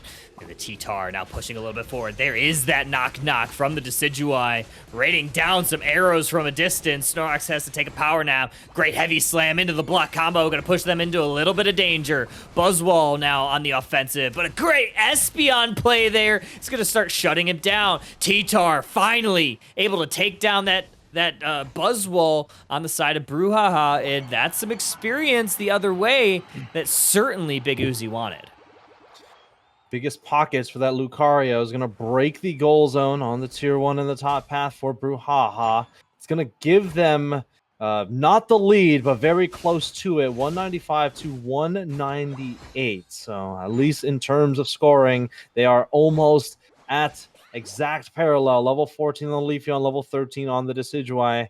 And that Decidueye has been the point of contention for Big Uzi. How do they get to that back line? They have a Power Punch Lucario with an eject button. They have an eject button with a Snorlax. We saw a couple of really good plays. Eject button onto the Decidueye to pull them back. But other than that, I don't know if they have this answer, Kyle. Gonna try to find the answer, but the Buzzwole might be finding some danger, and they do. T-Tar able to take them down.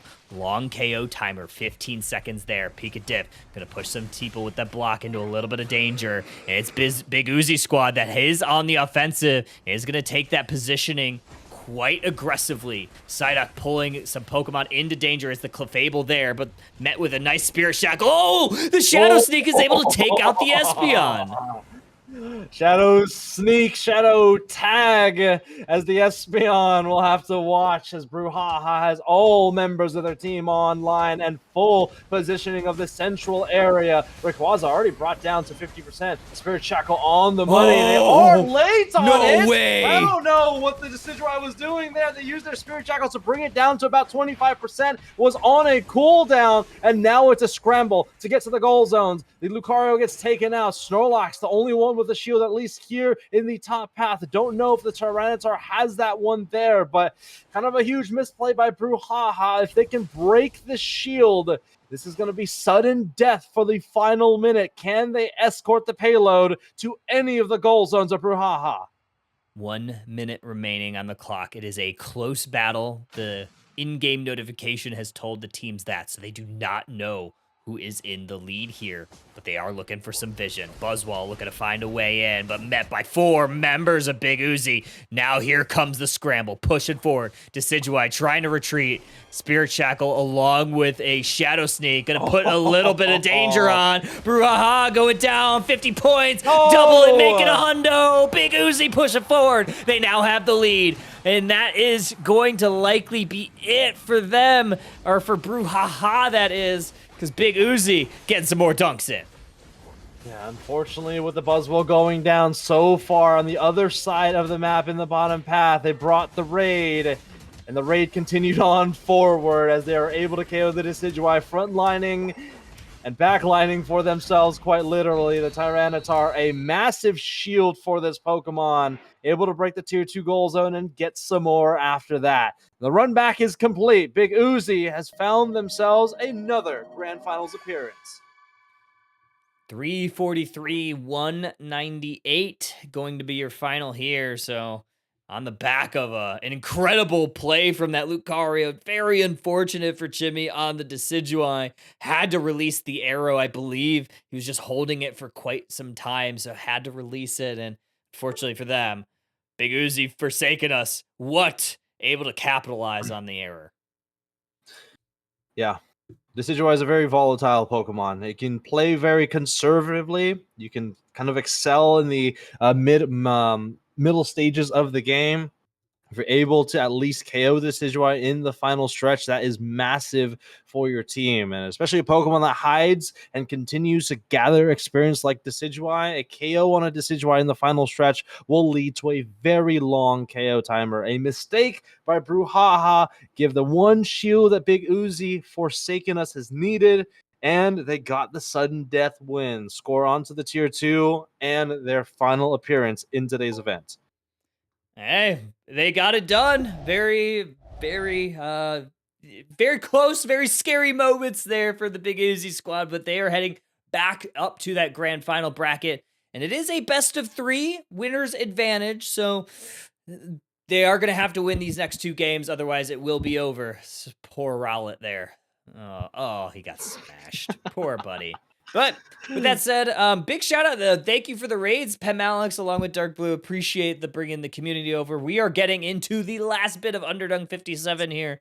You just saw the lower bracket finals. We are going to be going up to the grand finals. But before that, we are going to take a quick break, so don't go too far. We got that last little bit. We're going to have Big Uzi has forsaken us, and we are going to have, who's the other squad that got there? AW equals Wit. So this is going to be a good matchup. I'm really excited to see these 2 squads battle it out. The winners finals was good, so we are going to get a rematch of the winners finals. So don't go too far. We'll be back very soon. So back. So back.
All right, folks. It does look like, unfortunately, we have a little bit of a situation. Maybe not a situation, but teams are tired. A situation. It's a situation. It's a situation. It's Drama. a deciduation. Okay. Looks like the Big Uzi squad, they are quite tired. I don't blame them. It's 1 a.m. On the East Coast here. I'm not sure where everybody is located. Draco, what time is it over there? It's like, what, 10 10 o'clock? That's not even late. It's not even late for you. Yeah, Jerk. you want me? I'll 1v5 AW. You're How gonna about that? 1v5. Yeah. Hell yeah. Give me Give me the trainer 1 2, through 3, 4. 4, and 5. Yeah. Give me the trainers. I was saying we just split up AW's team. We'll get 3 people on their side, 2 people, and then I'll join it, and then we'll play an electrode volleyball for the final game. Okay. Electrode volleyball, a lot of fun. Well, A lot of fun. I'm gonna just I We're gonna be heading on out of here. So Yeah. this is gonna be what, Underdunk 57. Underdunk is probably going to be returning, I'm guessing, in 2 weeks. Definitely not next week. Next week is the World Championships, but we'll see how Kyle and team feels. I know Lordy is going to be heading to California as well next week, and depending on how the production team feels, we'll see how we feel about doing Underdunk in 2 weeks. But that's going to be after that. But Yep. Worlds is next week, Kyle. Super excited. You're getting there on tomorrow, right? Flying down tomorrow. I'm getting Be there a week early. Yeah, I'm getting there Wednesday. Yeah, unfortunately, that is gonna be it. Yeah, AW equals W is gonna win. I think Brouhaha. We were gonna see if Brouhaha wanted to move up, but I think everybody's sleepy. It is 1 a.m. So yeah, we are gonna be concluding on the night. But we do have tomorrow the first step broadcast. So we've done kind of a little solo queue, learn competitive Unite program here at Underdunk if you haven't been familiar. And we have kind of the third broadcast of that tomorrow. So tune in here. We'll be here same time, same place, 8 p.m. Eastern. Outside of that, yeah, Worlds. So you'll see Underdunk off next week. But the following week, we do plan on having a broadcast as long as nothing gets too crazy. But that is the plan. Draku, any final thoughts before we get on out of here? Well, I can't announce it, but I don't know what. I think Kyle, you and I are gonna try to do some sort of live streaming on the floor. Something. At least from one of our channels. What that exactly is kind of up for conversation between the two of us. But of course, there's going to be the tomorrow first step broadcast. But at least we're going to be getting you guys some coverage of what it's like to be on the floor at the World Championships next week on Friday, Saturday, probably not Sunday. It's going to be a lot of fun. So stay tuned. There's a lot of stuff coming out next week. I'm going to be spending a lot of money. Yeah, me too. Pokemon Center appointment is gonna go crazy. I have some shelves. I think I have 3 different opportunities for me to go to the Pokemon Center. I have some shelves that I need to fill out. Yeah. You see how Kyle has put the Rowlet in the middle is because I am the center of his life. See right there, there. Is that how that works? I think it's just giant. You put it there. Do you not have that one? I do. It's is it hidden? You see the Rowlet that's on top? Okay. It's underneath it. Yeah, underneath. Okay. It's upside down and it's underneath it. Yeah. Alrighty. Well, I do have that one. With that said, everybody, I hope everybody has a good night. We will see y'all very soon in 2 weeks for next Underdunk, but we'll see y'all tomorrow for first step. And I hope to see you there. Other than that, thank you to everybody that helped out today. Buzzer Bob, Bridget, Lordy, Schmeedy, Bina. I mean, it takes a lot of people to do the production. Obviously, thank you, Draku, for helping, I guess, and burping. You didn't count it down, okay? That was your own fault. That's payback for all the griefing that you do talking about trophies and stuff. It's payback. Are you saying they don't get trophies? I have told so many people that you give out trophies. That's the only reason they participate is because you give out trophies. If they come find me in Anaheim, we have special Underdunk cards. We will find you. Oh God, that's so scary. I have a particular set of skills. Oh God, that's scary. All right, everybody. Well, good night. We'll see y'all next time. Good night. Bye bye.